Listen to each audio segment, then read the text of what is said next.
Chief Jia, I shall say this first. I can tell you my idea, and I can promise you that the ratings for this program will surely be high. But this program must be broadcasted over the satellite.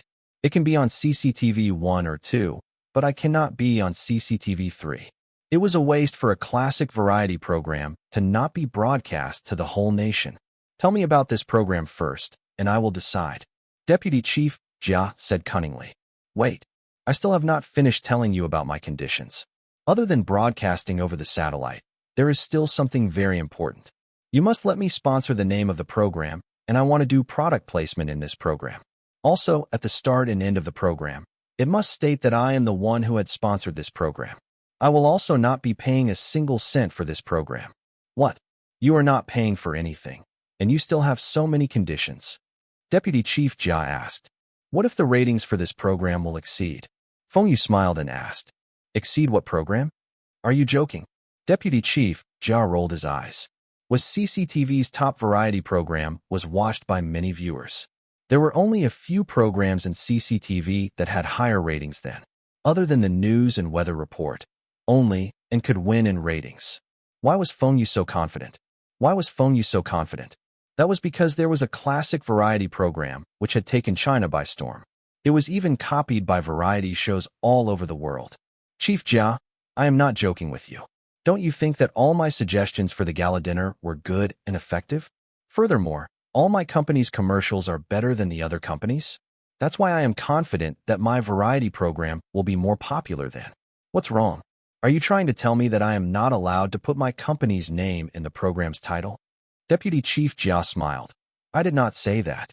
But if you are not spending money and still get to put your company's name in the title, it will be too much. This Feng Yu kept harping about this matter. CCTV had allowed Jingda Enterprise to put their name in the title of this variety program, and Feng Yu was not pleased with that.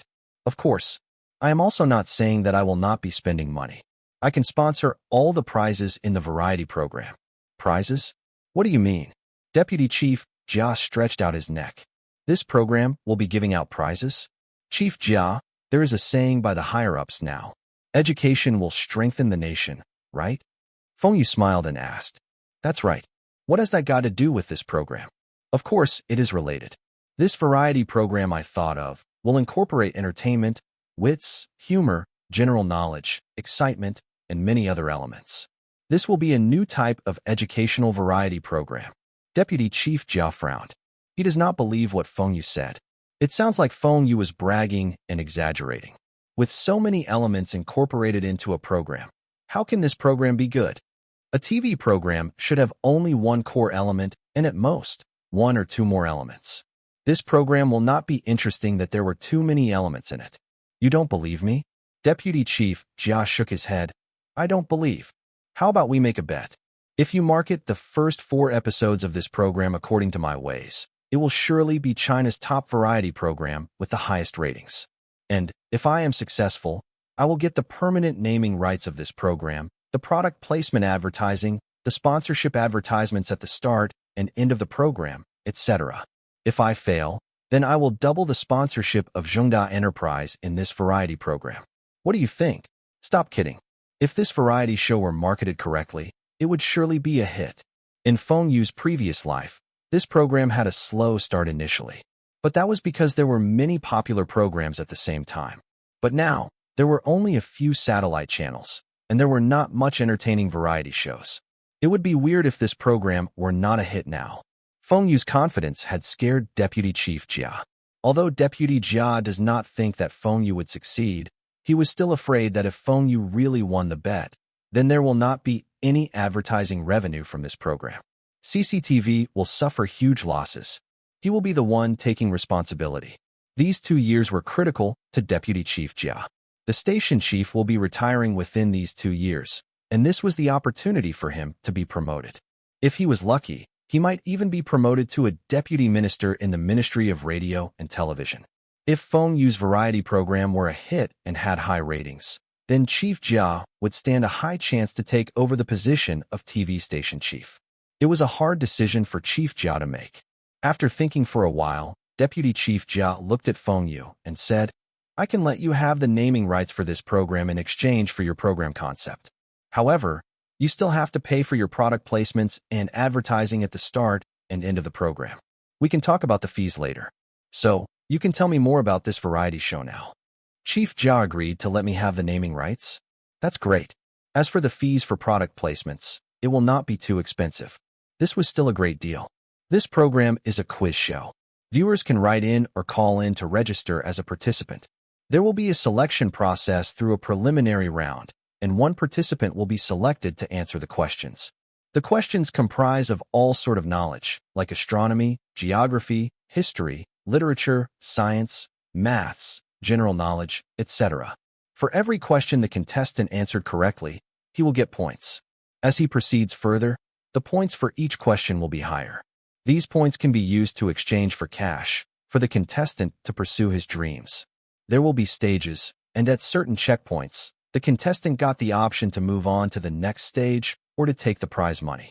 If the contestant answered a question wrong, all of his points would be reset to 0. The contestant will only get a consolation prize.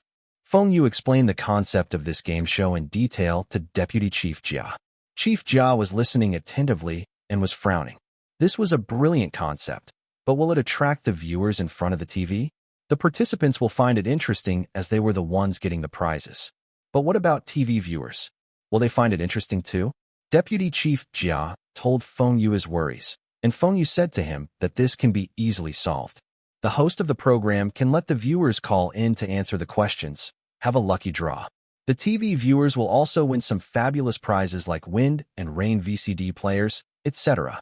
If it's like this, we can really consider producing this program. What is the name of this variety show? Feng Yu smiled and said, this program is called. Deputy Chief Jia asked about the minute details of this new variety show. The contents of the show were all within the regulations, but he felt that this program still lacks a climax. Feng Yu had said that the cash prizes will be given out at the end of 4 stages. 1,000 renminbi will be given out at the first stage, followed by 2,000 renminbi, 5,000 renminbi, and lastly 10,000 renminbi. Other than the cash prizes, wind and rain and Iowa products will also be given out to the contestants. But the highest value of the cash prizes and products the contestants could win was less than 20,000 renminbi. Will it generate enough excitement, like what Feng Yu said? Will it attract TV viewers to participate? Will the rating increase? This variety show was to create heroes out of ordinary commoners. The cash prizes at every stage represented the dreams of an ordinary family. Which family does not have dreams? We are here to fulfill their dreams. When the viewers notice that they could answer the questions and could easily win the final prize, do you think they will not want to participate? They should be interested. Then if they want to participate in this variety show and win the prizes, what do you think they need? Feng Yu continued to lead Deputy Chief Jia. Register and get selected? No. They need to get prepared. It is just like those students preparing for their high school examinations. So how will they get prepared? Will teachers be teaching them? No. Will they have past year examination papers to practice? Yes. Our program is equivalent to past year examination questions. You are telling me that before they participate, they will need to watch out show to familiarize with rules of the games and the type of questions. Deputy Chief Jia asked excitedly. Of course. This is the only way. Our questions will be so diverse, and not even an encyclopedia could fit all the answers. Do you think our ratings will not increase because of this reason? Feng Yu replied. But you said that you want to promote this variety program before it is aired. How should we promote it? Simple. We can promote our show in other various programs. For example, we can tell the viewers about when our show will be aired, how to participate, and what are out prizes during. I have thought of the host for our show. I think the host of Ni Ping is suitable to be the host of our program. Ni Ping was currently one of the most popular TV hosts in China. As a female, she could easily speak to the participants and calm them down. Of course, Feng Yu also has a backup host. She was the host of. As for the rest of the hosts that will be popular in the future years, Feng Yu had not met them and does not know where they were. For example, Wang Xiaoya, a popular TV host in the future, was nowhere to be found. There was no such person in CCTV. That's all. Are you sure the ratings will exceed? Feng Yu rubbed his chin. In his previous life, Happy Dictionary only became popular after 6 months. Although there was not much competition now, was the most popular show and there were other variety shows like etc. These variety shows were well received by TV viewers. Feng Yu was also not very confident when he thought about the other variety shows. That's it. If there is no highlights in our show, then we will create the highlight. What do you think if we invite some top university students, teachers, or even professors to participate? If we invite them to participate, then it will clash with your idea to let commoners participate in this program. If they are participating, the rest of the participants will have no chance of winning. Deputy Chief Jia puzzledly looked at Feng Yu. Who says the common folks can't win? Professors know everything. You try asking a physics professor, where is the capital of Uzbekistan? You think he can answer you? Feng Yu glanced at Deputy Chief Jia. Do Deputy Chief Jia thinks that professors know everything in this world? They were only experts in their field. This was like someone asking Feng Yu a question, and Feng Yu could not answer him. And then that person would give Feng Yu a despised look and insulted him. How can someone who does not even know such a simple thing be a university student? Deputy Chief Jia looked at Feng Yu speechlessly. This question was too random. Even he does not know the answer. Trying to ask this question to the people on the streets. See how many people know the answer? This is what I meant. There will be 10 questions, and the category of each question are different. The question from that category will be randomly picked. If the contestant could answer all 10 questions correctly, they will be the defending champion. When there are enough defending champions, there will be a special episode where all the champions will compete with each other for a bigger prize. But how can you guarantee that common folk can answer all 10 questions? Didn't you say that there will be physics questions and maths questions? Deputy Chief Jia asked. How would a commoner know the answers to all those questions? We can cheat. You don't even know how to cheat.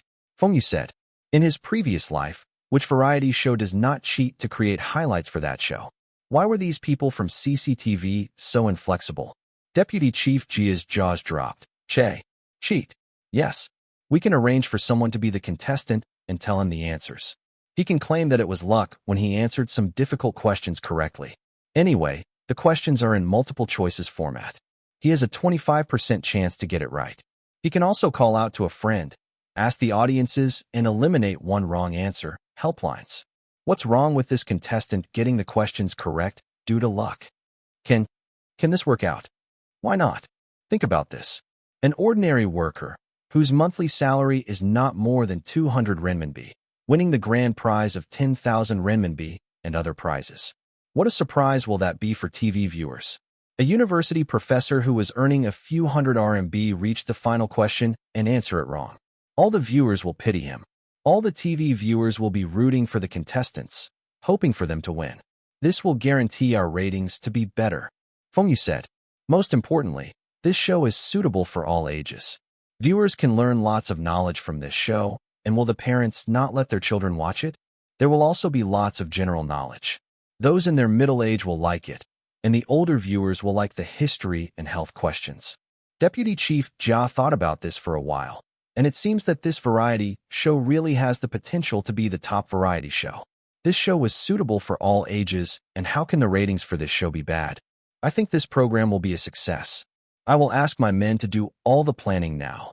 Currently, CCTV was airing lots of reruns of past programs. All Deputy Jia needs to do was to replace one of the reruns with this program. He could still earn more from the advertising fees. Chief Jia, congratulations for coming up with the concept of a new TV program. Feng Yu smiled and said. Deputy Chief Jia looked at Feng Yu.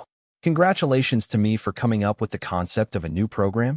Feng Yu wants to let me take all the credit for this program? Then, I should give in a bit to Feng Yu on the sponsorships and advertising fees. We should all benefit together. Xiao Yu, why are you back?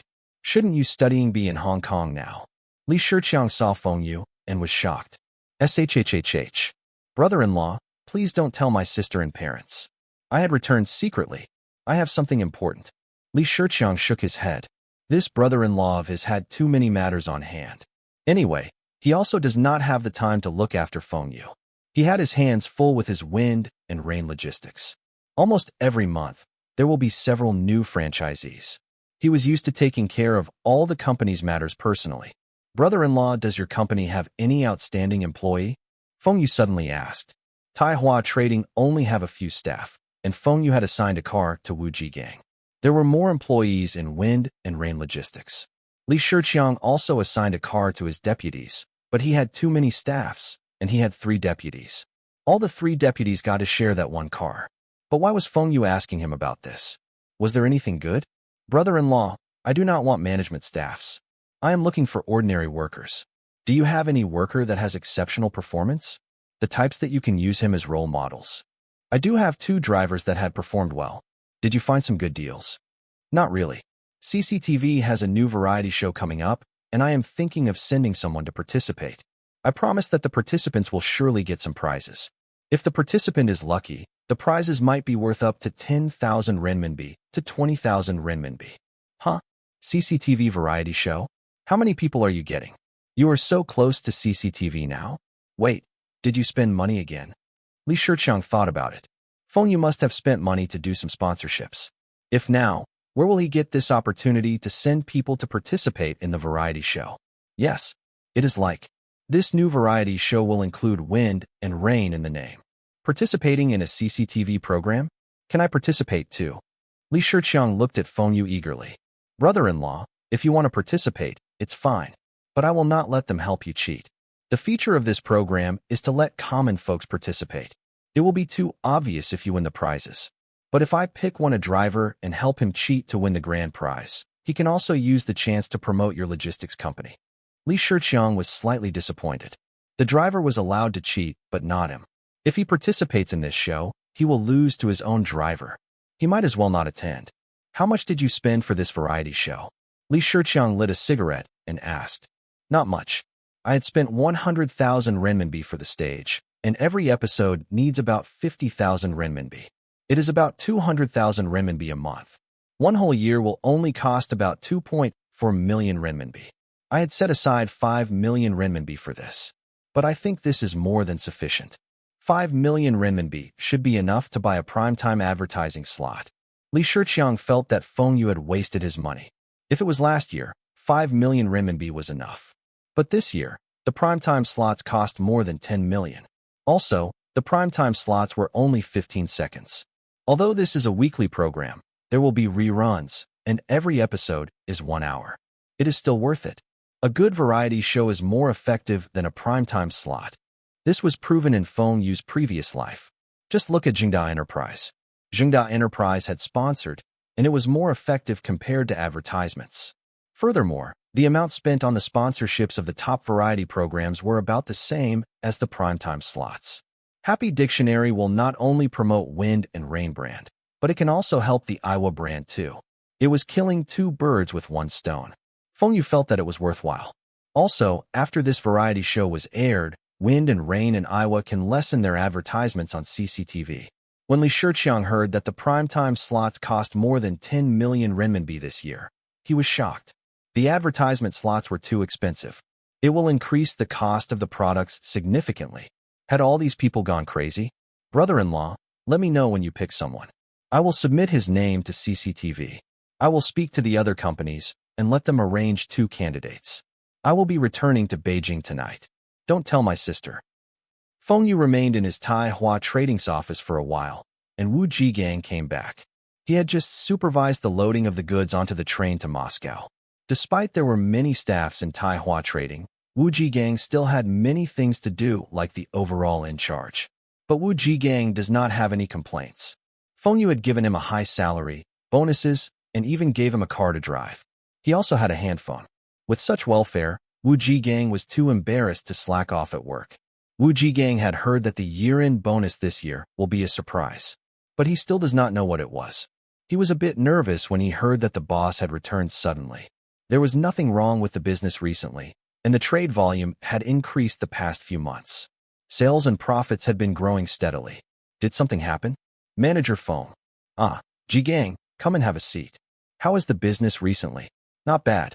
This quarter's profits should be more than 10% more than in the previous quarter. There are a few suppliers approached us, and I had signed the contracts with a few of them. All of you had worked hard. I will not look at the reports as I am in a rush.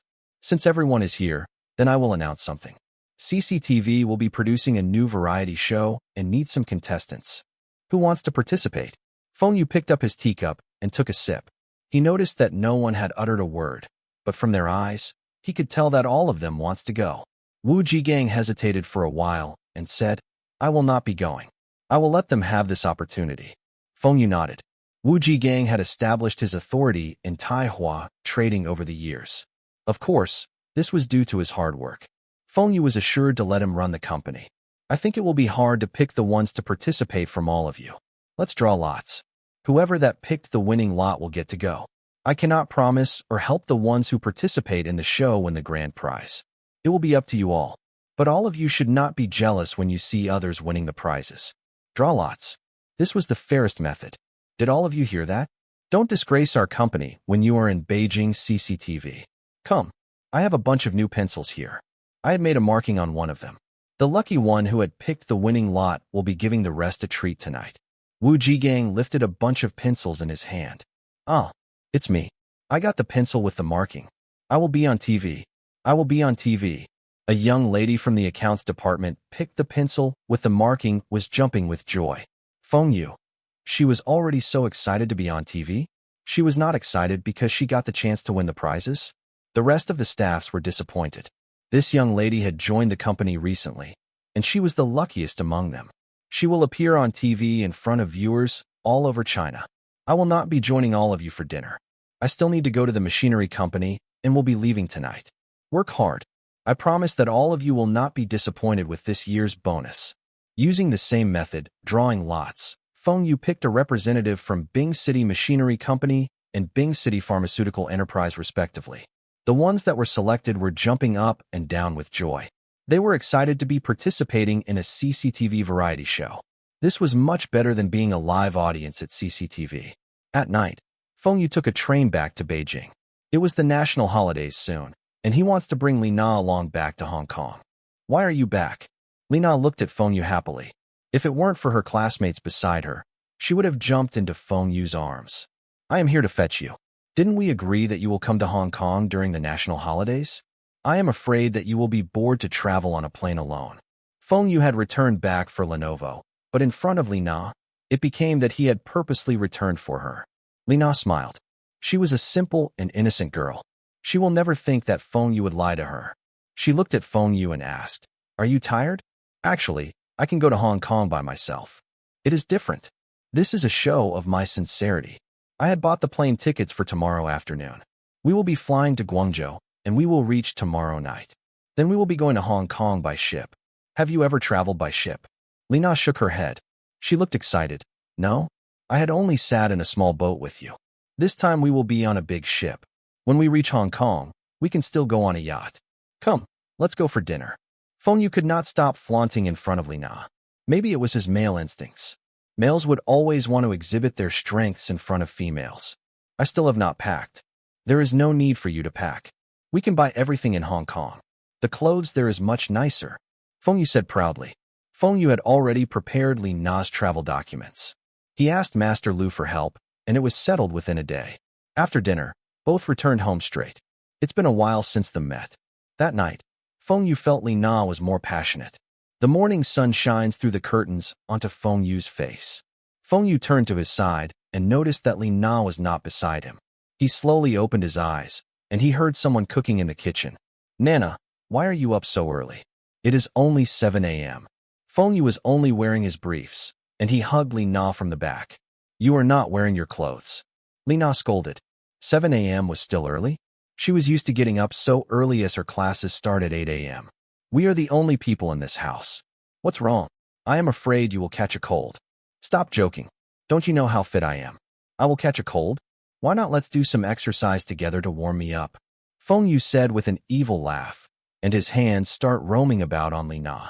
Stop it. The egg is getting burnt. Li Na slapped Feng Yu's hands. Feng Yu still wanted to do something terrible to Li Na when his mobile phone rang. Who is calling so early in the morning? Hello? Who are you? Manager Phone? It's me. I have 2 important news to tell you. Deputy Chief Jia's voice was heard over the phone. Don't tell me that it is bad news. Are there any problems with the variety show? The station chief does not agree to produce it. Feng Yu felt his eyelid twitching. Feng Yu's biggest worry was for something bad to happen to this variety show. He had already picked some participants for this variety show. If it were cancelled, he would be ashamed to face those participants. Cough. The TV station had discussed this variety show, and it can be aired. We had already started to set up the production team and had finalized the host. Ni Ping will be the host of this program. There were no problems with the variety show. Then why was Chief Jia hesitating? Chief Jia, we have known each other for quite some time. You do not need to beat around the bush. Just tell me what's wrong.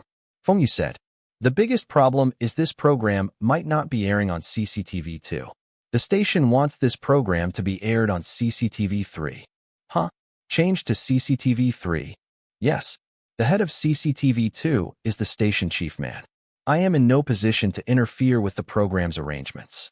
The station chief also felt that this variety show does not have any highlights, and the ratings might not be good. It should not be shown on the satellite channel. Chief Jia, you are the top deputy, and you can't even make arrangements for this show to be aired on CCTV2? CCTV2 still have lots of reruns of old programs. Why can't you replace one of them? Feng Yu felt this was too ridiculous. Although Deputy Chief Jia was not the station chief, he was supposed to be the one taking over the position of station chief. How can he not be able to settle such a small problem? They did agree to let us have a slot on the satellite channel, but the timing was not good. It was on Wednesdays after 10:30 p.m. That timing will ruin this program. Deputy Chief Jia was also unhappy about this. He was the producer of this Happy Dictionary variety show. There was a vast difference between CCTV2, a satellite channel, and CCTV3, a local channel. If Chief Jia had not been promoted to the #1 deputy station chief, he would still be the head of CCTV2. He had only been promoted recently, and now, no one in CCTV2 listens to him. The reason given to him left him speechless. The programs that were airing now had excellent ratings and cannot be replaced with Happy Dictionary. Also, the advertising fees for Happy Dictionary was too low. CCTV still does not know that the person who came up with this program was Feng Yu. Feng Yu was also feeling helpless. There was no internet TV now. Wednesdays after 10:30 p.m.? How many ratings can this show get at this timing? A good variety show will be ruined. Then what about CCTV1? There are no good time slots. It is impossible for CCTV1. The programs on CCTV1 are all new and cannot be replaced. Also, the station chief oversees CCTV1. I cannot go straight to the station chief. Deputy Chief Jia had made it very clear. The station chief still was not retired, and if he were to interfere with CCTV1 programs, others would think that he was too eager to take over that position. It will affect his prospect of him being promoted. Then I will increase the advertising fees. It's not a big deal. What does the head of CCTV2 want? How much more advertising fees do I need to pay? It must be the advertising fees was not enough. This is not about the advertising fees. Our show is set to be aired after the new year. It was mainly because they do not think much about our program and felt that it is not worthy to be aired on a satellite. Chief Jia, if this is the case, then I will go to other satellite channels. I heard that Ludong TV and Zhujiang TV will be starting their satellite channels. I think they will be happy to produce this variety show. I had made myself very clear. If it is not a satellite channel, it will ruin this program. Feng Yu, it is useless. We have already started the preparations for this program. Do you think the other satellite channels can still produce similar programs? FCK. They were hooligans. They had gotten the concept of my variety show, and now they were telling me that it cannot be aired on a satellite channel? Deputy Station Chief Jia. You are not fair to me. Feng Yu addressed Chief Jia as Deputy Station Chief. He was very pissed with him. If this program were not on the satellite channel, the advertising effect would not be good. How would he answer to those participants he picked? Actually, CCTV3 is also not bad. It will also be converted to a satellite channel in 2 years. How about this? I will help you get 2 more good advertising slots during the coming auctions. Deputy Station Chief was also feeling embarrassed. Chief Jia, tell them that if this show is not on CCTV2 primetime, then I will not be buying any advertising slots for the coming year.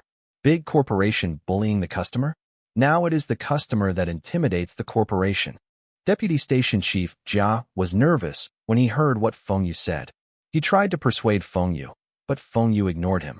Instead, Feng Yu told him that he will not be sponsoring the coming Spring Festival Gala Night and the New Year Gala Dinner. He will go to Ludong TV or Zhujiang TV as a form of congratulating them for being a satellite channel.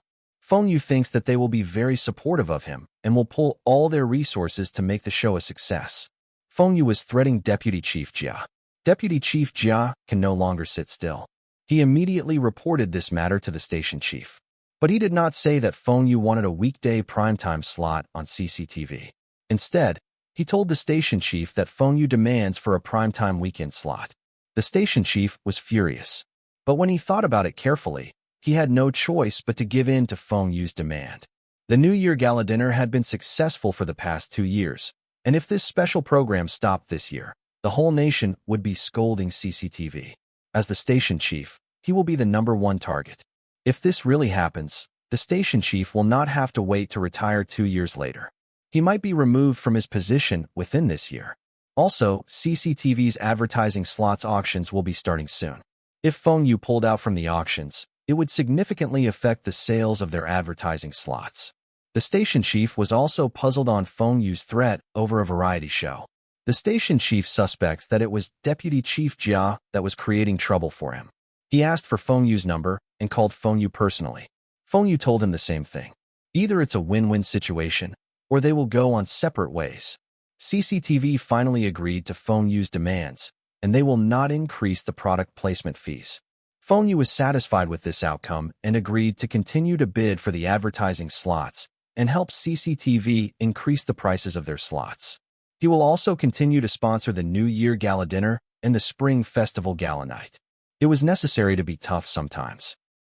Feng Yu and Lina arrived at Guangzhou and boarded the ferry to Hong Kong. When they arrived in Hong Kong, it was already dark. Hong Kong was also known as Pearl of the Orient.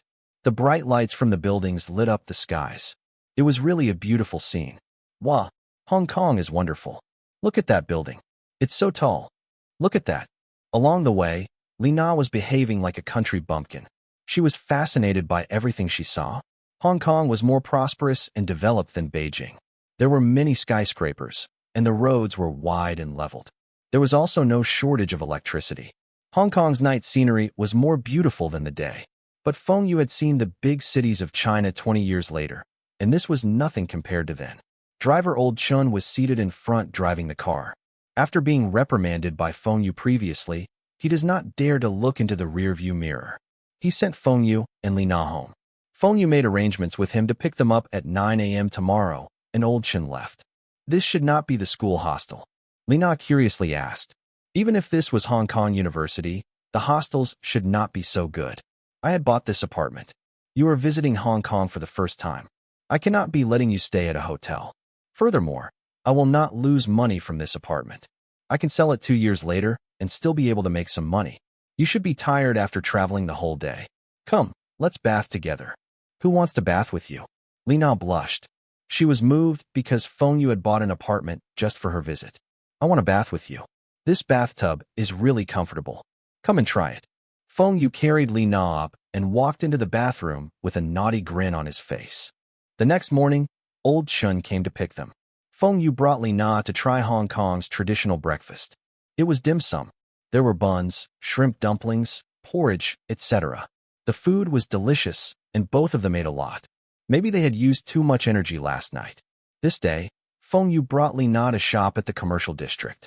Feng Yu bought all the clothes Lina tried in the shops. The salesgirls were shocked. The mainlanders were so wealthy now. Feng Yu was even more generous than those Hong Kong tycoons. The salesgirls tried to flirt with Feng Yu, but were ignored. All of them were unhappy with this young girl from China. How did she hook up with such a wealthy man? Feng Yu was young and rich. He still can be considered as good-looking. Feng Yu was the Prince Charming in the eyes of those salesgirls. But Feng Yu was also speechless. Lina was not bothered when she saw those salesgirls trying to flirt with him. Was Lina really not bothered by those salesgirls? When she was in the dressing room, she secretly peeps at Feng Yu several times. She noticed that Feng Yu was unfazed by those salesgirls, and she was relieved. Feng Yu had stayed in Hong Kong for quite some time, and Lina was worried that Feng Yu would change. She had heard that Hong Kong was a place full of temptations. But Feng Yu's actions, she knew her Feng Yu was still the same. She felt terrible to suspect Feng Yu. At night, Fu Guangjing appeared and invited Feng Yu and Lina to a hotel for dinner. They had Chinese cuisine again. Feng Yu had brought Lina to try Western cuisine. But Lina does not like it, and she does not like the troublesome table etiquettes. Fu Guangjing had asked Feng Yu about Lina's preferences before inviting them. Brother Feng, the yacht is ready. Tomorrow's weather will be good, and the waves will not be strong. I can bring you and Miss Li out to sea. Feng Yu had borrowed a yacht from Fu Guangjing.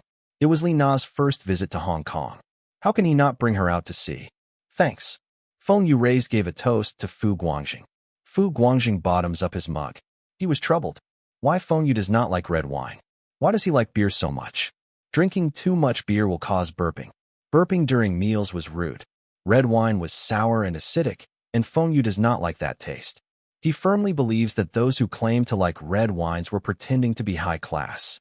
Bing City was the city that had the highest beer consumption in China. The residents from Bing City had been drinking beer since young. Brother Feng, I have prepared everything for tomorrow's outing. You do not need to bring anything. The captain is experienced, and you do not need to worry.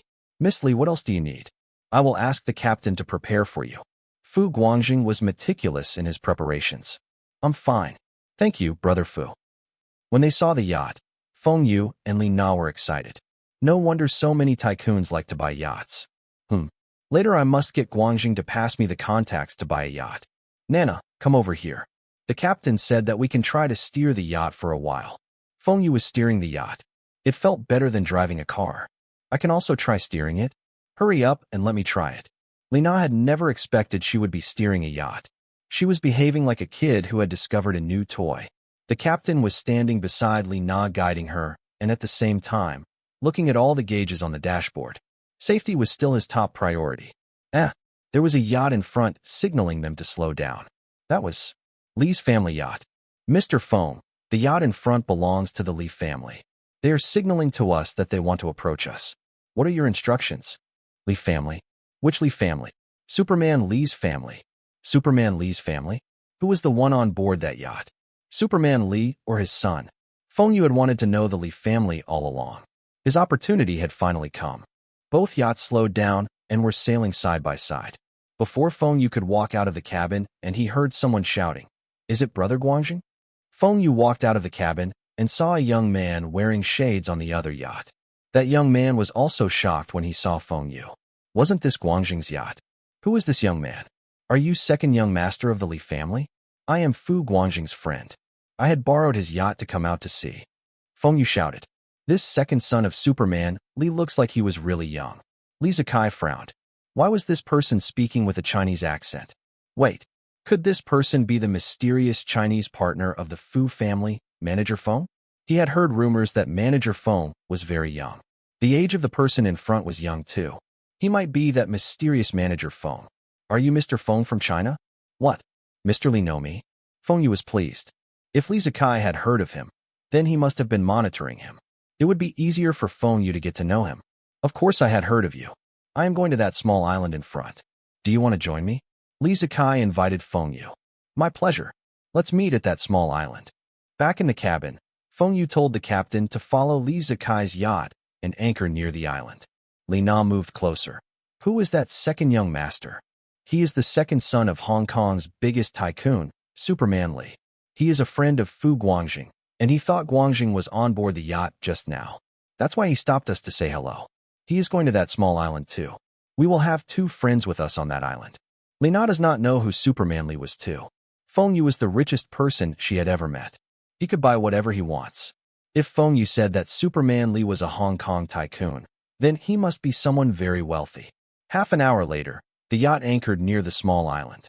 There was a small boat at the rear of the yacht, and a crew member ferried Feng Yu and Li Na to the boat. Li Zikai had already arrived on the island. He was standing on the beach waiting for Feng Yu.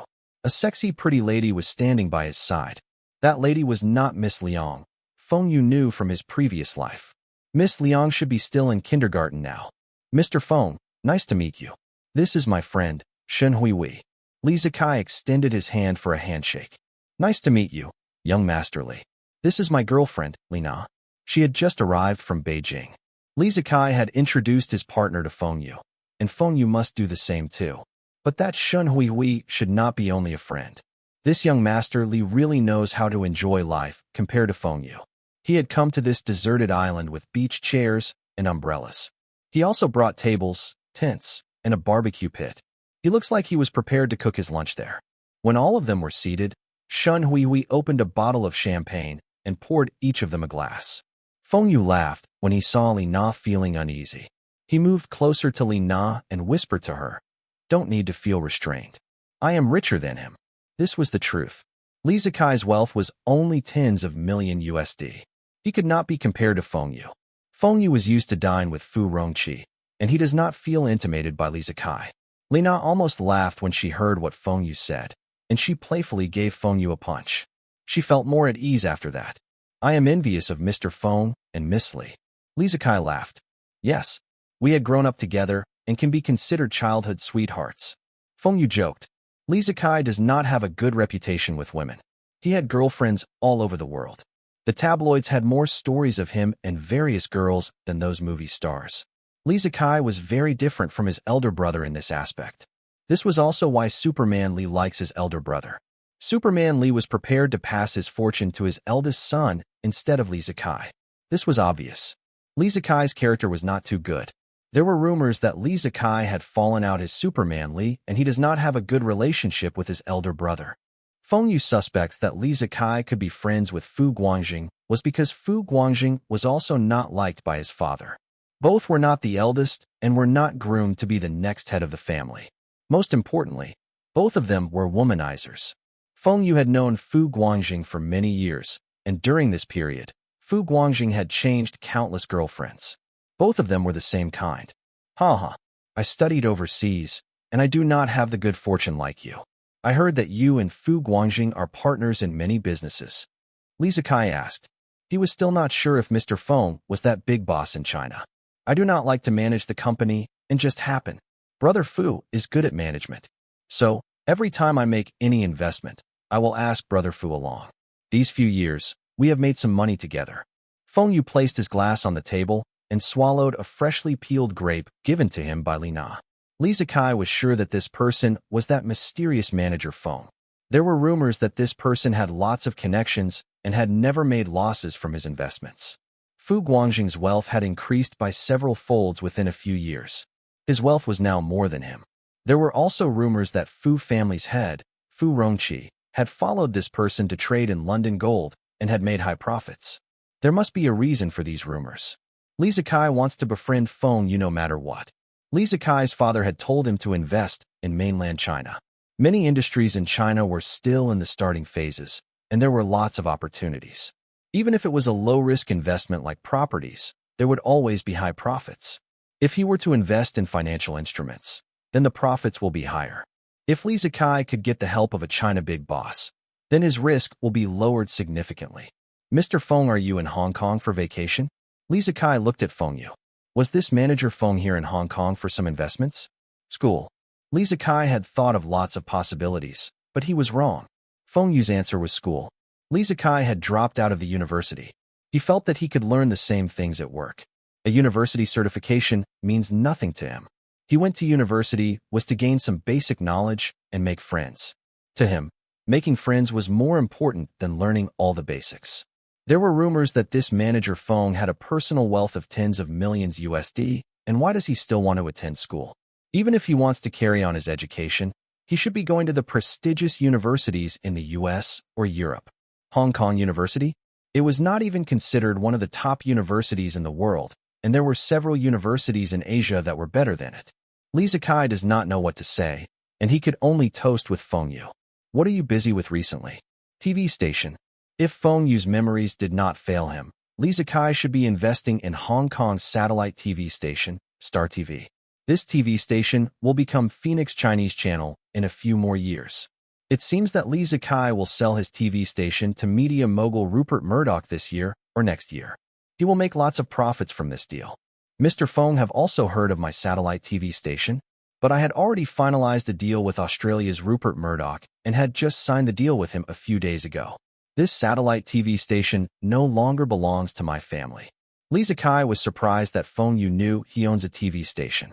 Seems like this Feng Yu was also interested in him. The TV station was sold? This means that the little Superman will be setting up Pacific Century Group? Feng Yu wonders if he could buy a stake in this Pacific Century Group. Seeing that Feng Yu and Li Zikai were having a conversation and the barbecue set up, Li Na pulled Shun Hui Hui towards the barbecue pit to prepare lunch. She does not want to disturb her man. Li Zikai looked at Feng Yu enviously. How come his girlfriend was so understanding and pretty? Li Zikai's girlfriend only know how to pester him. Young Master Li, you should make quite a sum after selling your TV station. Are you going to set up the Pacific Century Group? Feng Yu purposely asked. Feng Yu knew that satellite TV station was Superman Li's investment. He had only assigned Li Zikai to manage it. Li Zikai will just have a company under his name, which was Pacific Century Group. Superman Li, like most of the influential families in Hong Kong, trusted his eldest son more. The eldest son was being groomed to be his successor.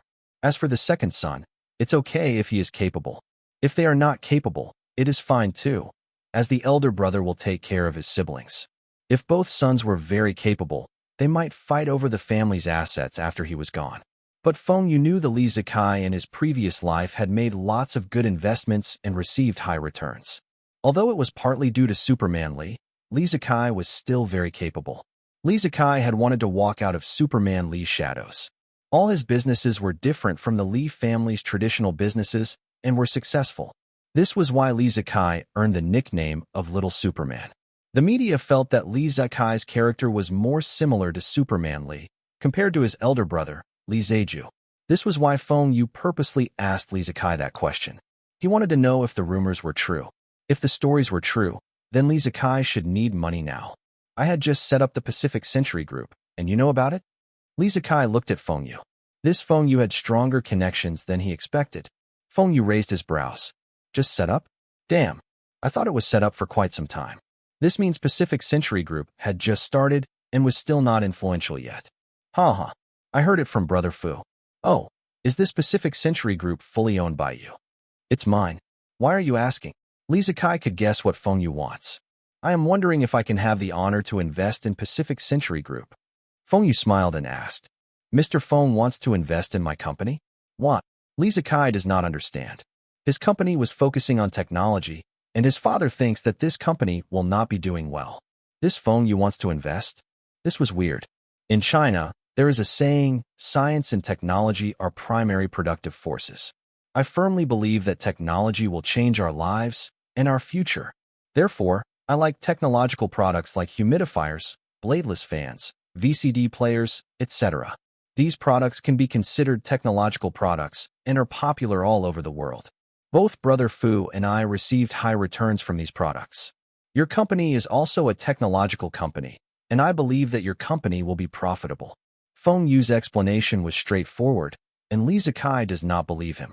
No businessman will make investments based on their interests. These types of businessmen might become rich overnight, but will not be sustainable in the long run. Investment decisions must be made wisely. This way, the returns from the investments will be high. However, Li Zikai was interested in Feng Yu's intention of investing in his company. He had invited Feng Yu along to this island, was to get to know Fu Guangjing's business partner. Li Zikai's father and brother do not think much about his company. Although his father had given him a sum of money, that money was what he should get for managing the satellite TV station. If Superman Li were supportive of him, he would have given him a more significant sum of money. Why was elder brother allowed to join Chung Kong Holdings once he graduated and was promoted to vice chairman and general manager within a few years? Why was he given Chung Kong Holdings shares by his father and hold key positions in many listed companies? Li Zikai was only given the task to manage a TV station and some other businesses that were not doing well. Now he still must sell off the TV station he developed. What else does he have now? Li Zikai felt that he had the abilities, but his father did not give him the chance to shine. His father would reject him whenever he made some suggestions. His father wants him to move up the ranks slowly and follow his instructions. He hated this. Li Zikai wants to show his results to his father. He wants to prove that all his suggestions were right. He can be as capable as his elder brother. All of you does not think my Pacific Century Group would succeed and are not willing to invest in me? Then I will look for investors myself. I can still manage without your help. Now, Feng Yu expressed interest in his company, and this was what he wanted. But Li Zikai did not agree immediately. After all, this was their first meeting, and he still does not know Feng Yu well. Li Zikai intends to ask Fu Guangjing out for a chat. He wants to get Fu Guangjing to invest in his company, and also to find out more about Feng Yu. He needs to know about Feng Yu's abilities and character. Most importantly, Feng Yu's reputation. If Feng Yu's reputation were not good, he would not let Feng Yu invest even if Feng Yu had the capabilities. Others would look down on him if he allowed someone with a lousy reputation to invest in his company. Although Li Zikai was not on good terms with his family, he also does not want his family's reputation to be affected. Deep in his heart, he was still proud to be a part of the Li family. All Li Zikai wanted was to prove himself to his father and elder brother. He does not want to be restrained. He does not want to be known as Superman Li's son and Li Zheju's younger brother. Mr. Feng, we can discuss this when we are back. We are here to enjoy ourselves today. The barbecue pit is set up. Let's go and help out. Li Zikai did not agree with Feng Yu's investment immediately. This was very normal. If Li Zikai accepted without any consideration, then Feng Yu would suspect something was wrong. Li Zikai does not know much about Feng Yu, and it was the same for Feng Yu. Feng Yu had only heard of Li Zikai in the news from his previous life. He had not met him personally. What if this Li Zikai was not as capable as the media claims? It does not matter if Feng Yu loses some money. His track record of not making losses from his investment would be broken. How is the barbecue? We are here to help. Feng Yu smiled and walked over to Li Na. He took a bite from a sausage Li Na cooked. Tastes good. The fire is just right. Come, let me show you my skills. Do you want to eat chicken wings? Li Zikai had also walked to Shen Huihui. He looked at the burnt chicken wing in Shen Huihui's hand, and then looked at Feng Yu eating the well-cooked sausage. He sighed. But 5 minutes later, Li Zikai's expression could not hide his embarrassment. The chicken wing he was cooking was burnt too. On the other side, Feng Yu was feeding his girlfriend and cooking at the same time. Their loving antics made Li Zikai more depressed. Li Zikai was also a womanizer. At his young age, he had changed several girlfriends. This does not include the one-night stands he had. His current girlfriend was a lawyer he got to know from his business dealings. At first, Li Zikai felt this girlfriend was excellent. She was pretty and had her own career. She was also from a good family. Her father was a Queen's Counsel and was considered someone prominent in Hong Kong. Li Zikai was thinking of having a serious relationship with her and see if they were suitable to tie the knot. But today, he realized that woman should be more docile. Career or whatever was not necessary. Look at Feng Yu. His girlfriend cooks whatever he wants, and if he were thirsty, his girlfriend would bring him water. When Feng Yu was sunbathing on the beach chair, his girlfriend would stay by his side and peel grapes for him. She would even extend her hand for Feng Yu to spit the seeds out. Li Zikai looks at his girlfriend, Shen Huihui. Everything she cooks was burnt, and she still insists on coming here for a barbecue. If Feng Yu's yacht does not have a cook, they will not have anything edible for lunch. Of course, Li Zikai also does not know how to cook, and he selectively chooses to forget about that. Nana, do you want to swim? Li Na had brought her swimsuit. Even though it was a one-piece swimsuit, she was embarrassed to change into with Li Zikai around. Furthermore, she does not know how to swim and need a float. Feng Yu felt it does not matter. What can be exposed in a one-piece swimsuit? Also, they were on the beach. I am not going. I will wait for you here while I sunbathe. The sun is too strong now. I have sunblock. Let me rub it on for you. Feng Yu took out his sunblock and started to rub it on Li Na. Stop. There are people around. When Feng Yu was rubbing Li Na's legs, she stopped him. Look at them. This is very normal. Those athletes in the Olympic Games also do not wear a lot when they are swimming or performing gymnastics. Their coaches also do not help them put on sunblock. Li Na argued. I am not your coach. I am your boyfriend. Here, put on your shades to protect your eyes. This towel is for you. You can take a nap while I go swimming. If we are lucky, I might be able to catch a lobster or some seafood. We have a chef on our yacht. He can prepare it for us. Li Shikai asked Shen Huihui to accompany him for a swim, but Shen Huihui refused. She wanted to rest for a while. Before Li Zikai could say anything, he saw Feng Yu going towards the water alone. He shook his head and followed Feng Yu. Young Master Li, why are you swimming alone? You are also alone. Li Zikai replied. Oh, Nana does not know how to swim, and she is afraid of the sea. I asked her to take a rest, and will accompany her later. Li Zikai turned and looked at Shen Huihui. He was unhappy with her. Feng Yu's girlfriend did not enter the water because she does not know how to swim. You know how to swim, and yet you are not accompanying me? You were the one who suggested to go out to the sea, and now you are refusing to enter the water. Young Master Li, there is a reef there. Will there be seafood? Feng Yu asked excitedly. He had never tried catching seafood with his bare hands. Should be. Let's take a look. Li Zikai was bored and might as well tag along with Feng Yu. He could also take the opportunity to get to know Feng Yu better. Is this oyster? Feng Yu picked up an oyster and asked Li Zikai. Yes, oyster can be eaten raw. It is good for man. Li Zikai looked at Feng Yu and smiled. Damn, with my fitness, will I need to eat this? Little Superman had dark rings around his eyes. One look and I can tell his body was weak. He should be the one eating this. Really? Then I shall pick a few backs and see if it is effective. Oh, young Masterly, do you need some? Li Zikai looked at Feng Yu. He noticed that Feng Yu did not get offended easily. It shows that he had a good character. All right, I will also pick some back. When I was young, my father used to bring me to catch oysters. But as Hong Kong became more developed, we have to sail out to a deserted island to catch. Even on this island, it is tough to find. Li Zikai sighed. Tough to find. There are a lot of them beside me. Li Zikai was stunned. He walked over to Feng Yu, and there were lots of oysters there. Damn, I had just said it was hard to find oyster, and this Feng Yu found so many of them. Maybe it was because of the tides. Li Zikai replied embarrassedly. Oh really? I have never lived by the sea, and I do not know about all these. Other than oysters, what else can we catch? What else? Starfish maybe. I am not sure about other seafood. I have come to this island several times and had not noticed any other seafood. Is that a lobster? Stop running. Feng Yu jumped forward and caught a palm-sized lobster with his bare hand. Li Zikai was dumbfounded. This small island had lobsters? He had come to this island several times, but had never seen lobsters before. He had also swum to this reef before, and there was nothing. Maybe it's rare. The last time I came here, there were no lobsters. Rare? Look over there and there. There are at least 4 lobsters. Ha. Let's catch all of them for dinner. The lobsters we caught ourselves will be the freshest. Young Masterly, help me hold on to this lobster. I will go and catch the rest. Li Zikai looked at the lobster in his hand. How could this be possible? Since when this area has so many lobsters? Was it because Feng Yu was lucky? Young Masterly, you continue catching them. I will go and bring the pail. Feng Yu held 2 lobsters in his hands and ran to Li Na to show off.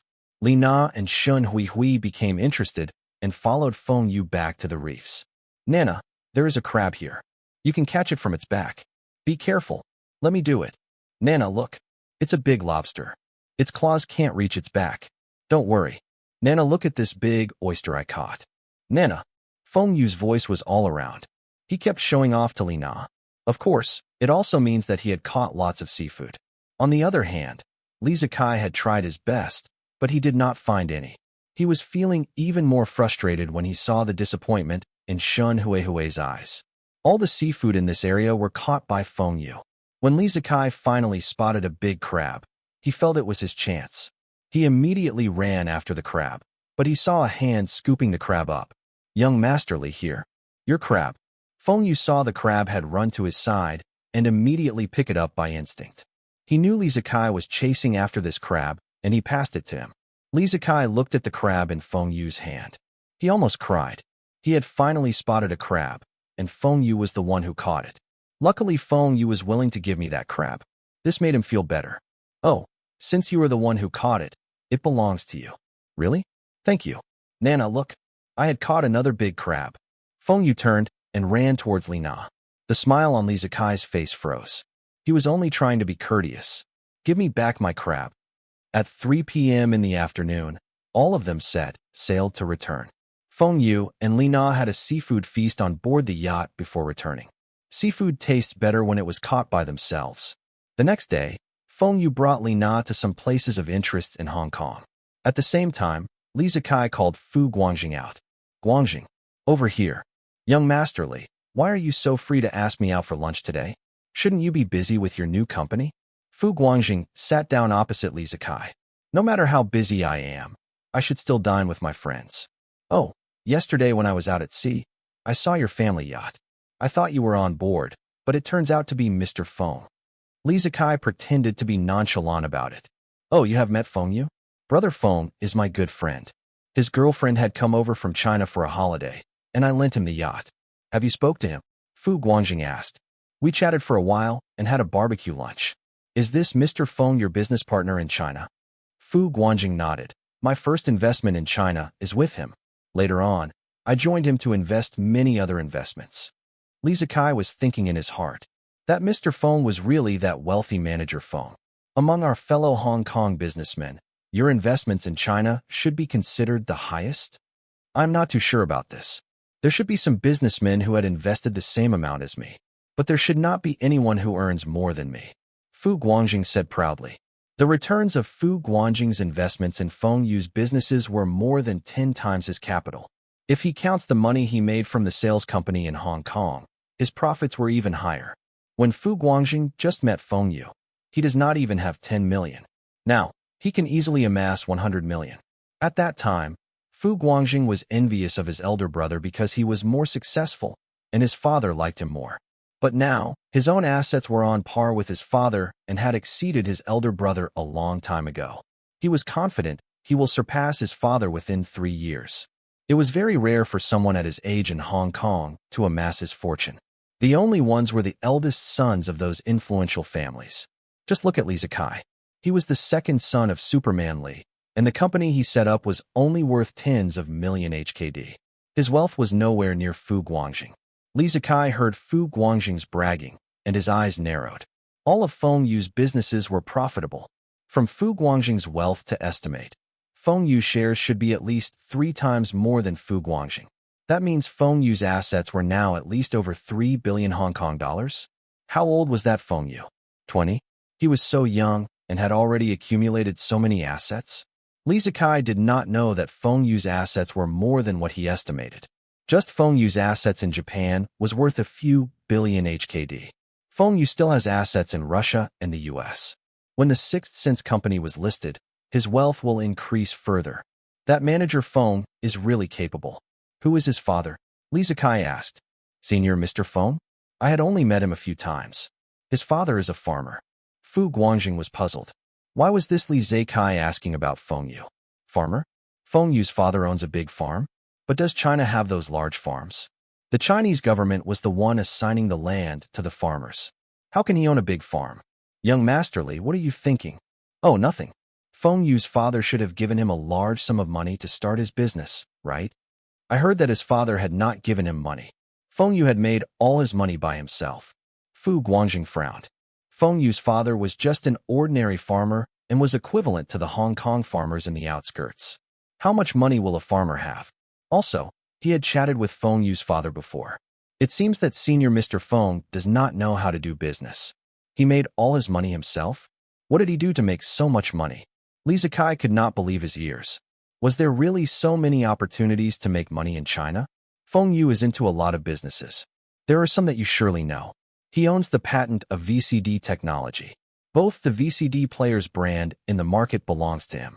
Also, you should know that I have a Hong Kong Iowa company here. That company is a joint partnership with Feng Yu. He still owns the bladeless fans, humidifiers, etc.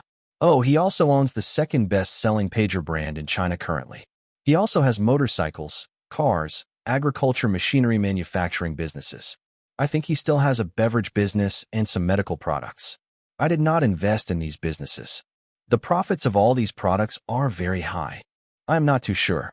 But I know he had made quite a large sum from the bladeless fans, humidifiers, and the learning machines, as I was the one exporting those products to overseas. Most importantly, it was the patents he owns. He had almost monopolized many markets. Fu Guangjing said, Young Masterly, why are you asking about all these? Fu Guangjing realized that something was off. Li Zikai had called him out for lunch, and why was he kept asking about Feng Yu? Mr. Feng wants to invest in my company. Pacific Century Group. Li Zikai did not hide from Fu Guangjing. Fu Guangjing's eyes opened wide. Young Masterly, are you sure you are not joking with me? Feng Yu wants to invest in your Pacific Century Group. Li Zikai became nervous when he saw Fu Guangjing's expression. Guangjing, what's wrong? Are there any problems? Tell me, anything wrong? No. I have a question. Young Masterly, can you also let me invest in your company? Fu Guangjing looked at Li Zikai seriously. Li Zikai opened his mouth. What's happening? Fu Guangjing wants to invest in my company? Although he does have the intention of asking Fu Guangjing to invest, he had not said anything yet. Guangjing, why do you want to invest in my company? I cannot invest. How about exchanging shares? I still own some Hong Kong company's shares. I can let you pick one of them in exchange with you. No, that's not it. Guangjing, Why do you want to invest in my company? Because Feng Yu wants to invest in your company. Fu Guangjing replied confidently. Because Feng Yu wants to invest? What reason was this? Just because someone else was investing and you want to invest? You do not even know what my company is dealing with and you want to invest? Why are you so confident about Feng Yu's decision? Then if you know that Feng Yu wanted to invest in my company without asking much details, will you still invest? Just because of this? Yes. Young Master Li, I had my doubts when I heard you were setting up a technology company. Everyone was saying that you might not succeed. But now, I am sure you will succeed. Fu Guangjing confidently said. You think I will succeed? Li Zikai was overjoyed. He had finally found someone who believes in him. Actually, I trusted Feng Yu. He had never made any loss with his investments. Not even once. All of his investments had high returns. Since he wants to invest in your company, that means your company has high potential. I had missed several opportunities. I must not miss it this time. Young Master Li, how about it? Please consider letting me invest in your company. I can also exchange shares with you. Li Zikai could not believe his ears. This Fu Guangjing was considered one of Hong Kong's best businessmen in their generation. He was not considered young too. Yet, he was full of respect for that Feng Yu. Seems like he needs to carefully consider about Feng Yu's investment into his company. 3 days later, Feng Yu sent Li Na off at the airport. This time, Li Na does not want Feng Yu to fly back with her. But Feng Yu still called Wen Dongjun to pick Li Na from the airport. He had lent Wen Dongjun his car in Beijing, so it should not be a problem to ask him to help fetch Li Na. This was mainly due to the amount of luggage Li Na was bringing back. Feng Yu had bought too many things for her. Clothes, shoes, etc. There were also some Hong Kong specialties. If no one were to help Li Na in Beijing, she would not be able to bring everything home. Furthermore, Feng Yu had bought some specialties for Wen Dongjun. A box of Hong Kong famous Lao Pa cake. After Li Na left, Feng Yu returned to school. Hong Kong University does not have holidays on October 1st. Hong Kong was still under British rule. Hong Kong University does not mark attendances. Feng Yu had skipped some classes, and his lecturers did not notice about this. Maybe they had forgotten about having such a student. Feng Yu was also happy with the freedom he had. He gets to pick the lectures he likes. But when he does not have anything to do, he will still attend his lessons. He was bored staying at home alone. Most of the TV programs were in Cantonese. There should at least have more English programs. If there were no English programs, they could also air some Japanese movies. Brother Feng, why are you here? Fu Guangwei's expression looked like he had picked up gold when he saw Feng Yu. Feng Yu, why can't I come over? Even though we were not studying in the same faculty, but my name was also written on the door. I am bored at home. Feng Yu replied. Bored? Do you want me to bring you to clubs? I know a club where there are many hot ladies. When Fu Guangwei talks about having fun, his eyes sparkled. Feng Yu looked at Fu Guangwei with despise. Clubs? Hot ladies? How can a wealthy second generation be such a loser?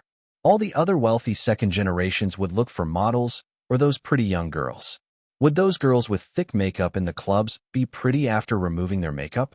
If you want to go, just go alone. Don't drag me along. I am not interested in clubs. Feng Yu shook his head and took out a book from his bag. Brother Feng, my sister.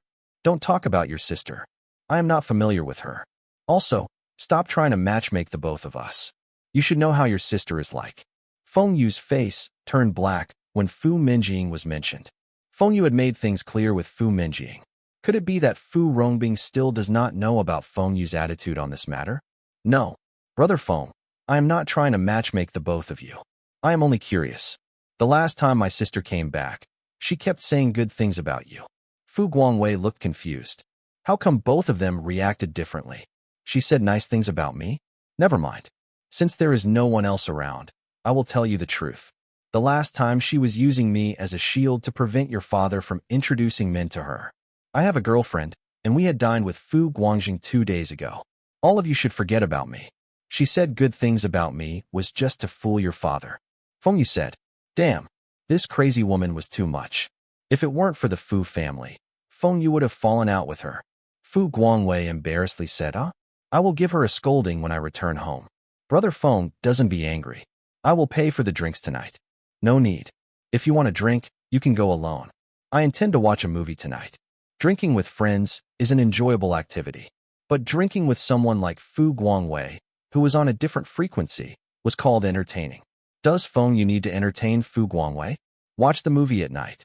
Fu Guangwei blinked and asked with a lecherous look, "Are you going to watch the midnight shows?" Midnight shows? Damn. What was this moron thinking? How did he grow up as a wealthy second generation? Mind your own business. I am watching a horror film. I know. Horror film. Brother phone. Do you need me to recommend a good cinema? I guarantee that the screens are big and clear. Get lost. Damn. How can there be such a vast difference between both Fu family members? Where was his upbringing? His family antics? Could it be Fu Guangjing was hiding his true nature from him? High possibility. Minjing, where are you going at this hour? Fu Rongbing stopped his daughter who was sneaking out. Dad, I am going to the movies with friends. Watch a movie? What movie are you watching? A horror movie. Lin Zhengying acted in this movie. I heard good reviews about this film, and tomorrow will be the last day. If I don't watch it today, I will miss it. Fu Minjing pleaded her father with her eyes. Fu Guangwei, who was playing chess with his father, suddenly raises his head. Sis, what did you say? You were going to watch a horror film. That's right. What's wrong? You want to join me? Fu Minjing asked. But in her heart, she was praying that her brother would not tag along. Fu Guangwei had a mischievous smile on his face. You are going with your friend? Is your friend a man or a girl? He is a man. Why are you asking so many questions? Fu Minjing shouted. Man? Good. Hurry up and go. Don't let your friend wait. You can come back later tonight. Enjoy yourself. Fu Rongbing laughed. The father of an 18-year-old girl should forbid his daughter to go out so late at night or would be worried sick when his daughter go out with another man. But Fu Minjing was different. When Fu Rongbing heard that his daughter was going out with a man to watch a movie, he was full of smiles. He was even willing to send his daughter personally to the cinema. His daughter had finally agreed to go out with another man. This was an improvement. His doctor had said that his daughter might recover from her illness if she was willing to go out with men more often. Fu Rongbing would rather his daughter to change boyfriends frequently than have girlfriends. Fu Minjing stomped out of the house and slammed the door shut. Fu Guangwei also took the opportunity to mess up the chess pieces as he was losing. Damn brat. What are you doing? Fu Rongbing scolded. Dad, I know who is going to the movies with sister. Fu Guangwei said. Who? Fu Rongbing asked. Dad, my allowances for this month is not enough. Come with me upstairs.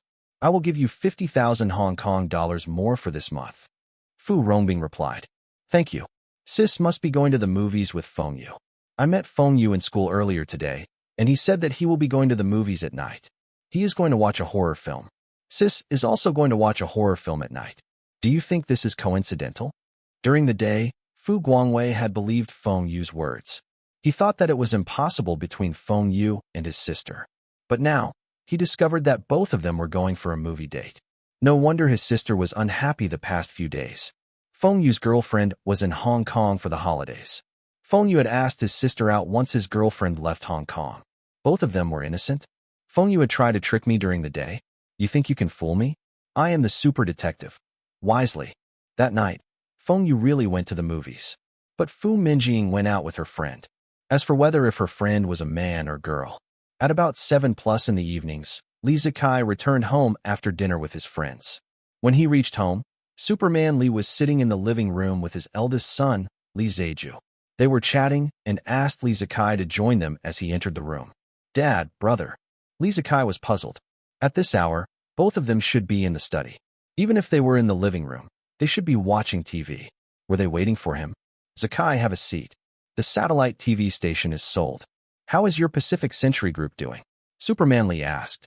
It's doing fine. I am looking for investors to raise funds.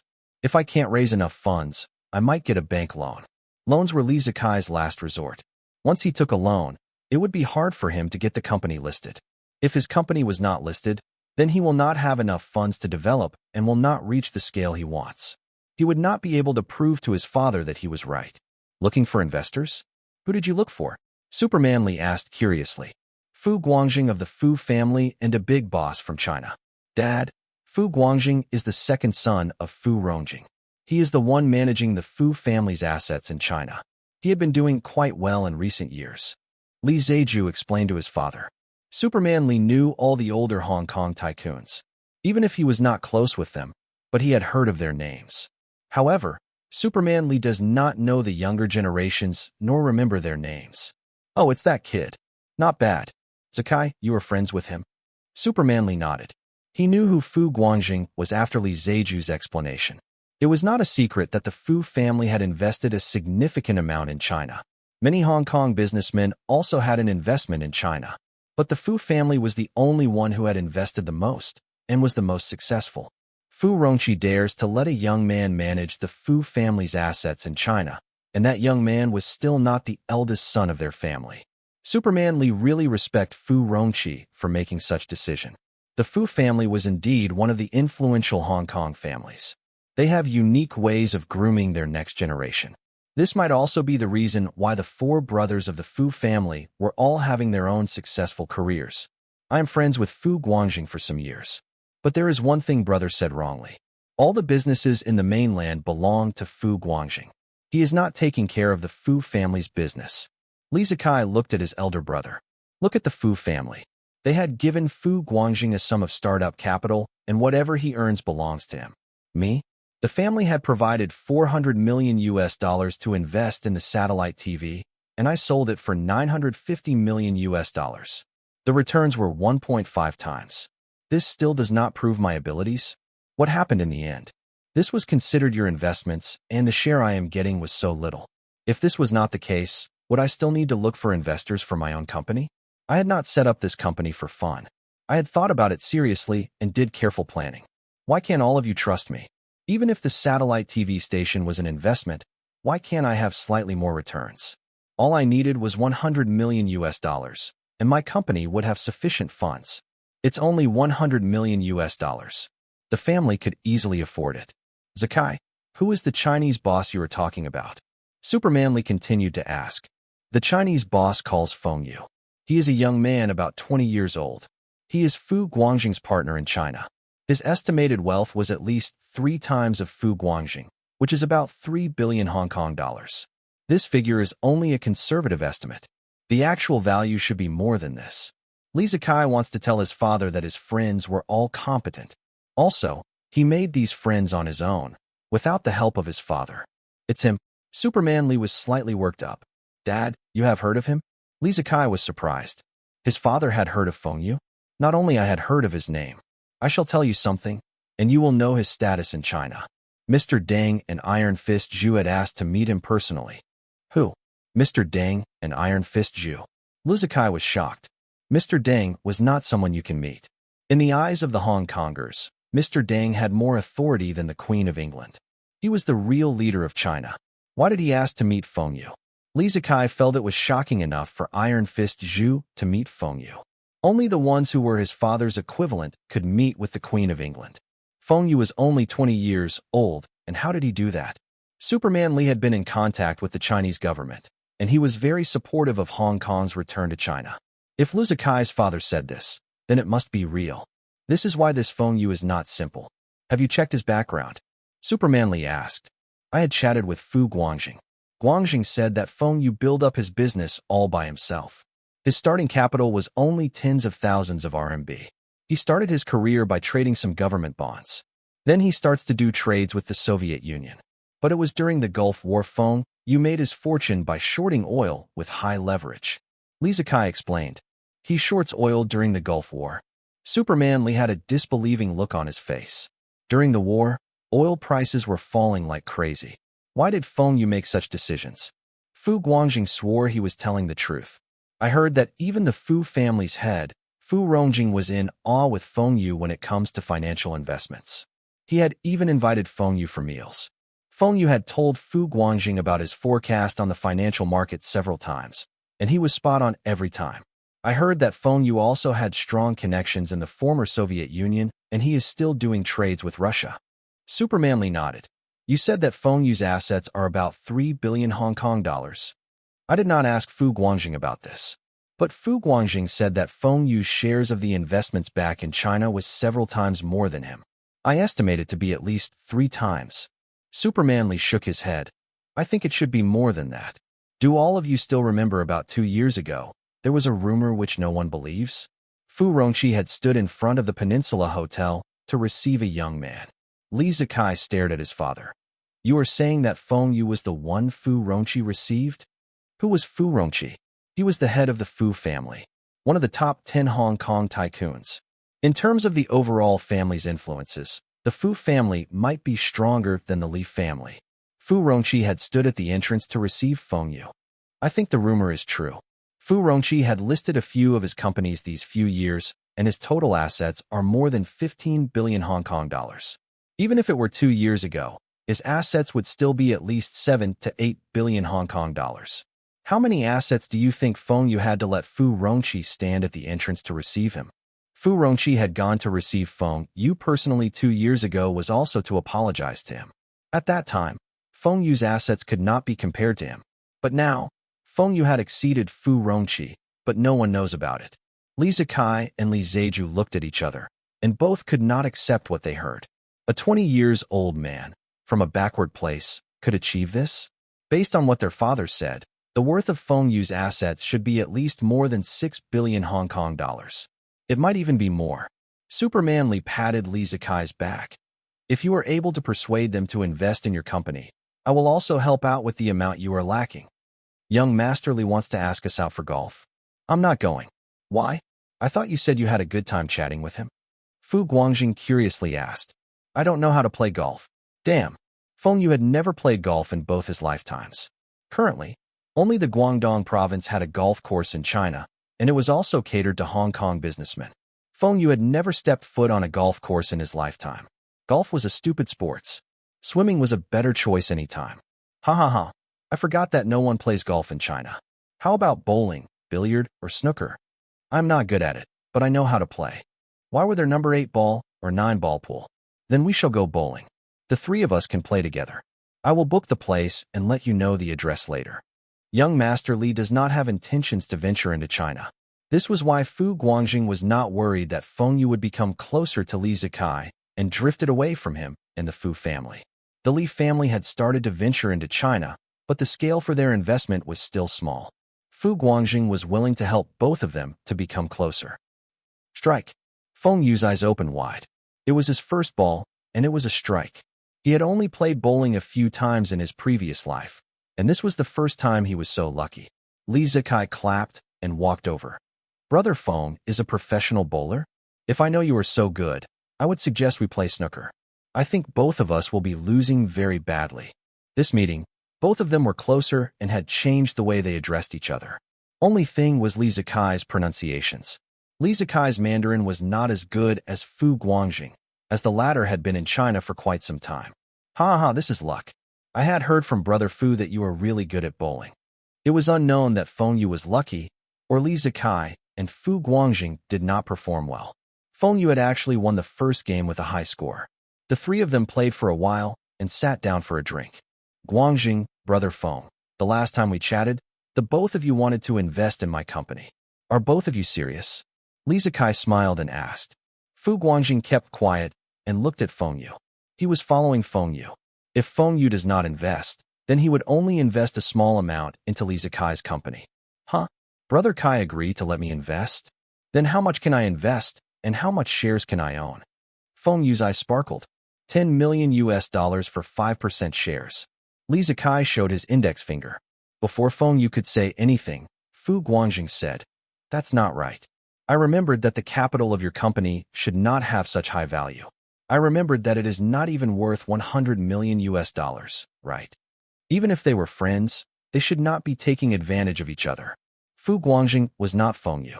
Feng Yu could ignore the number of shares he received as long as the whole deal could be expedited. Fu Guangjing would fight for what he deserved. When Feng Yu heard what Fu Guangjing said, he frowned. The shares he will get for this deal was too little, and he still has to pay a premium price for it. He thought if he should reconsider his decision to invest. Li Zikai patted Fu Guangjing's back. Guangjing, we have known each other for so long, and do I look like the type who take advantage of friends? This company is currently worth $100 million, and I do not include the value of the technologies. My father has agreed to invest $80 million into the company. That's why I am offering both of you $10 million for 5% shares. I will never take advantage of my friends. Fu Guangjing looked at Li Zikai puzzled. Superman Lee will be investing 80 million US dollars in your company. And why was he still asking both of them to invest? If he was really short of that 20 million renminbi, he could just tell his father. He had already given you 80 million US dollars. He would not mind giving you 20 million more.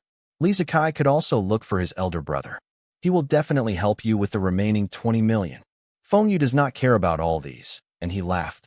Then I will ask my staff to transfer that 10 million US dollars to you tomorrow, and we can sign the contract. Superman Lee was willing to invest in Lee Zakai's company. That means it was impossible for this company to fail.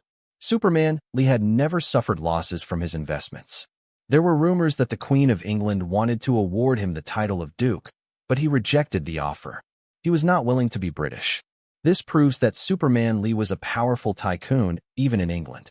In Feng Yu's previous life, Superman Lee was the wealthiest tycoon in Hong Kong and had held the title of the richest man in Asia for a long time. He was also one of the top 10 wealthiest people in the world. With Superman Lee's status, one word from him, Lee Zakai's company shares will shoot up. Fu Guangjing saw Feng Yu agreed and immediately told Lee Zakai, I will be going to your company tomorrow to sign the contract. The money will also be in tomorrow. Lee Zakai laughed and asked, the both of you does not want to ask me what my company is doing and look at the development plans. Feng Yu shook his head. We do not need to be so troublesome. You can ask Brother Fu. We had cooperated on several occasions, and we settled the details with only a few sentences. Fu Guangjing also laughed. That's right. I am still worried that you will not call me along when you invest. But truth be told, I had never suffered any losses when I invested with you. Even if I were to suffer losses once or twice, I also would not mind.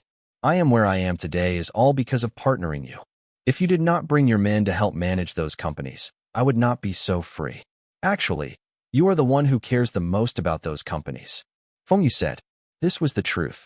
Without Fu Guangjing, Feng Yu's businesses would not grow to the existing scale. Just the overseas sales distribution channels would be a headache for Feng Yu. Feng Yu would need many years to develop those channels. Also, the negotiations with the local authorities for their new factories. Without Fu Guangjing, Feng Yu would have to do everything himself. Although Feng Yu had to let Fu Guangjing own some shares, Feng Yu does not need to worry over lots of things. He could enjoy his life and do whatever he wants. The both of you can stop praising each other. Have you all rest enough? I did not perform well just now. Should we play 2 more games? Both of them had agreed to invest in Lee Zakai's company, and his father will surely invest too. Lee Zakai was over the moon. No problem. I also did not put in my best effort just now. Fu Guangjing agreed immediately. After bowling, the 3 of them had dinner before going their separate ways.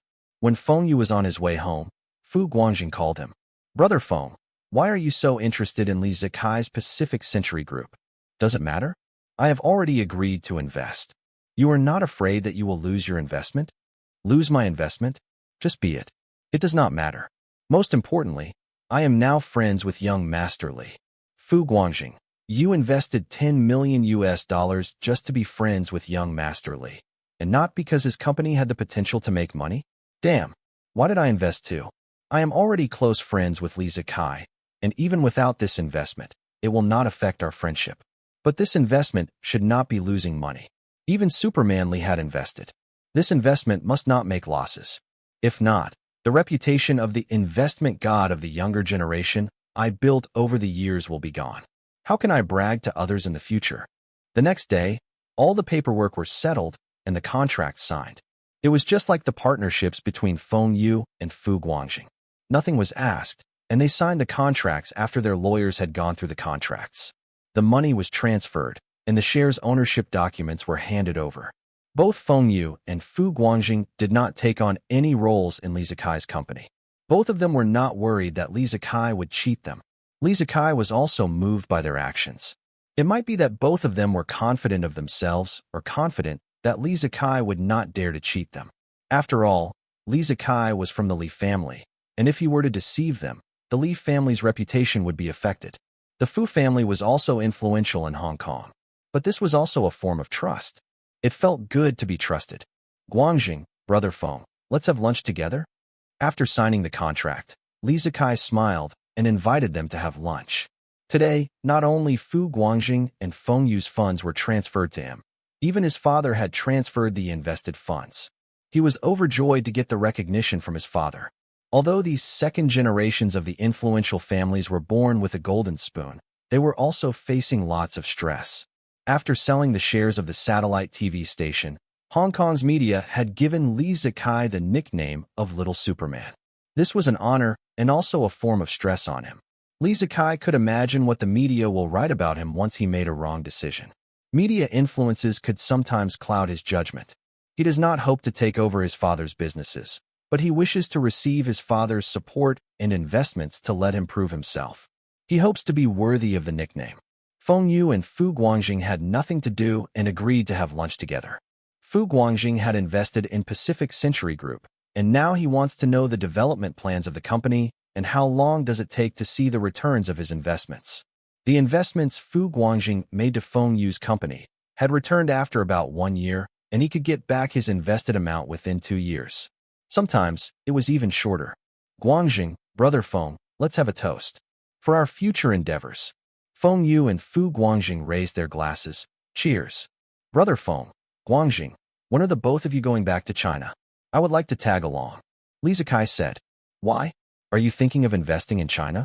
Is this your idea or your father's idea? Fu Guangjing asked. There was a significant difference in whose idea this was. If it was only Li Zikai's idea, then Fu Guangjing could just exchange some shares with him. But if it was Superman Li's idea, then Fu Guangjing could not help much. Only Feng Yu could assist him. Fu Guangjing's total assets were too little compared to Superman Li. It's my idea.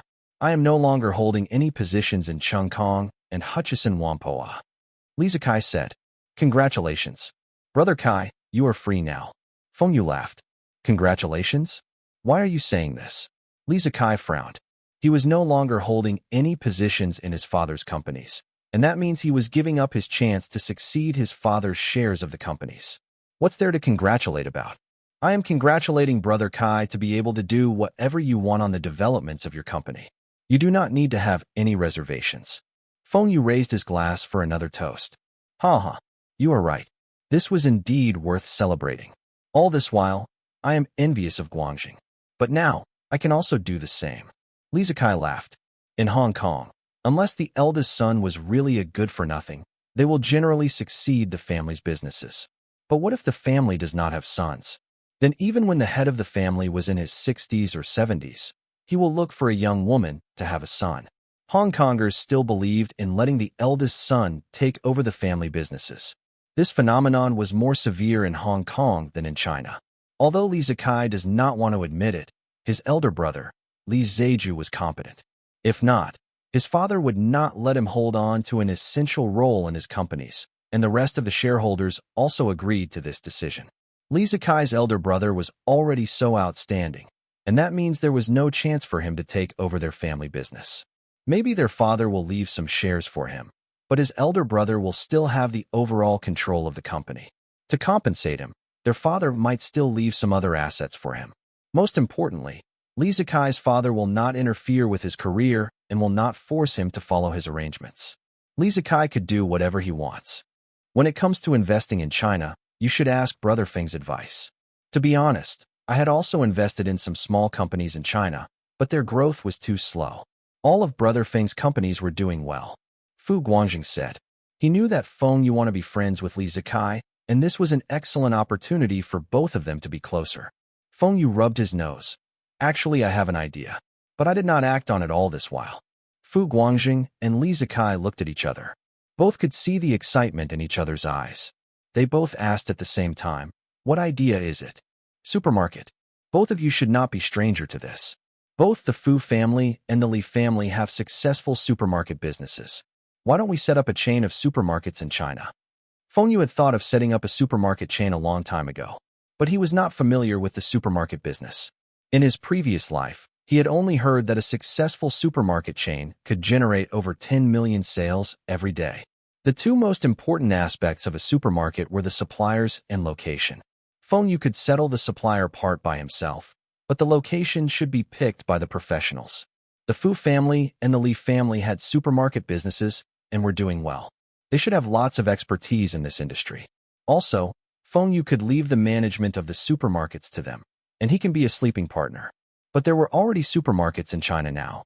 One of the world's top leading supermarket chain, Century Lianhua Group, had started operations 2 years ago.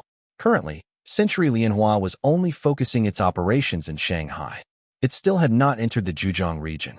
Although it so has branches in Beijing, the scale was still small. The market was still huge.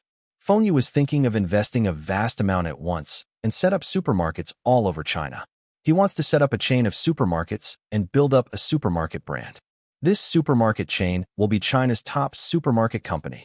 Every hyper supermarket's investment should be more than 100 million renminbi. But Feng Yu should be able to get a loan for this. Even if he set up 10 supermarkets at the same time, his total investments might be less than 500 million renminbi. Also, he could delay payments for the goods in the supermarket for about 1 to 2 months. The goods would use the least capital. Fu Guangjing and Li Zikai looked at each other again. Supermarkets? That's right. China had a high population, and if they had picked an excellent location to set up a supermarket, they would surely make high profits. Both families had lots of talents that understand this trade inside out. They could just pick them to help them run this supermarket business. Brother Feng, tell us your plans. Li Zikai asked excitedly. Supermarkets appeared in China after the Chinese economic reform. But at that time, it was known as the self-service market. The first supermarket was in Foshan, Guangdong, under the name of Friendship Store.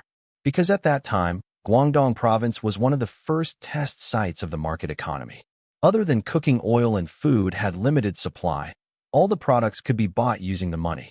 Of course, the products were more expensive than using food tickets. At that time, the supermarkets were very run down. There were no display shelves and cashiers. Even the shopping carts had to be imported. Luckily, Foshan was very near to Hong Kong.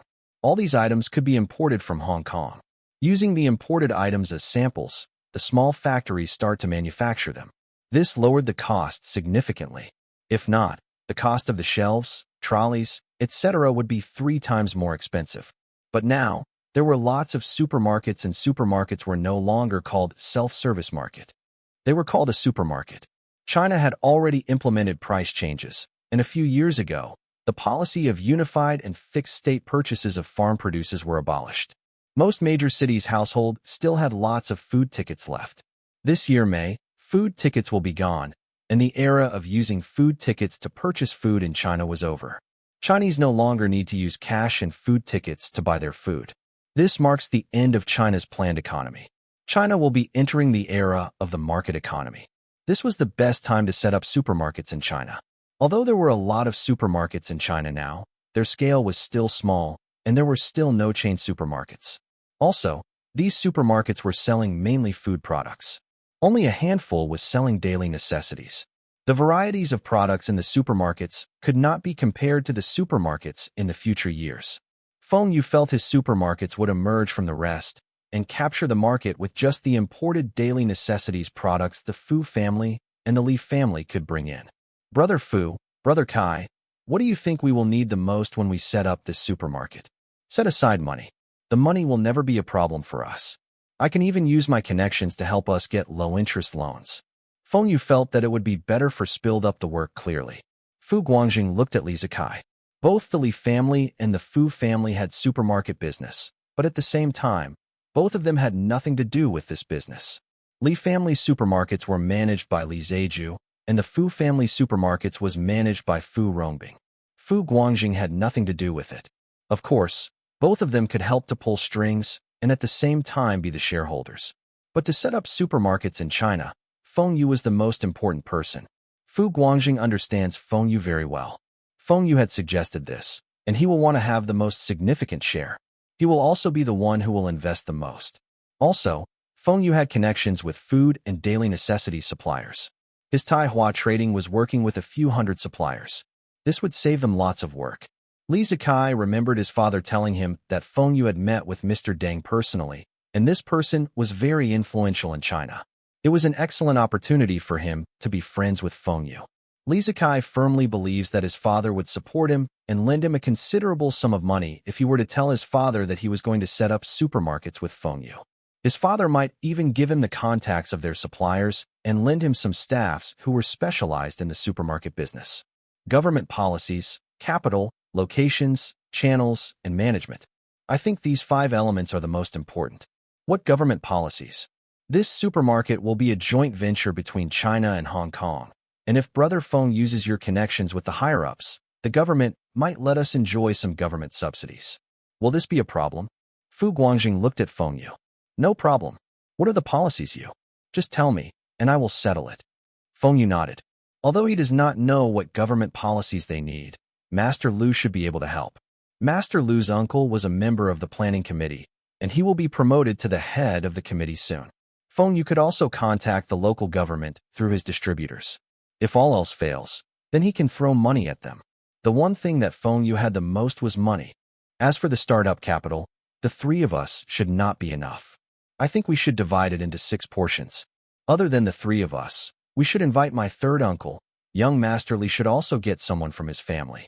The remaining portion can be used to reward those management staffs.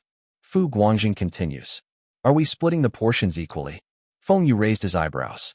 Equal share? Are you telling me that I will own only 1/6 of this business? Fu Guangjing waved his hand.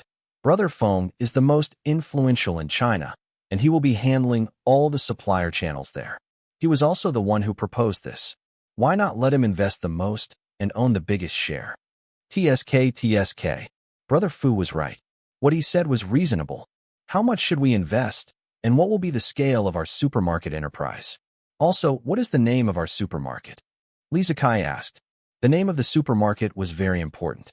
Why did Feng Yu insist Li Shiqiang name his logistics company as Wind and Rain Logistics? Why did Feng Yu use Wind and Rain or Iwa in all his new products?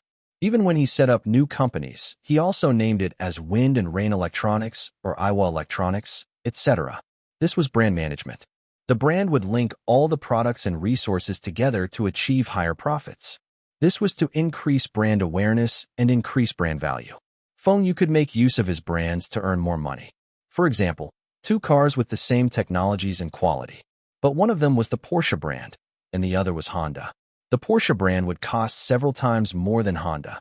It was easy to create a brand, but it was hard to manage it. All of them believed that this supermarket will be profitable and will be influential. This was why the name was very important. If possible, Fu Guangjing would want to use his third uncle's supermarket brand. Li Zikai would also wish to do the same. They were looking at Feng Yu.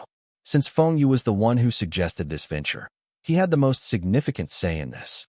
Feng Yu had also thought about using this supermarket to develop his brands. But it was not possible for him to use his own brands. Wind and Rain Supermarket? Zhang Ruiqiang had mentioned several times to him that Wind and Rain do not sound auspicious. Iwa Supermarket? Iwa was the brand of electronics products. It's not suitable too. Taihua was the most suitable among all of Feng Yu's brands. Other than Taihua Trading, there was also Taihua Agricultural Products. There should be agricultural products in a supermarket. Also, Taihua had the word Hua in it. Hua means Chinese, and people would relate it with China. I think the supermarket should be called Taihua Supermarket. I can invest more. As for the scale, the initial phase should have at least 20 supermarkets in all the major cities. I can also let CCTV News to report on our supermarkets. It's fine if we can set up the supermarkets in the existing shopping malls. If not, then we have to build it up from scratch. We need to take note of the time. Feng Yu said his opinion. 20 supermarkets at once. Is the scale slightly too big? Li Zikai frowned and asked.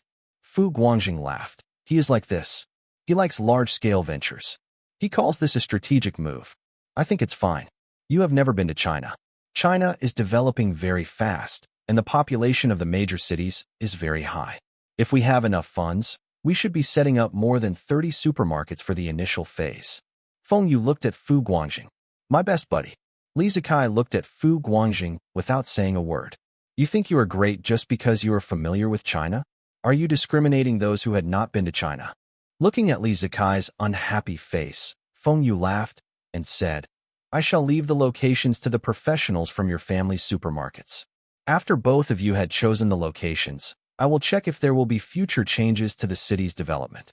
I do not want the area around our supermarket to be teared down 1 year later. This is not a problem. I can negotiate with the local government as I have the experience. I will go personally, and I will make sure the cost will be at the lowest. Fu Guangjing beat his chest. That's for sure. But if you let me do the negotiations, it will be faster. Feng Yu shrugged his shoulders. Fu Guangjing was scared of Feng Yu's negotiation skills. Feng Yu always felt it was troublesome, and every deal he negotiates, he wants it to end fast and does not care how much he spends. Although speed was necessary, money was also important. Yes, you might earn profits from all your investments, but if you are able to lower your cost, why not? We will be setting up so many supermarkets at once, and if we were to spend an extra few millions for each supermarket, it would add up to over tens of millions. Li Zikai interrupted. We should set up a negotiation team and let Guangjing lead the team. All of them had invested in this venture, and Fu Guangjing should not be the one making all the decisions during the negotiations. The scale of this venture was quite big, and the funds involved should be huge. Li Zikai might not be worried, but his family will not feel the same way. Haha, that's settled. You think he will really let me make all the decisions? Although I am in control of the management of all the companies, he was the one in control of financial matters. Fu Guangjing points at Feng Yu and laughed. Feng Yu smiled. You also have some power over the financial matters. When have I ever stopped you from spending money? Look, I have also never interfered with your management decisions. That is because you are lazy. Fu Guangjing hits the spot. Li Zikai was shocked. Will there be any problem working with these two people? Why does he feel like the both of them were unreliable? Then we shall not talk about that. I will handle all of China's suppliers for food products and daily necessities. But if our supermarket wants to attract more customers, we should bring in some special products, like imported goods. Both of you should have no problems getting the suppliers, right? If they want their supermarkets to stand out from the rest and increase their status, then their supermarkets must be different. It was not sufficient for its supermarkets to be bigger. They need to have reliable sources of goods and products. The more suppliers they have, the retail prices will be lower and have more variety. This way, they can attract more customers. If the supermarket has some products that were unavailable in other supermarkets, or even in the cities, it would be better. Li Zikai said, my family has some contacts for food products and cosmetics. We also have contacts for some apparel brands. My third uncle also have these contacts. We still have electronics products, stationaries, hardware, etc. Most of these were imported goods. Fu Guangjing glanced at Li Zikai. He had a proud look on his face. Can your family's supermarket compare to my third uncle's supermarkets? The supermarket should also have fresh food products. If we can let our customers get used to buying groceries in the supermarkets, it would increase the customer flow. Li Zikai reminded, I can settle this fresh food product. Feng Yu might need to look for his Tai Hua Trading's distributors. All the distributors were prominent figures of their provinces and should not have a problem to help him a source for suppliers. Lastly, the management issue. Are we going to set up a board of directors for our supermarket enterprise? If we are going to set up, then who should be on board? Fu Guangjing looked at Feng Yu. The both of you can decide on this.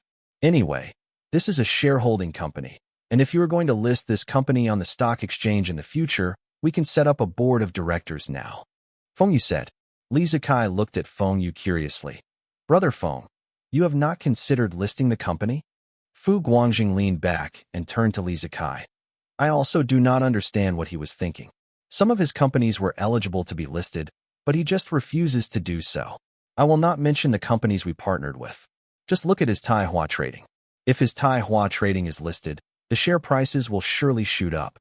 What is the reason for a company to be listed? Isn't it to raise more funds for future developments? My companies do not lack money, and why should do that to raise funds? Do you lack money now? Feng Yu asked. Actually, Feng Yu had another reason. He does not want to reveal his wealth. Once his wealth was announced, then he can no longer be an invisible tycoon. Although many people knew Feng Yu was a tycoon, no one knew how much Feng Yu has. Even Fu Guangjing was not sure of Feng Yu's total assets. The Chinese had a hatred for the super wealthy tycoons. If a 20-year-old young man suddenly appear and become China's top tycoon, he will be the target. Feng Yu wants to wait for a few more years. After Tai Hua school buildings were built all over China, he will then list all his companies on the stock exchange. At the same time, he can also avoid 1997 global financial crisis. Now, he does not need to worry about the share prices of his companies when he moves his funds around his companies. Feng Yu was preparing himself to make a killing during the financial crisis and teach those overseas speculators a lesson. We should still set up a board of directors. The three of us, Uncle Fu and my elder brother. The five of us can form the board of directors, and who should be the chairman? Li Zikai looked at Feng Yu. Since Feng Yu was investing the most, and Fu Guangjing was so supportive of him, Feng Yu should be the chairman. Chairman of the board? I am not interested. If any one of you wants to be the chairman, go ahead. But I want to be the executive director. The position of executive director was much better. He could monitor the finances and all other company-related matters. His authority will be higher than other directors. He can also suggest deposing the chairman or other directors to the board. Fu Guangjing had an "I knew it" look on his face. This Feng Yu still wants to throw all the troublesome work to others. Li Zikai was confused. Feng Yu had invested the most, and he does not want to be the chairman of the board? He only wants to be an executive director? What's the use of being an executive director? Other than the power to monitor the finances, what else can he do? How many rules and regulations matters can there be in the company for him to monitor? Other than financial matters, since when was there any chairman being reported to the board by the executive director for other issues?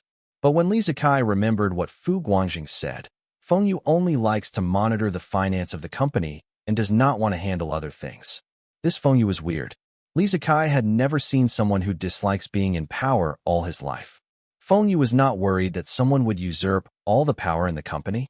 The chairman can make the strategic decisions and gets to decide whichever parties he wants to gain benefits. Feng Yu was not interested. Li Zikai looked at Fu Guangjing. Fu Guangjing said without any hesitations, "I want to be the chairman." Before Li Zikai could say anything, Feng Yu nodded. "Fine. I will support you." Li Zikai, Feng Yu and the Fu family were together in this. There was no way he could get the chairman position. Fu Rongbing will surely support his own nephew. Fu Guangjing will be the chairman. But to balance out the powers, I should be the general manager. Li Zikai also expressed his intention to be the general manager. Feng Yu and Fu Guangjing agreed.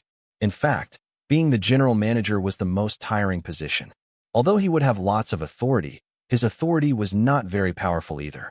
Luckily, he was also one of the directors and can be considered the second in command in the company. The three of them carried on with their lunch and assigned the duties to all parties. Now, they have to wait to see if Superman Li and Fu Rongbing wants to be part of this venture. That evening, at the Li family's mansion, Li Zikai stopped Superman Li and Li Zeju. "Dad, brother, can the both of you go to the study room for a while? I have something to tell the both of you." Superman Li looked at Li Zikai puzzled. Earlier in the morning, he had already given him $100 million. Could it be that the company had encountered some difficulties? Cannot be. Both Feng Yu and that kid from the Fu family had invested. Li Zikai's lawyer, who was also the Li family's lawyer, had informed him after the contract was signed. "Brother, your company had run into some problems?" Li Zeju asked concernedly. Although both brothers were not close, they were brothers after all. Their relationship was not as bad as what the media reported. Also, Li Zeju was already appointed to be the successor, and there was nothing for both brothers to fight for. "Dad, brother, I had signed the contracts with Feng Yu and Fu Guangjing. They had invested $10 million each into Pacific Century Group. After that, we had lunch together, and we chatted about investing in China." Li Zikai told his father and brother about what was discussed over lunch and hinted that he does not have enough cash on hand. He only has $20 million, and it was not enough to invest. Based on what was discussed, Fu Guangjing, Fu Rongbing, Li Zikai, and Superman Li will invest $30 million each for 15% shares. Feng Yu would invest $75 million for 35% shares. The remaining 5% of shares will be sold at 50% discount, $5 million to the key employees. This was why Li Zikai wants to borrow at least $10 million from his family and asked his father and brother to invest with $30 million into this venture. Also, he needs to select some staffs from their supermarket to be the managers in the company. Most importantly, he wants to use their family's supplier network to supply Tai Hua Supermarket Enterprise with products. The total worth of the shares was only $200 million. Why Feng Yu was willing to invest an extra $5 million? Li Zeju asked curiously. $5 million might not be a lot to them, but it was also not a small amount. He gets to name the supermarket, and he wants to be the executive director. He wants to be the executive director? Then who will be the chairman? Li Zeju was shocked. He thought Feng Yu would want to be the chairman. Executive director cannot take on the role of chairman or general manager. Feng Yu is giving up his authority. Fu Guangjing will be the chairman, and I will be the general manager. Fu Guangjing and not Fu Rongbing. Zeju, what do you think of Fu Guangjing's ability? Superman Li asked. Fu Rongbing had been managing the Fu family's supermarket business for decades. He should be the most suitable person to be the chairman. I do not know much about Fu Guangjing. However, in the past 2 years, he has been managing Hong Kong's Guanghui Trading Company and had been doing well. I had also heard of a joke about him. He likes to buy antiques. He attended an antique auction once and said that he had skipped an important meeting just for this auction. Li Zeju replied. Li Zeju had pointed out Fu Guangjing's capabilities and also his flaws. Dad, brother, let me add one more thing. Feng, you have lots of businesses in China, and Fu Guangjing has some shares in those businesses. Fu Guangjing is also the one managing those businesses. Without this reason, would Feng Yu support Fu Guangjing to be the chairman? This was also why Li Zikai did not oppose Fu Guangjing to be the chairman and opt to be the general manager. Fu Guangjing is managing Feng Yu's businesses in China? Li Zeju was confused. Feng Yu was the major shareholder, and he gives out his authority? Why? He really trusts Fu Guangjing so much. How long have they known each other? Superman Li understood why Feng Yu made such decisions, and he looked at his eldest son. Do you think a 20-year-old young man can have the energy to learn management while focusing on making investments? Many geniuses were talented in one field, but Superman Li have never seen someone who was gifted in all areas. Feng Yu wanted to be the executive director and could keep an eye on the company's finances was enough. No matter who was in charge of the company, their ultimate motive was for the company to make money. Feng Yu, as the major shareholder, will be the one who will profit the most from the company. Li Zeju finally understood. Feng Yu was not good at managing, but even if he was not good at it, he could still hold on to all the authority over his companies. He was full of respect for Feng Yu for letting go of all his power to others. Dad, I think this venture has the potential. But why is the total investment so high? $200 million. How many supermarkets are you all going to set up? With China's current economy, are you sure you can make money? Have you calculated how long will it take before you can get back the investments? Li Zeju asked. $200 million was equivalent to more than 1 billion Hong Kong dollars. They could set up at least 10 supermarkets. Other than Shanghai and Beijing, were there other areas that were suitable to set up supermarkets? Our initial plan was to set up at least 20 supermarkets at once. The funds will be mainly used for the rental, fittings, marketing, and deposits for the goods. We will control the funds for every supermarket to be less than 100 million. I do not know China's economic situation well, but Fu Guangjing has been in China for some years. The Fu family also have a supermarket business. He estimated it will take 3 years to get back our investments. Li Zikai said, 100 million for one supermarket, and you all are going to set up 20 at once with your current funds? That means you all are going to get loans. Li Zeju frowned. They were going all out. They did not consider the risks. That's right. We are getting at least 1 billion loans.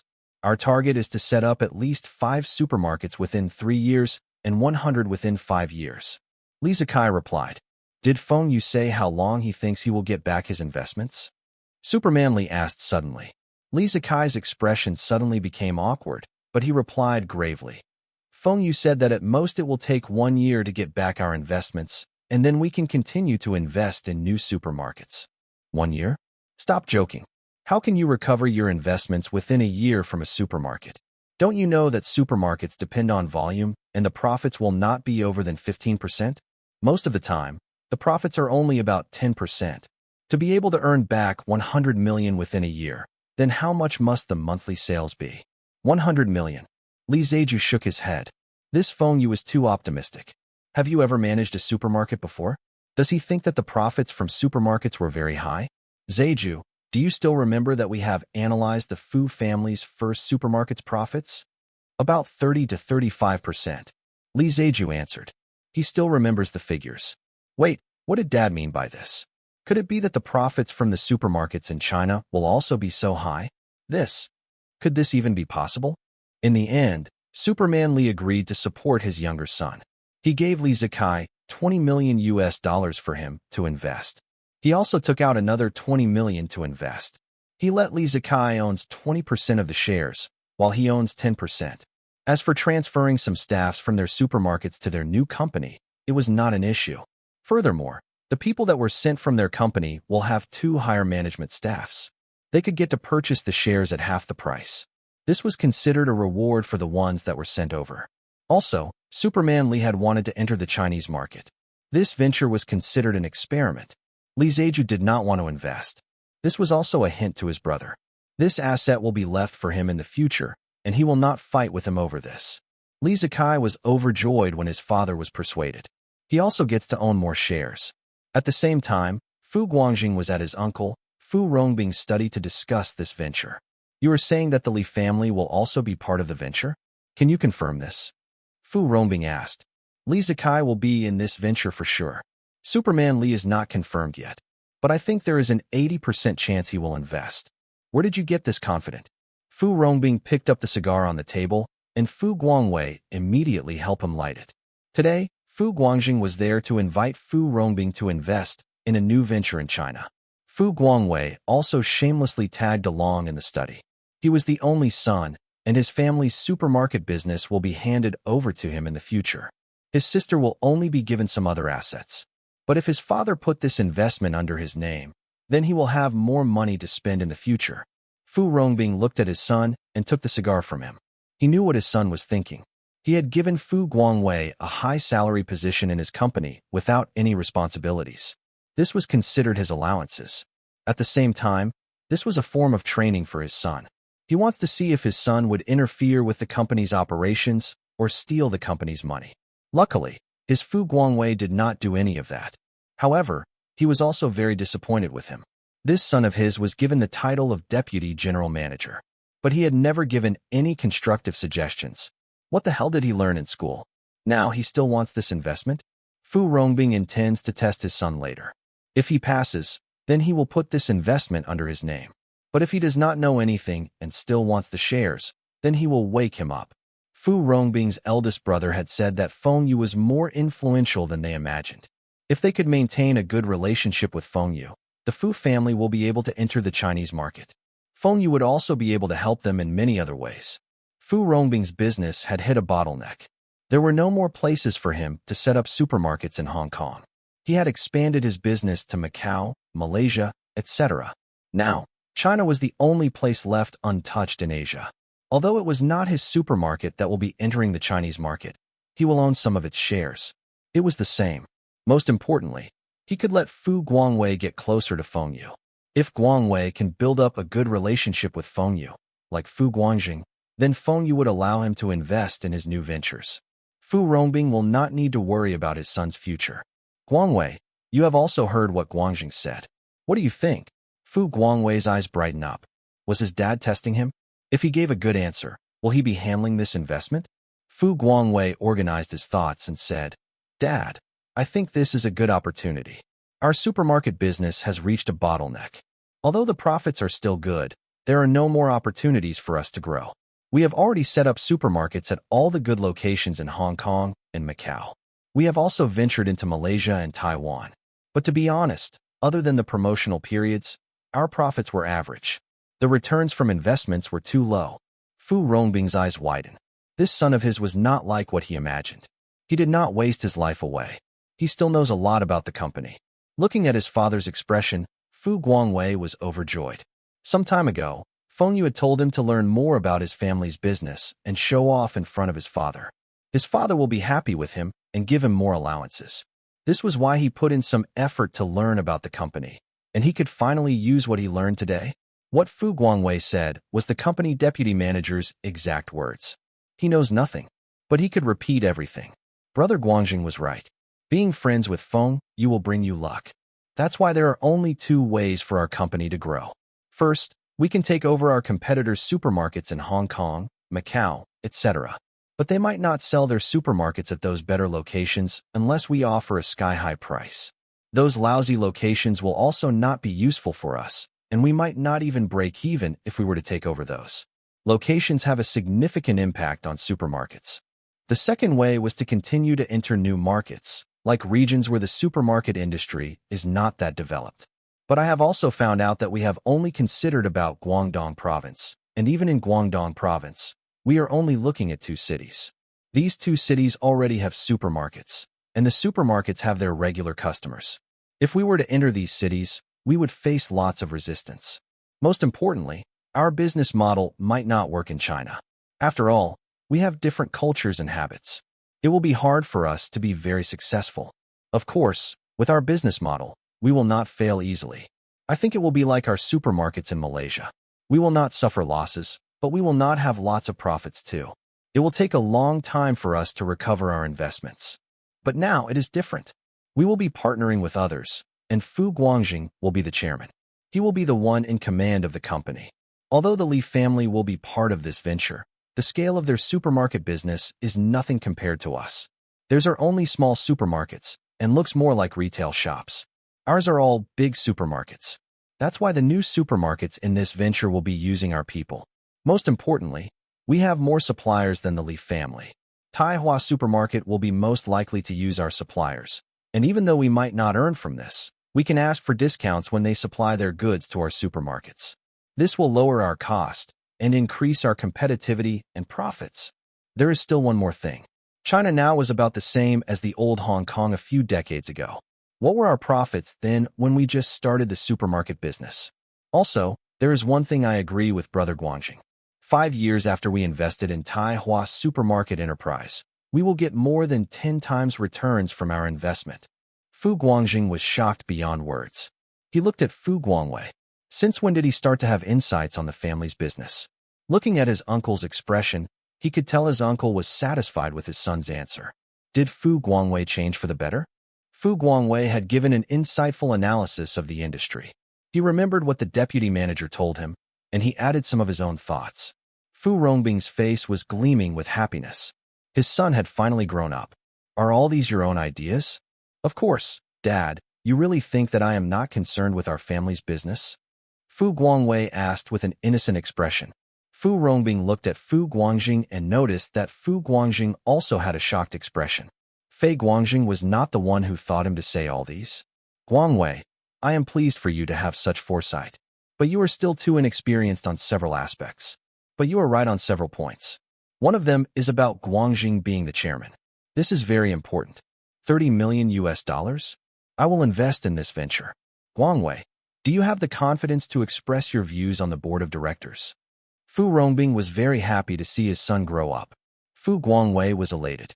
He knew what his father meant. Don't worry. I am not a kid. Furthermore, Brother Guangjing is around. The supermarket manager's training will surely be handed over to us. Maybe we can even send our supermarket managers over. We will have total control over the mid-management staffs. What's there to be afraid of? Fu Guangwei pumped out his chest and said, Guangjing, we will be sending our managers over? We had discussed this. One supermarket will need at least 10 management staffs, managers, floor managers, supervisors, etc. We plan to set up at least 20 supermarkets. We can hire the locals for junior positions, but the supermarket managers must have the relevant experiences.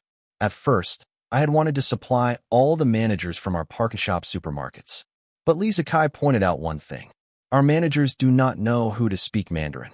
It will be hard for them to manage the staffs. The Li family staffs can speak Mandarin? They are also the same. Fu Rongbing said unhappily. The Li family's Watsons had entered China a few years ago. They do have staffs that were familiar with the Chinese market and can speak Mandarin well. Fu Guangjing explained. How big are their shops? Can their shop managers manage a big supermarket? Fu Rongbing said with disdain. Was it really that important to speak Mandarin? The ability to manage was the most important. We concluded that we will each pick 10 supermarket managers, each for training at our supermarkets. Li family staffs will teach our people how to speak Mandarin and how to communicate with the Chinese. In return, we will teach them how to manage a big supermarket. The assistant store managers and floor managers will be hired from the locals, as many places in China still speak their local dialects. Fu Guangjing was also feeling very helpless over this problem. Although the Fu family have lots of experiences in managing big supermarkets, the Li family had entered the Chinese market earlier. The Li family's businesses in China was only a trial and had stores in only Beijing and Shanghai. But the Fu family does not have any stores in China yet. Fu Guangjing laughed at the issue of speaking Mandarin. You can try speaking Mandarin in Shandong. It is no difference in speaking Cantonese with them. But Feng Yu said that speaking Mandarin was very important, and he had to give in. Fu Guangjing had to let go of some of his authority, and he was unhappy with it. Luckily, after their supermarkets were in operation, these managers will have to compete for the positions. He was confident that the managers from the Fu family will win. If the Li family's managers cannot perform, sack them immediately. It is only 20 store managers. Any floor managers from our supermarkets can easily take on these roles. I will send Bai Yiming to help you. He is from Guangdong and should be willing to return back to China to work there. He is also capable and trustworthy. You see who else is suitable, and I will transfer them over to help you. Bai Yiming was Welcome Supermarket's deputy general manager. His salaries were quite high, but he does not have any shares in the company. He will be returning back to China for work, and there will be no changes with his salaries. He will even get the opportunity to own the company's shares. Also, he had already gained $1 million from the 1% shares. The Fu family had given this opportunity to Bai Yiming, and Bai Yiming will surely pledge his loyalty to the Fu family. Thank you, uncle. With deputy manager Bai helping me, it will be easier for me to manage the company. Fu Guangjing was glad. His third uncle was sending someone capable to help him. This will make his job easier. Fu Guangjing left after finishing discussing the details. Fu Rongbing called Fu Guangwei over and gave him a lecture. He wanted Fu Guangwei to observe how the rest work and learn from them. If he encountered any problem, he should discuss with Fu Guangjing and Bai Yiming. He can also call back home to ask for advice. Fu Guangwei acknowledged. He knew his own capabilities, and he would not do well if he were to really manage the business. He admired Feng Yu for throwing all the work to others and gets to do whatever he likes. Guangwei, how is your sister and Feng Yu getting along? Have you asked your sister? Fu Rongbing asked. I have not asked her. I will ask Feng Yu tomorrow when I see him. But both are hiding this matter from us, and they will not admit it even if I ask them. Fu Guangwei replied. She is your sister, and you show to be more concerned with her. Both of them do not want to admit it is not important. You must help to bring them together. If Feng Yu becomes your brother-in-law, you might be even more successful than Guangjing in the future. Fu Guangwei suddenly realized this. That's right. If Feng Yu becomes my brother-in-law, then his sister can help him ask Feng Yu to let him join in future investments. Dad, rest assured. I will make sure Feng Yu will fall in love with Sis. Fu Guangwei said. The next morning, Feng Yu received a call from Fu Guangjing after his breakfast. Fu Guangjing asked him to come to Hong Kong Guanghui Trading Company for a final discussion over the details of their venture. Everyone was already there when Feng Yu arrived. Feng Yu saw that Fu Rongbing was not present, but Fu Guangwei was the one who came. Li Zikai was seated with another person who looks like him. This person must be Li Zeju. There were a few more people who Feng Yu had not met before. They should be higher management staffs from both families. Brother Feng, let me introduce. This is Li Zeju, eldest son of the Li family. This is Uncle Li's assistant, Mr. Su. Mr. Su also has shares in Uncle Li's company. This is Watson's Hong Kong's deputy general manager Lin Jiang. This is Watson's China's deputy general manager Huang Yishan. This is my third uncle's assistant, Hong Guofa. This gentleman here is Bai Yiming. He is the deputy general manager of Welcome Superman. He is from Guangdong. This person is Welcome Supermarket's overseas operations manager, Yang Mingyuan. Fu Guangjing introduced everybody to Feng Yu. Li Zeju was the one first to speak. I have long heard of Brother Feng's name. I can finally meet you today. My father cannot be here because of his work. That's why he sent Mr. Su and me to represent him. My father is the one who is investing in this venture. Li Zeju will not be investing. That means Superman Li intends to leave the supermarket shares to Li Zikai in the future, but these were not important.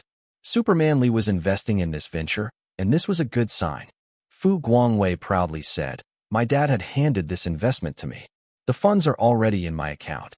Congratulations, Guangwei. You are finally independent. Feng Yu laughed.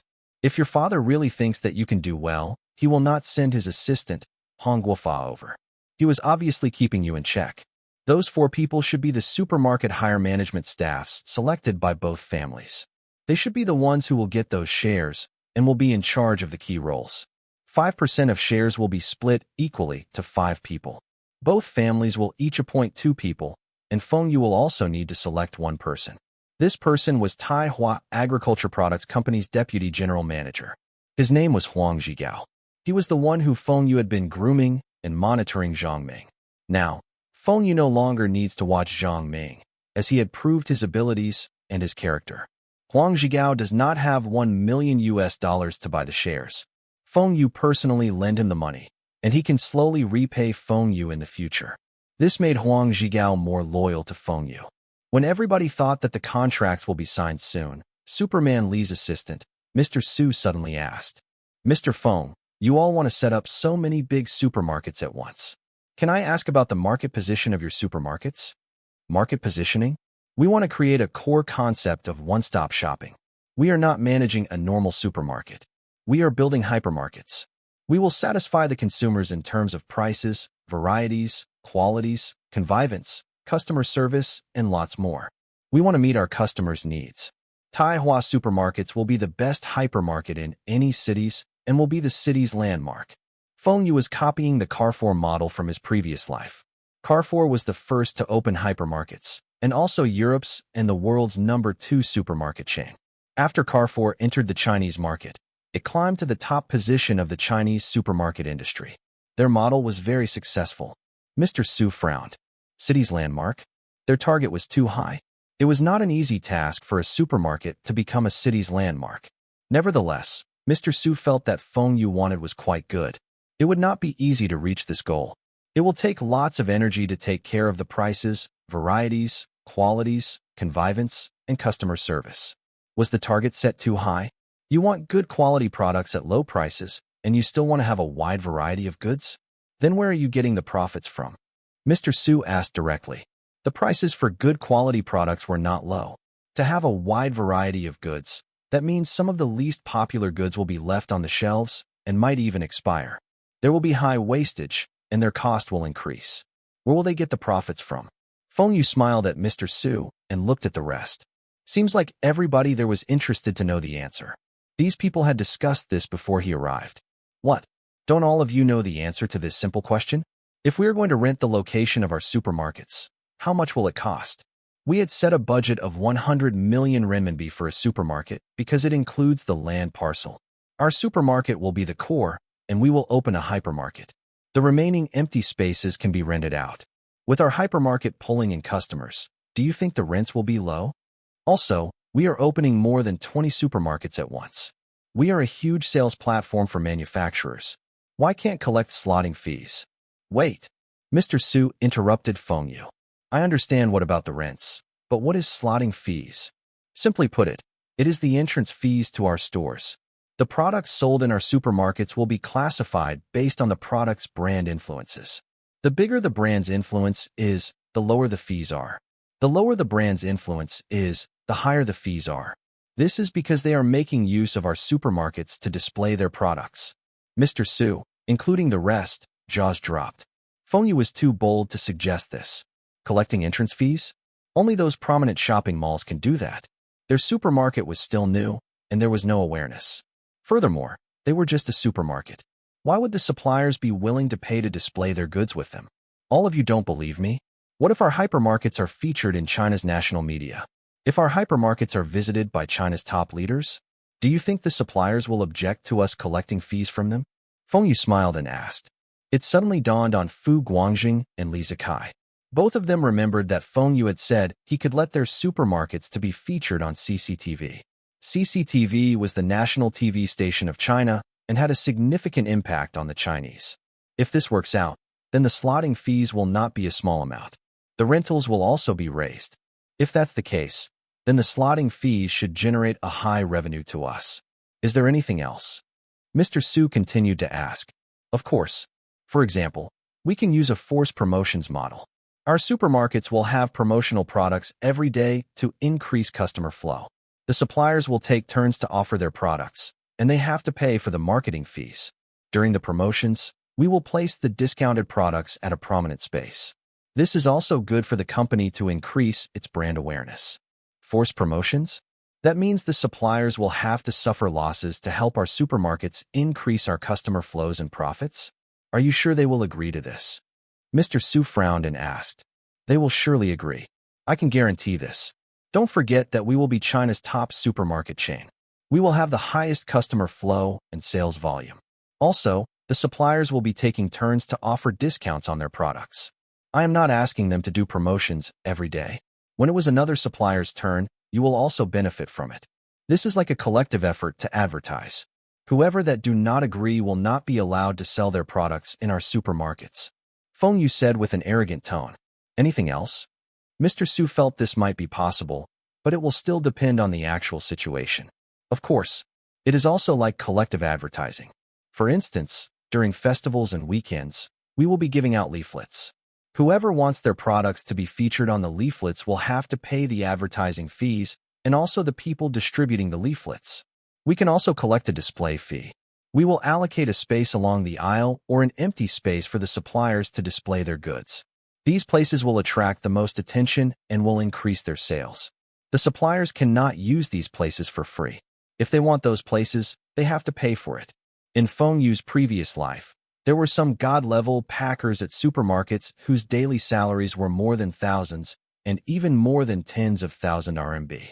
It was because the way they packed the products will attract the customer's attention and increase brand awareness. Lastly, our fresh produce sections must ensure our products are the freshest. We can get these products directly from the farmers, and we can even build a supply base. There will be no middlemen, and if our stocks are running low, we can stock up anytime. We want our customers to get used to coming to our supermarkets to buy their groceries every day. After they had bought their vegetables, meat, etc., they can buy other items like salt, cooking oil, etc. When they are buying those items, they will see the milk, ham, instant noodles, etc. nearby. So, even if the customer had come to buy 2 cucumbers, they will end up purchasing lots of other items. I have access to many suppliers for a wide variety of goods in China. I do not need to say how much cheaper I can get those goods, and all of you will be supplying the imported products, and this will attract more customers. Mr. Su, do you have any more questions? I have no more questions. Mr. Feng is indeed like what my boss said. Although this might seem to be an idea out of nowhere, you have already planned everything out. Mr. Su finished talking and turned to Li Zheju. Li Zheju nodded. This was an indication that the Li family will be part of this venture. The Li family had confirmed their investments, and so does Fu Rongbing. Fu Rongbing was very interested in this venture and had sent his assistant over. Now that the Li family had confirmed, Hong Guofa also nodded to Fu Guangwei. The investors were settled. Now, all the parties need to confirm the amount they will be investing in. Other than Superman Li and Li Zikai shares had some changes, there were no changes to the rest of the parties. The total amount of Li family's investment did not change, but Li Zikai will own more shares while Superman Li will be getting lesser percentages. This was within their own family, and the other parties did not object to this. The remaining 5% of shares were offered to the 5 assistant general managers. Among the assistants, Huang Zhigao was not present and Feng Yu represented him. Each of the assistants was offered 1% shares for $1 million, and they will be one of the shareholders. Shareholders' meeting and board of directors were different. Shareholder meetings do not take into account the number of votes.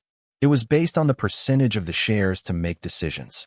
Whoever's suggestions receive the support of more than 50% shares, it will be approved.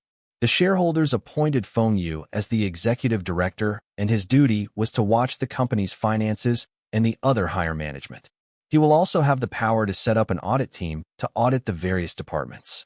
He will only answer to the board. Feng Yu and the other 4 key shareholders will form Tai Hua Supermarket Enterprises Board of Directors. Feng Yu will be an independent director, and he will step down from the board once the company was listed. This was because as executive director, he should not be holding on to any positions in the company. Everyone voted Fu Guangjing to be the chairman of the board, and Fu Guangjing nominated Li Zikai as the general manager of the company. The 5 smaller shareholders were also appointed to be the deputy general managers and were put in charge of various departments. Among them, Huang Zhigao was put in charge of the finance department. These were only some arrangements of their position after the company was officially set up. The deputy general managers envied Feng Yu for his position of independent director in the board. The board of directors was the core of the company's management and had the most authorities. With all these matters sorted out, Fu Guangjing asked his lawyer to draft out the contracts. The next day, Fu Guangjing flew to Beijing. He registered Tai Hua Supermarket Enterprise in Beijing, and he will be the legal representative of the company. Feng Yu was the one who wanted the company to be registered in China. He had wished for the company to be registered in Bing City, but the rest of his partners objected. 1 week later, all of them received the documents which stated their shares. This company was officially set up. But now, all of the shareholders had only transferred 10% of their investments into the company. After all, the locations of the supermarkets were not finalized yet, and there was no use for the company to hold so many funds. When the locations were finalized, then the shareholders will wire the money in.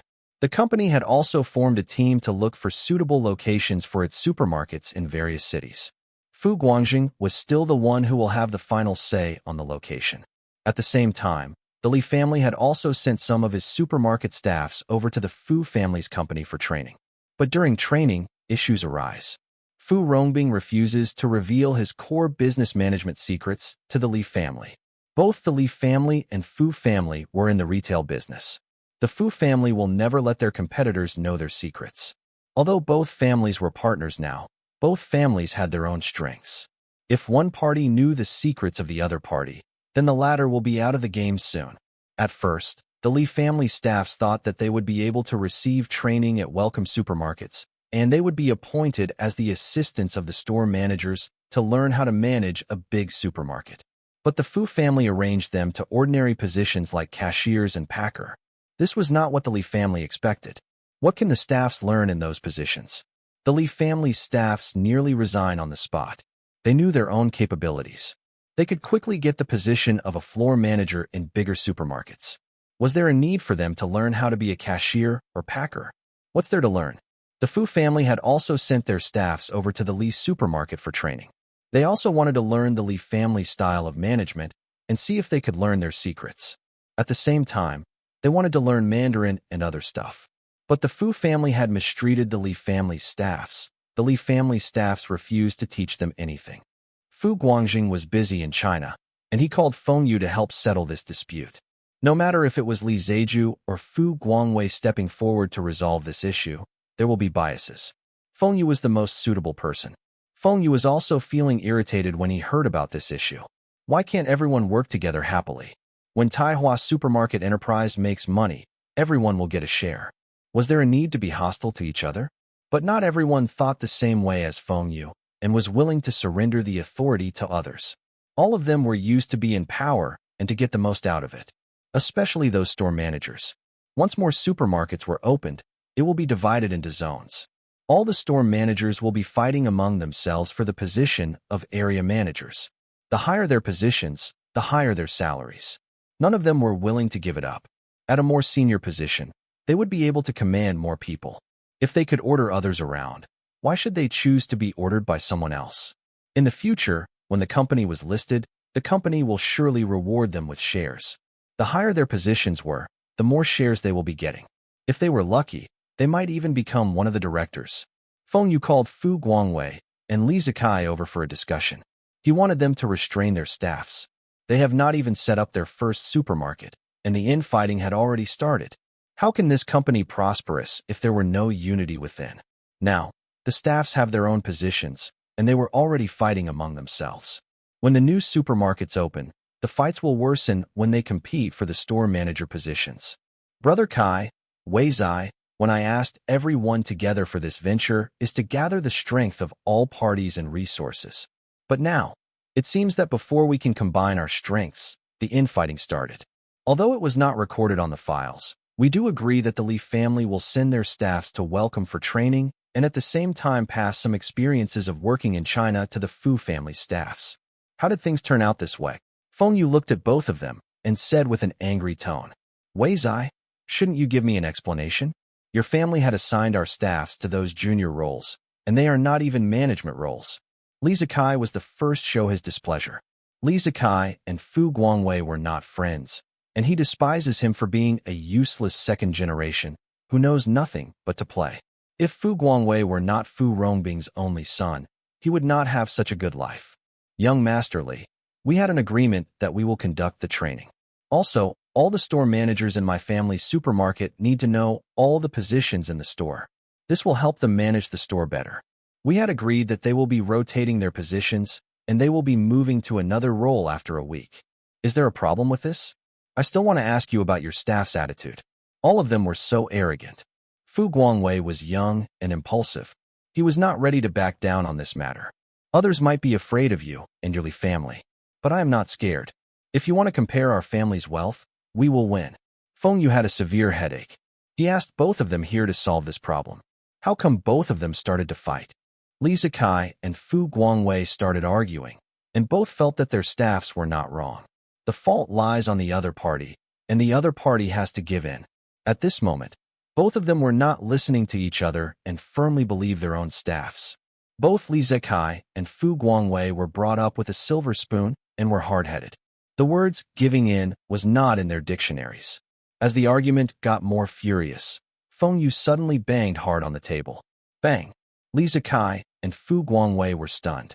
Both of them turned to look at Feng Yu. Stop arguing. What's there to argue? Did we set up this company for both of you to argue? One of you is the second master of the Li family, and the other is from the Fu family. If words get out, your families will be laughing stock. Feng Yu roared. Both of them kept quiet and turned their heads away from each other. Feng Yu sighed and continued. What have we agreed on initially? The Li family will select their staffs from Watson's and their supermarkets and send them over the Welcome supermarkets to learn how to manage big supermarkets. At the same time, they are to share their experiences of working in China with the Fu family's managers. They are also supposed to teach them some basic Mandarin. Am I right? Now, let's sort this out slowly and see which part of this arrangement had gone wrong. Wei Zai, you start first. Fu Guangwei glanced at Li Zikai and turned to Feng Yu. Our supermarkets is scheduled to open mid-next year. Deducting the preparation works, we still have a few months to train those people. A few months are more than enough to let these people experience all the positions in our supermarkets. All our Welcome supermarkets managers were trained this way. What's wrong with training the Li family's staffs the same way? They have to experience all the positions and make their way up. Fu Guangwei was saying that the Li family's staffs were too pampered. The fault does not lie with their arrangements. The Li family staffs do not know how to manage supermarkets, and yet they were not willing to learn. Our people are experienced staffs. One of them is still a deputy director of a shopping mall in China. You make someone like him be a shop assistant? This is an insult to him. Li Zikai rebutted. Li Sekai had never heard of being a store manager have to be trained to be a shop assistant first. The store manager's responsibility was to manage the supermarket and not manage the shop assistants only. The Fu family was obvious fooling them. If outsiders knew that the Li family's management staffs worked as shop assistants at the Fu family supermarkets, they would lose face. Was the Fu family implying that a deputy director from the Li family can only be a shop assistant in their supermarket? Although the Fu family was powerful, it depends on who they were facing. The Li family was not someone they could mess with. Furthermore, they were facing Fu Rongbing and not Fu Rongqi. Fu Rongbing was still not qualified to go head-on with the Li family. Do you think managing a shopping mall and a supermarket is the same? When I entered the Welcome supermarket, I also started off as a cashier. Why can't they do the same? Fu Guangjing pointed to himself and said. Feng Yu looked at Fu Guangwei in surprise. This idiot had worked as a cashier before? Fu Guangwei had not disclosed something. He quit after half an hour as a cashier. A cashier needs to be standing the whole time in a small space. It was tiring, and he was embarrassed. He was afraid he would meet someone who knew him. Li Zikai was also surprised by what Fu Guangwei said. Could this really how the Fu family manage their staffs? But that's your family methods of training. The same thing cannot be applied to the Li family's staffs. He quickly thought of an excuse. You should not have any prior working experiences when you are assigned to be a cashier, right?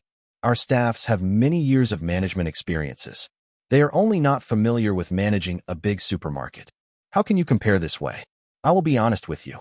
Your management skills cannot even be compared with any one of them. Li Zikai said.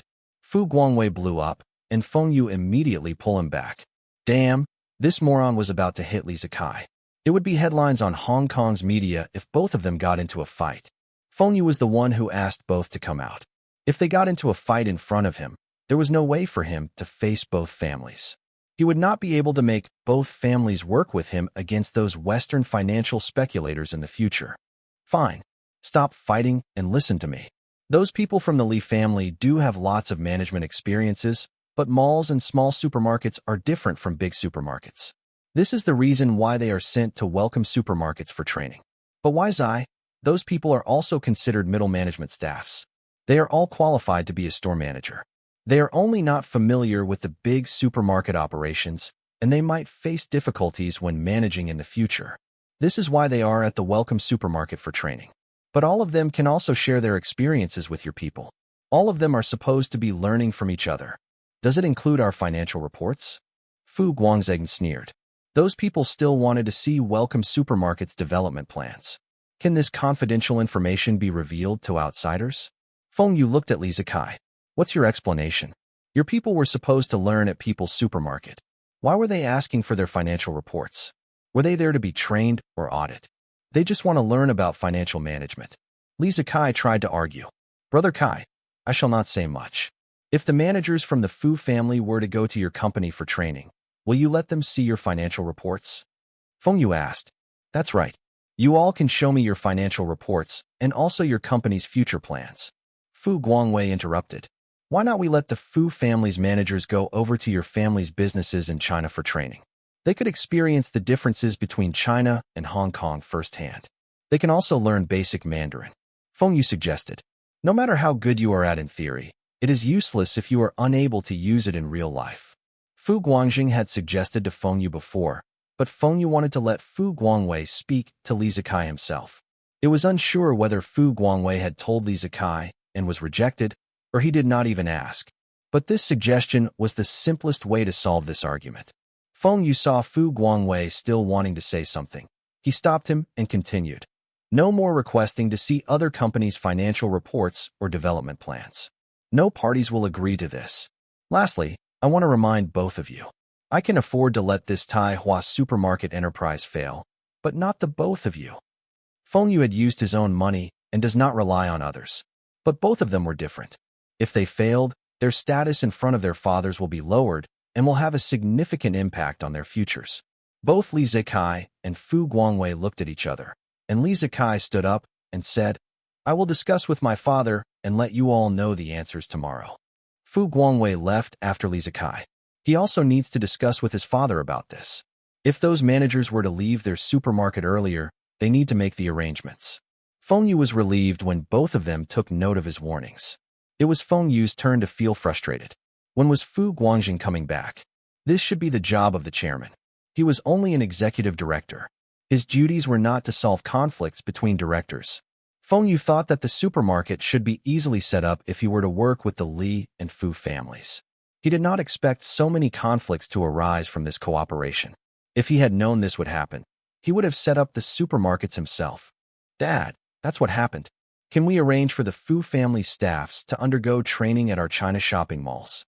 Li Zikai told Superman Li what happened, hoping to get his father's support. You were telling me that the people you sent wanted to see the Fu family's financial reports and development plans. Superman Li asked. I also did not expect this to happen. Li Zikai was ashamed. The staffs were handed to him, and he did not manage them well. Just because of this, you agree to let the Fu family staffs come to our malls to learn? Dad, is there anything wrong? We are giving training to each other's staffs. It's fair to both parties. Li Zikai asked. He could not understand what was wrong. Stupid. Don't you know what the real objective of this Tai Hua supermarket enterprise is? We are going to set up hypermarkets with supermarkets as the core business. The Fu family only know how to manage supermarkets, and the people I gave you are all the managers of shopping malls. When we are choosing the position regional area managers in the future, they will have a great advantage. Now, you are letting the Fu family's people come to our malls to learn how to manage. We will all be back to square one in the future. You made us lose our advantage. Superman Li knocked on the table hard. Superman Li still had high hopes for this younger son. Although Li Zikai was not as mature as his elder brother, he was creative, and most importantly, he was friends with Feng Yu. Since the late 80s, many Hong Kong businessmen had started to withdraw their investments from China. They felt that once Hong Kong was returned back to China, there will be changes to the policies and the situation would be risky. But Superman Li did the opposite. He starts to focus in China and begins to buy over the assets of those businessmen. This included the land, factories, properties, and many more. Among the assets, land and properties were the most, and the factories were the least. The past 3 to 4 years, the Li family did not buy any land parcels in Hong Kong. All the land parcels in Hong Kong were purchased by a Hong Kong businessman, Mr. Li, Fu Rongqi, Fu Rongxiu, and other Hong Kong businessmen. The Li family focuses all their resources in China, and the land they owned in China was 10 times more than what they had in Hong Kong. This was the same as the properties. Superman Li had spoken to Mr. Deng. He knew that Mr. Deng would not make things difficult for the Hong Kong businessmen. Instead, he would support and help to maintain Hong Kong's stability. Hong Kong will continue as an economic powerhouse of Asia. Superman Li knew that after the first housing reforms in China, there will undoubtedly be second reforms within the next few years. When that happens, the property prices will skyrocket. The land and properties prices will start to rise.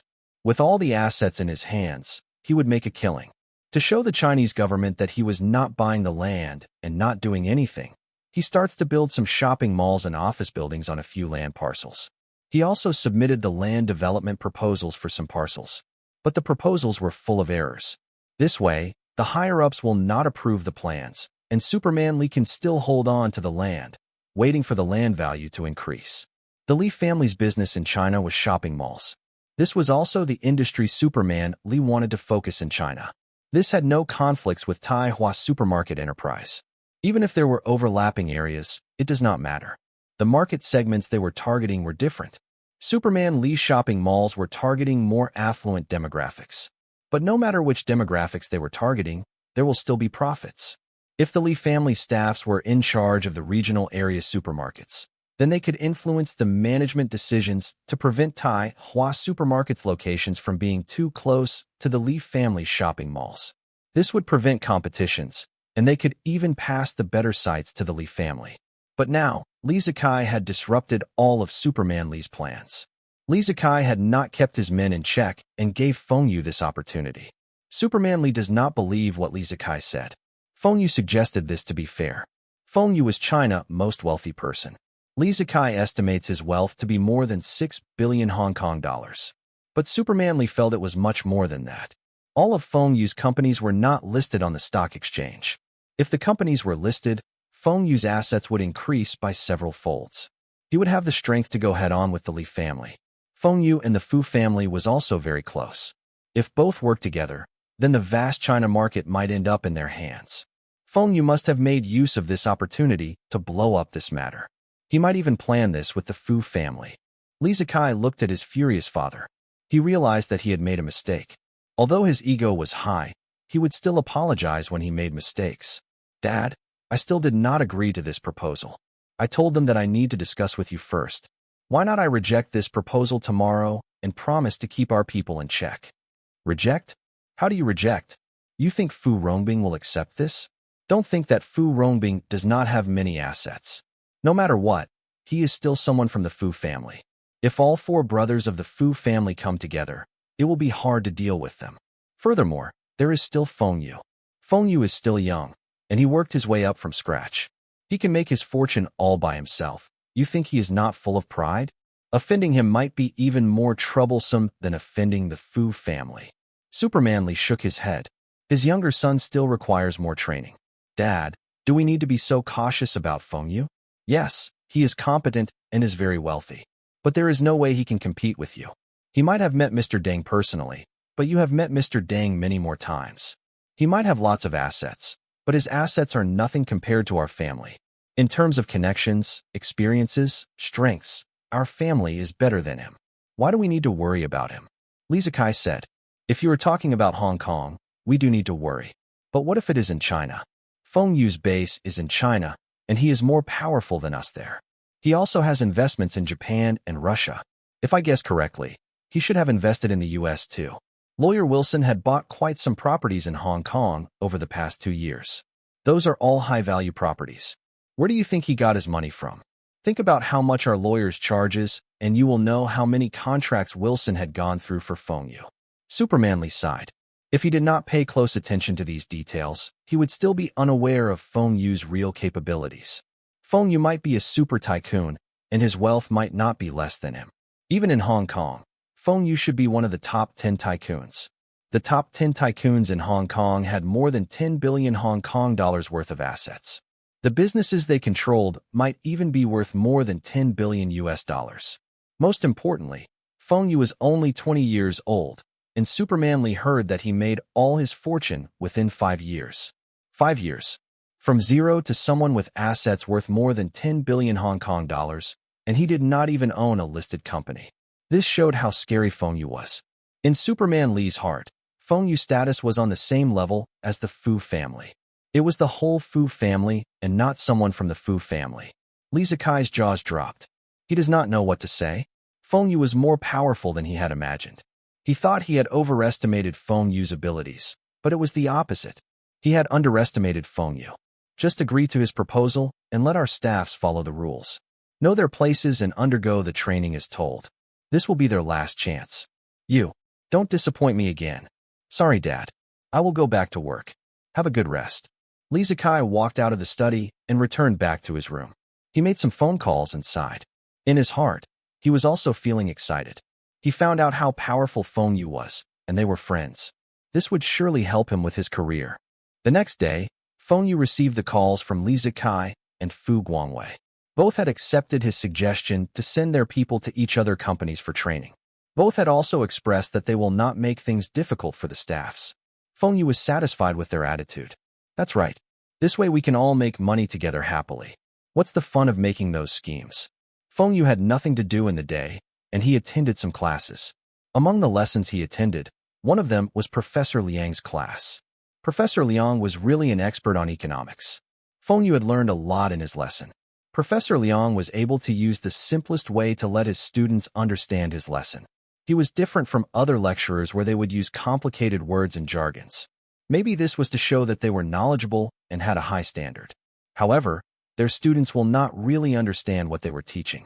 After lessons, Feng Yu noticed that someone had paged him. He took out his handphone, but it was low bat. The battery life of handphones now was too short. The handphone was fully charged in the morning, and it was fully depleted before the end of the day. The battery factory's construction was too slow. This was mainly because of the pollution prevention measures that slowed everything down. Feng Yu felt that he should get his R&D departments to help him develop a bigger capacity battery for him first. Feng Yu found a telephone booth and returned the call. Hello, I'm Feng Yu. Who is this? Nephew Feng. I'm your Uncle Chi. Are you free tonight to have dinner at my place? It's been a while since we chatted. Fu Rongqi. He was inviting me over to his house for dinner? Does he have something to discuss with me? No problem. I will go over in a while. Feng Yu walked to the car park and asked old Chun to open up the boot. He took out a bottle of red wine. This was the gifts he prepared. He does not want to keep going to the malls to buy wine every time he was invited. Nephew Feng, you are here. Come and take a seat. The food is ready. During dinner, Fu Rongqi asked about Tai Hua Supermarket Enterprise, and Feng Yu gave him some simple answers. He knew that Fu Rongqi called him over was not to invest in Tai Hua Supermarket Enterprise. It must be some other matters. Half an hour later, the dinner was over, and Fu Rongqi invited Feng Yu to have tea in his study. Nephew Feng, other than the supermarket, what else are you busy with? Classes, Feng Yu replied. He was still a student. Other than lessons, what else can he be busy with? Fu Rongqi was stunned. Classes? He remembered that Feng Yu was still studying at Hong Kong University. But this was not what he wants to know. He was referring to businesses. Other than classes? Have you been monitoring the international financial market? Fu Rongqi asked. International financial market? I have been following the news. What's wrong? Uncle Chi have good information. Feng Yu asked curiously. Fu Rongqi does not have any information. He only wanted to ask if Feng Yu have any excellent information which he can follow to make some money. The recent forex market was quite stable, and he did not make much money from it. The gold prices had fallen a while ago, and he also did not make money from that. Luckily, he still has some other businesses which helped him make some profits. I also do not have any good information. I only wanted to ask you if you have any forecast or analysis for us to discuss. Fu Rongqi replied directly. Feng Yu also understood what Fu Rongqi wanted. He also has the intention to show what he was capable of to Fu Rongqi. He needs to Fu Rongqi trust. This way, Fu Rongqi would be on his side to deal with the international speculators in 1997. Uncle Chi, what have you been busy with recently? Maybe I can give you some of my inputs. No matter if it was gold, oil, or stock markets. Feng Yu could remember the future trends from the financial charts from his previous life. Coupled with his experiences, he was able to make accurate predictions. Recently, I have been investing in gold futures. But a while ago, gold prices had fallen. Although I did not make any losses, I did not make profits. Fu Rongqi was not ashamed to let Feng Yu know about this. The futures market was unpredictable, and he had used high leverage to invest. No making losses was already an achievement. Do you have the recent few months' charts? Yes. Fu Rongqi immediately took out the charts he had prepared for Feng Yu. Feng Yu took a look at the charts and knew about the situation. He remembered that at the end of 1993, the gold prices will rise to nearly 400 USD/ounce. Now, the prices were at about 360 US dollars/ounce. If you continue to bet on the price rising, there will inevitably be profits. At the start of the year, the gold prices were only about 330 US dollars. In July, it reaches more than 400 US dollars, and then it fell sharply to 343 US dollars. It will rise slightly to 370 US dollars and then fall back to around 360 US dollars. Feng Yu guessed that all the money Fu Rongqi made in the first half of the year were lost during this period. Uncle Qi, tomorrow I will be making some investments in gold. I will be betting it on rising. Feng Yu put down the charts and looked at Fu Rongqi. You think it will rise? What? Because of the international markets. These few years, the US stock market has been bullish, and this should continue for the next few years. Many people will make profits from the stock market, and some of them will invest their profits into gold to avoid risk. If you want to be safer, you can invest in the US stock market now. You should be able to make some profits. Fu Rongqi nodded. Most of his investments were also in the US stock markets. Feng Yu's analysis was the same as him, but the stock market was too slow. Although it will continue to rise, the profits were much lesser than futures. Fu Rongqi and his second brother had bought some land parcels in Hong Kong this year. As such, he does not have lots of available funds. He had to take out some of his funds from the US stock market. Fu Rongqi also had some other businesses. This was to lower his risk from losing all his wealth in the financial market if there was a crisis. His companies will help him tide over the financial crisis. But Fu Rongqi still prefers to do trading in the financial market.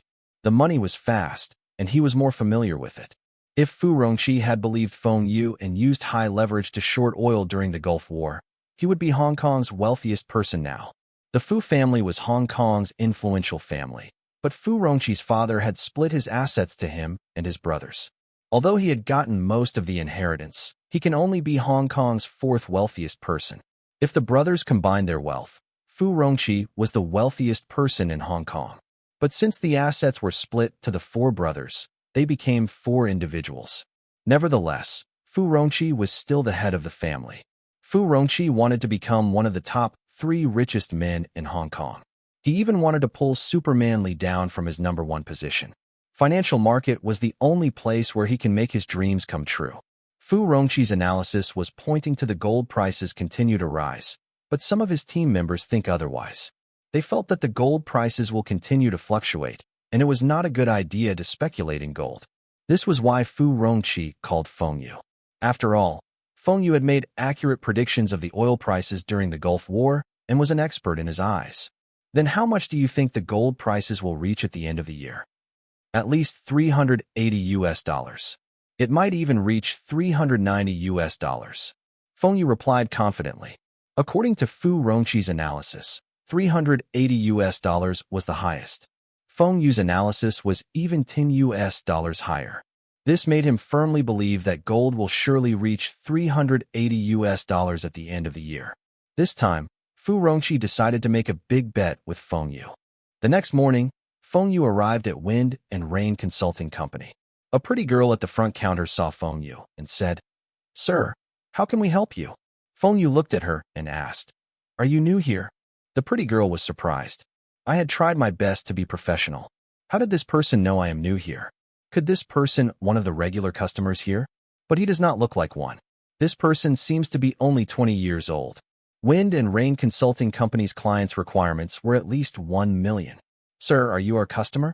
The receptionist bows forward slightly and asked. "No." The pretty girl immediately straightens her back. You are not a customer. Why are you still so arrogant? It's none of your concern whether I am new here or not. Do you even know what company this is? Sir, our minimum investment here is 1 million, and the minimum duration is 1 month. Feng Yu smiled and shook his head. I am not here to invest. I am the boss of this company. After saying that, Feng Yu wanted to walk in, but the pretty girl ran in front of him to stop him. Sir, please stop joking. If you carry on, I will call the security. Our company is the most successful company in this building. Do you know how much funds our company managed? The girl said in an angry tone. You are the boss? Bullshit. At that moment, a senior broker walked in from outside. From his expression, he should have gotten a big customer. Boss, why are you here today? That broker was one of the more senior employees of the company. He joined the company together with He Zhaoji, and he knew who Feng Yu was. I am here to take a look. Go and do your work. After speaking to that broker, Feng Yu turned to the front counter girl. That pretty girl was stunned. This person, who was about her younger brother's age, was the boss of this company? She kept asking herself if she had scolded this person just now.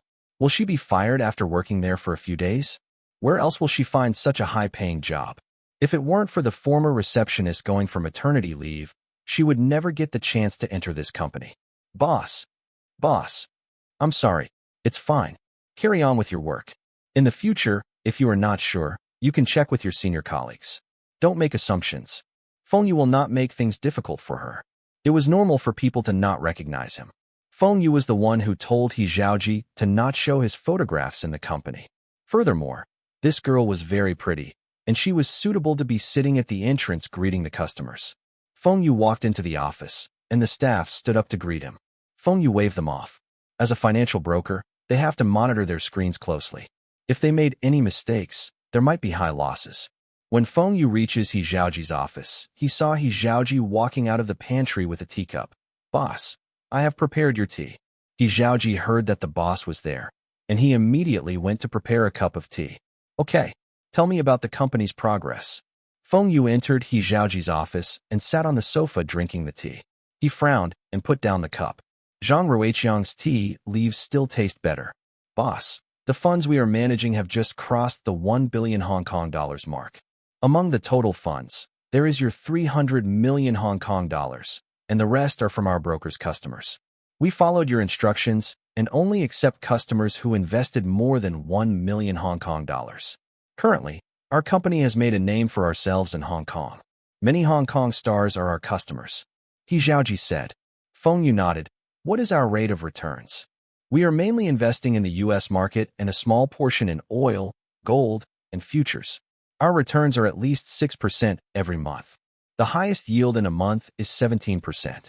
Our average monthly yield for this year is 9.3%. 9.3% returns a month was alarming. Of course, this was also because Feng Yu had often guided them. Although the company does not have lots of brokers, they had improved a lot. Maybe Feng Yu had given the brokers higher commissions, and they could make more money than before. It might also be that Feng Yu had told them the future trends accurately, and they were impressed by Feng Yu. Since the company was set up, not a single broker had left their job. In fact, a few more top brokers had joined the company. Those brokers had spoken among themselves. Even if they could not get customers, they could also invest with their own money. After deducting the cost, the returns will not be low either. The trend forecasted by the boss had never been wrong, and all of them made profits from their investments. There were a few times when the oil and forex market was quite volatile, and they were worried sick. But in the end, it was as what their boss predicted. At first, the brokers had to go out to find customers. They were mainly looking for their old customers when they were still working as independent brokers. But now, they do not need to look for customers. Customers started to look for them on their own accord. Feng Yu had also set the rules for this company. He only wants elite brokers. The company started off with 10 brokers, and later they hired a few more people. Including the front counter and the cleaning staffs, there were not more than 20 people in the company. This was very different from other brokerages. But Wind and Rain Consulting Company had something other companies could not win. Since the company started, it had never lost money. There will be profits every month. The people who looked for brokers were people who do not know how to invest. This was why they hired brokers. These people wanted to make money, but they were also afraid of losing money. In every company, There will be some who made lots of profits and some who loses all the investments. But in wind and rain consultancy, this had never happened. Although the company could not make its customers rich overnight, they had never let their customers lose money. This was also the selling point of wind and rain consulting company. Other companies had used all sorts of methods to attract customers. For example, they would announce their daily profits and showed how much money they had made for their customers. One brokerage will have at least 100 of customer accounts, and some might even have a few thousand. If the company diversified its investments, they would still be making money for some accounts. But at the same time, they will also have customers who had lost all their investments. Some unethical brokers would even use their customers' money to speculate, and if they are lucky, they might be able to make money for the customers. But if they are unlucky, they would lose all their customers' money. The customer might be able to take it if they lose 10,000. But if the customer loses 1 million, they will not accept it. Those customers who had invested more significant amounts with the companies would want to kill people if they were told that the brokers had helped them lost a few million or even tens of millions. But even if the customer killed that broker, they will also not get back their money. This was why Wind and Rain Consulting Company emerged top from the rest of the consultancies, brokerage firms, investment house, etc. More and more people start to look for Wind and Rain Consulting Company to invest for them. A Hong Kong celebrity, who does not know how to invest, came to Wind and Rain Consulting Company, and his investments turned from 3 million to 4 million in 6 months. His friend had invested 3 million with another company, but after 6 months, his account was left with less than 100,000. When both of them compared the results, they knew which company was more reliable, and soon word spread. More and more celebrities start to look for Wind and Rain Consulting to help them invest. Some customers who had spare cash also came to Wind and Rain Consulting Company. The amount of fund managed by Wind and Rain Consulting grew bigger and slowly became one of the more successful investment company in Hong Kong. What do you think of the gold market recently? He Xiaoji's eyes sparkled. Feng Yu is going to lead them to trade gold futures? Every time when the boss leads them to invest, the company's profits will increase by a lot. The commissions and earnings of all the brokers will also increase. But Feng Yu was always busy. Today, Feng Yu finally had the time, and he Xiaoji can finally follow his boss to make some profits. We have been investing in gold futures, and we will have hedging positions to lower the risks. In August, the gold prices had dropped a lot, but we are able to react in time and shorted gold. We were able to get some profits. We had discussed gold prices and felt that gold prices will continue to rise this year. It should be able to reach about $380. He Xiaoji and Fu Rongqi had the same views on gold. Although their analysis was quite conservative, in the short term, gold prices will inevitably rise. Both did not know that gold prices will rise higher than $380 and even reach $390. But this was enough to prove these people's abilities. Feng Yu does not need a broker who likes to take risks. He wants someone who is experienced, have good judgments, and was able to follow instructions. If the broker could not follow directions, Feng Yu would not want him even if he was capable. In Feng Yu's mind, he had the memories of his previous life. He remembered the trends of the financial instruments. In his past life, he had studied the historical trends countless times, and everything was in the back of his mind. Feng Yu was confident that in this era, George Soros and Warren Buffett were no match to him when it comes to investment. He was the real financial magnate in this era. How much funds do we have to invest in gold futures? Including you and our broker's own accounts, and some customers who agreed to invest in gold futures, we have about 500 million Hong Kong dollars. Boss was really going to place a big bet. He was going to use all available funds.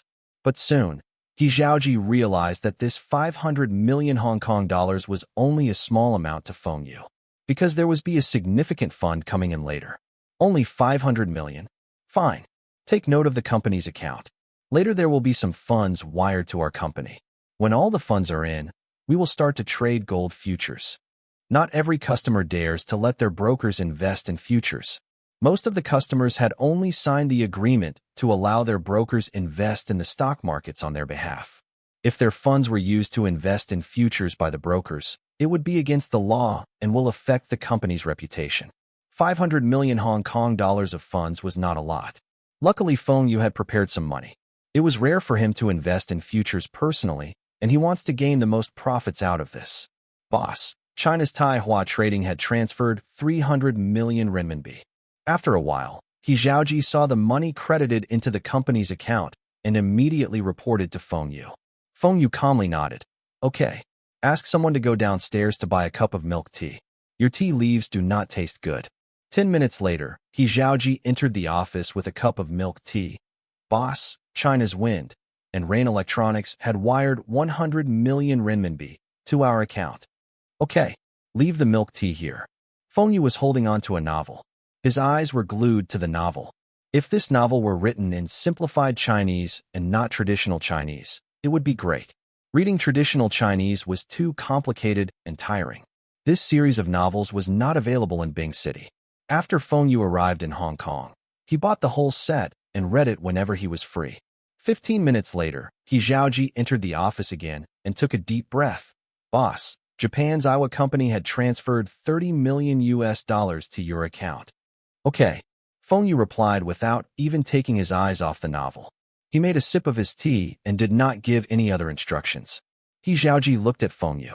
The total amount of the funds that were transferred over was more than 500 million Hong Kong dollars, and Feng Yu was still waiting. More funds were coming in. 5 minutes later, He Xiaoji came into the office to report to Feng Yu. Boss, a Sixth Sense company from Japan, had just transferred $50 million into your account. He Xiaoji was looking at Feng Yu weirdly. It was not because another large amount was transferred into his account. It was because he had heard of the Sixth Sense company. It was a company that sells those products. Could that company also belongs to Feng Yu? Feng Yu placed a bookmark into his novel and put it down. He did not notice the look in He Xiaoji. If not, he would have lost his temper. What's wrong with owning a sex toys company? Why can't an ordinary person own such company? Feng Yu looked at his watch. There was still enough time. Okay, get ready to place the orders. What is the gold prices now? There was internet now, and they do not need to be at the exchange personally. They could place the orders through the internet. But the orders still require confirmation from the exchange. It was still not as convenient as the future years. He Xiaoji saw in front of a computer and turned to Feng Yu. Boss, current the price is at $259 and 80 cents/ounce. All our customers' funds will use 10 times leverage and set it to sell at $280 automatically. Feng Yu said, Oh, boss, we are not hedging. Feng Yu plans to use his own funds to short, but Feng Yu had agreed with his analysis and also thinks that gold prices will rise before the end of the year. Everything. This time we will not do hedging. We will bet on the price to rise. What? Not hedging. Feng Yu wanted to bet more than 1 billion Hong Kong dollars on gold prices rising and not hedging. This was 10 times leverage. If the prices fell by $1, the losses will be $10. Didn't Feng Yu tell them to invest conservatively all this while? What was he so aggressive this time? What are you waiting for? Hurry up and place the orders. Tell the rest to use their customers' accounts to place the orders. He Xiaoji walked to the entrance of the office and clapped a few times to attract everyone's attention. Boss asked us to buy gold at the current price with the funds we have. Everything will be using 10 times leverage. The sell-off price is at $280. The rest of the brokers were shocked, like He Xiaoji. $280? Did their boss firmly believe that gold prices will rise above $280? But the leverage will be set at 10 times, and they will be investing everything. This was quite risky. But when all the brokers thought about their boss' miraculous predictions, they chose to believe their boss. Furthermore, their boss was the one who performed the legendary feat of short-selling oil with high leverage during the Gulf War. After all the brokers placed their orders, He Xiaoji returned back to his office to help his customers place their orders. Wait a minute. Set the selling price at $281 or $282 for your customers. He Xiaoji was the company's general manager. Feng Yu want to help him establish his standing. Also, Feng Yu also want to see if He Xiaoji dares to place such orders. Boss, is this too high? High?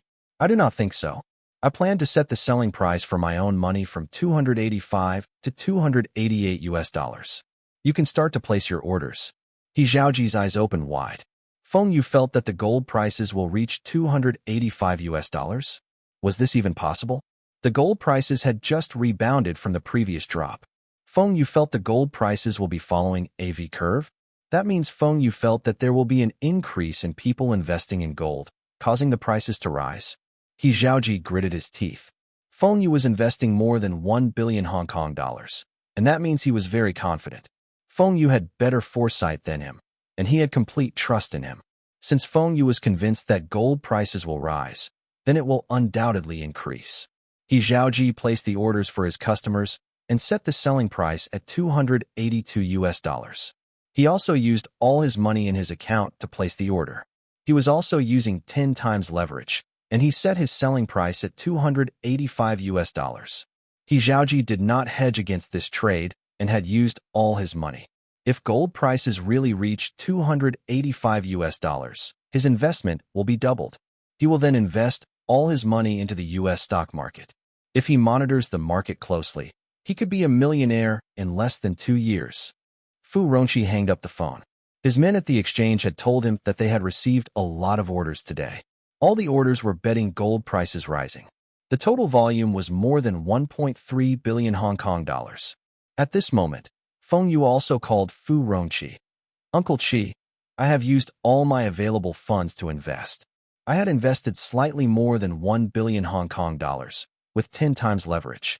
The selling price was set above $285. Feng Yu believed that after this time, Fu Rongqi's trust in him will increase. Although it will not be at the stage where he blindly follows Feng Yu. If Feng Yu asked him to cooperate with him, Fu Rongqi would not reject him. Feng Yu did not know that Fu Rongqi had already trusted him a lot. Fu Rongqi had sold most of his U.S. stocks and was prepared to place a considerable investment into the gold market. Fu Rongqi even called his 3 other brothers and told them about this information. Fu Rongqiu was sitting in his office going through the proposal of a residential site when he received a call from his eldest brother. He immediately threw the proposal aside. No matter how well this proposal was, the profits were low, and the time taken to see the profits was too long. Investing in the financial market was faster, and the profits were higher. Fu Rongqiu immediately called his broker, who was also one of the brokers working for Fu Rongqi. Old Hu, use all the money in my account to invest into gold. Use 10 times leverage and set the selling price at $285, like what my brother said. Yesterday, Fu Rongqi had told Fu Rongqiu that Feng Yu will be investing in the gold futures with him. Fu Rongqiu immediately transferred all his available funds into his trading account in the morning. Fu Rongqiu remembered his youngest brother losing all his money previously. However, his youngest brother borrowed money from the banks and friends to invest and got back the money he lost. Fu Rongqiu also invested then, but he did not invest a lot and did not gain high returns. This time, Fu Rongqiu does not want to miss this opportunity when he heard that Feng Yu was going to invest with his eldest brother. He was bolder this time, and this was the opportunity to increase his money by several folds. If it weren't for his eldest brother's objection, he would have gone to the black market to increase the leverage. Okay, Feng Yu had placed his order. I have prepared my money, and I will call my broker to place the order now. Fu Rongbing received his eldest brother's call and immediately called his broker. He told him to use all the funds in his account to buy gold futures with 10 times leverage. The selling price was set at $286. Feng Yu was someone who had performed miracles. His selling price was set about $285. So, $286 should be quite safe. This was a rare opportunity, and Fu Rongbing wanted to get the most out of it. Fu Guangwei's account still has some money. That sum of money was supposed to be invested into Tai Hua Supermarket Enterprise. But there was no need to use that sum of money yet. Might as well use the money to invest in gold now. When this sum of money is needed, this trade should also be settled. After Fu Rongjing received the information from his eldest brother, he did something crazier than his 2 older brothers. Not only he asked both his sons to transfer all the available funds, he even took out every single cent from his company. He was intending on getting a bank loan later for his company's operating cost. Anyway, his eldest brother had told him that the duration of this investment should not be more than 2 months. The last time they followed Feng Yu to invest, Fu Rongjing was the boldest. It was because he was desperate to recover his losses. That time, he manages to recoup his losses and still make some profits with the money he borrowed from his eldest brother. Fu Rongjing had thought about this. He had not offended Feng Yu recently, and his son, Guangjing and his third brother were in a joint venture with Feng Yu. Feng Yu had no reason to trick them. Fu Rongjing had asked his eldest brother and found that Feng Yu had invested more than 1 billion Hong Kong dollars and used 10 times leverage. If Feng Yu dares to invest like this, then he can also do the same. His eldest brother had also said that gold prices will continue to increase. Fu Rongqi had said that Feng Yu felt the prices will rise above $285, but he thought that the price will be at least $280. He told his brothers to make their own judgment. Fu Rongqi will not help them invest directly, as they were considered separate. But when he has useful information about the market, he will still tell his brothers. All of his brothers' trading accounts were handled by the brokers in his company, and he does not help them manage their investments personally. Fu Rongjing thought for a while and told his sons to set their trade settlement price at $285. He divided his money into several portions, and the lowest selling price was at $286 and the highest at $290. Fu Rongjing was the most daring among all four brothers. He had almost lost all his fortune before, and he still dares to invest most of his money this time. The highest settlement price set by Feng Yu was only $288. He was not aware that Fu Rongjing had set it at $290. It was not because Feng Yu was timid. It was because at $288, Feng Yu was 100% sure that he would make money. But it was not the same for $290. He remembered that when entering 1994, the gold price's fluctuations will be quite volatile. He was also very sure that the gold prices will not reach $400 this year. Feng Yu had used the charts and other information to analyze the market, and he was also not sure of the exact figures. But this $288 was the highest price he was confident of. One decision will have 100% chance of making profits, and the other decision could increase the earnings by 3%. But at the same time, there was a possibility to lose all the invested amount. Even an idiot knows which to pick. Fu Guangjing, who was in China, received a call from his father, telling him the Feng Yu will be investing in the financial market with his eldest uncle. They will be investing in gold futures. His father asked him to invest some of his money too. Fu Guangjing still has some cash on hand. His money was his investment funds for Tai Hua Supermarket Enterprise and other Hong Kong companies. Since his father had said that Feng Yu and his eldest uncle will be investing in gold futures, Fu Guangjing immediately transferred all his money to his father to invest on behalf of him. He was willing to invest was because of Feng Yu, and not his eldest uncle or his father. Have Feng Yu ever made losses with his investments? There is a rule in Fu Guangjing's mind now. Follow and invest in whatever Feng Yu invested, and there will be profits. Fu Rongqi knew that all his brothers had invested in gold futures, and he also asked his men to place his trades. When his men asked him if he needs to do hedging, he hesitated. Under normal circumstances, Fu Rongqi would do hedging for high-risk investments to lower his risk. Even the leverage will not be high. But this time, maybe he was influenced by his younger brothers or Feng Yu. He decided to increase his bets. Fu Rongqi used a few accounts to make several trades.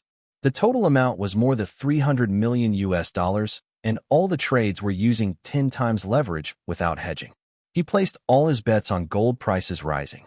Of course, he did not set the settlement price as he would be monitoring the market personally. If the prices reach $280 and do not seem to be increasing, he would sell at that price. If it were really as what Feng Yu analyzed, gold prices would reach more than $285, then Fu Rongqi's returns would be more than $250 million. After placing the trades for the gold futures, Feng Yu returned home with his novels.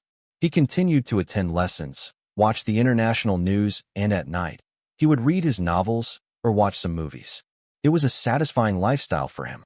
Feng Yu intended to return back to Beijing next week. These winners of the award ceremony were already picked by the association. But Feng Yu still need to make sure nothing goes wrong for the New Year's gala dinner. This year, Feng Yu's Iowa Pager, Liaha's tea beverages, and Tianpeng pigs were the winners.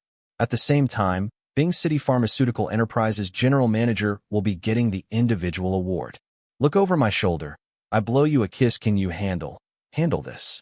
Feng Yu was at home listening to a new album he bought when he received a call from Fu Guangwei. Brother Feng, what are you doing? Do you want to have dinner together later? Okay. I will meet you at the car park downstairs in a while. Oh, I will bring you to an interesting event after dinner. I am sure you will enjoy it. Fu Guangwei said mysteriously. Feng Yu raised his brows. I will be interested in your event? Could it be some bars or nightclubs? I might as well stay at home and listen to music. What did you say? I did not hear clearly. Fu Guangwei repeated. I said that I will be bringing to attend an event after dinner. You will enjoy it. No. The question before this. Before this? Want to have dinner together? Feng Yu immediately replied. I can't. I am busy tonight. You should ask your other friends. I will just have a quick dinner at the food stalls nearby. Fu Guangwei. You had agreed just now, and why are you changing your mind? Although Fu Guangwei had brought Feng Yu to some clubs before, and Feng Yu was not interested, but this time he was not going to bring Feng Yu to the clubs. This was a high-class gathering. Brother Feng, please don't joke with me. There is a charity ball tonight. The ones attending are all successful young people.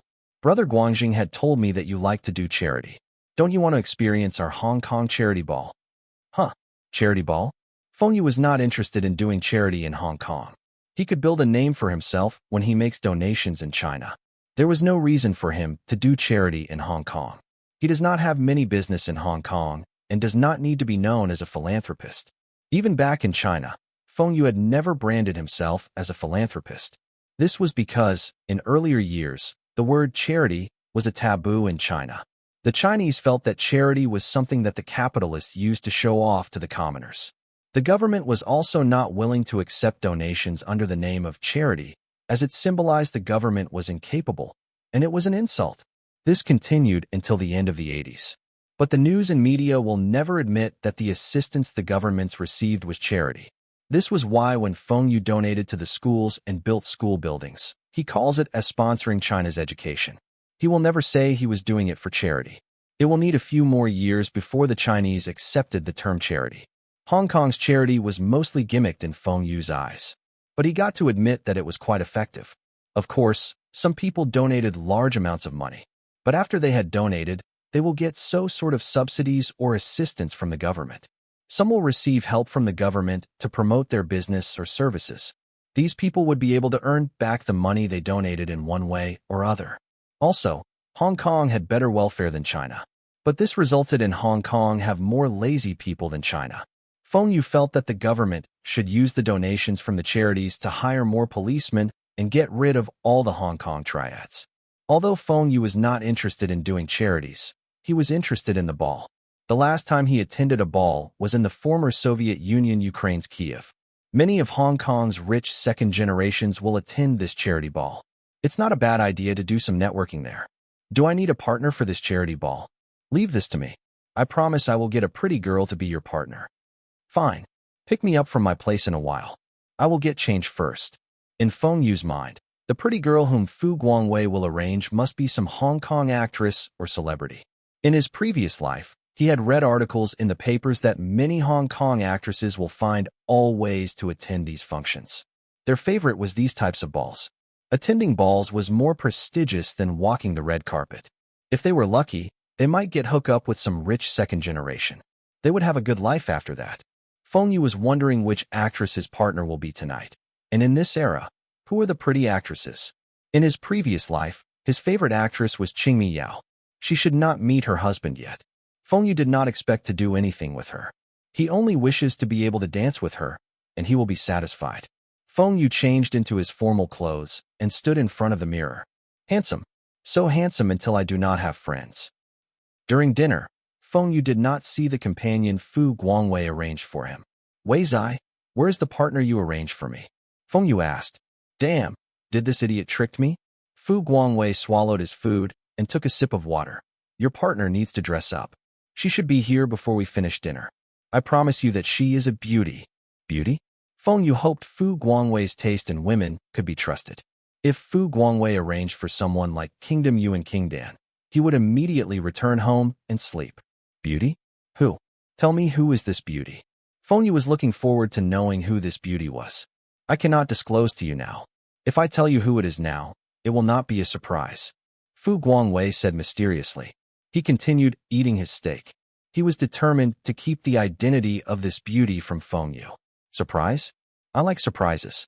Never mind if you do not tell me now. Anyway, I will be meeting her later. Feng Yu began eating faster. Damn, why did they have to eat steak for dinner? If it's Chinese cuisine, they could eat more quickly. Dad, I don't want to go.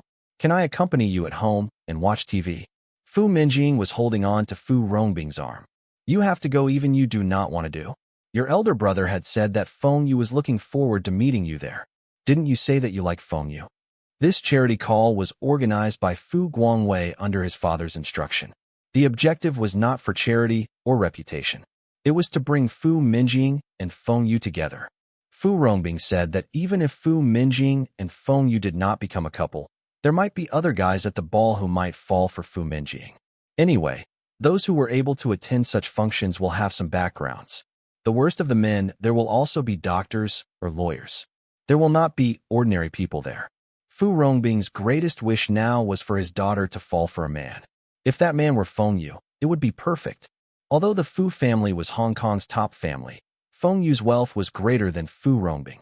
With his daughter's situation, he does not mind even if his daughter became Feng Yu's mistress. Fu Minjing wanted to cry. Others might not know, but she understood that Feng Yu does not like her. Of course, the feelings were mutual because Feng Yu was a man.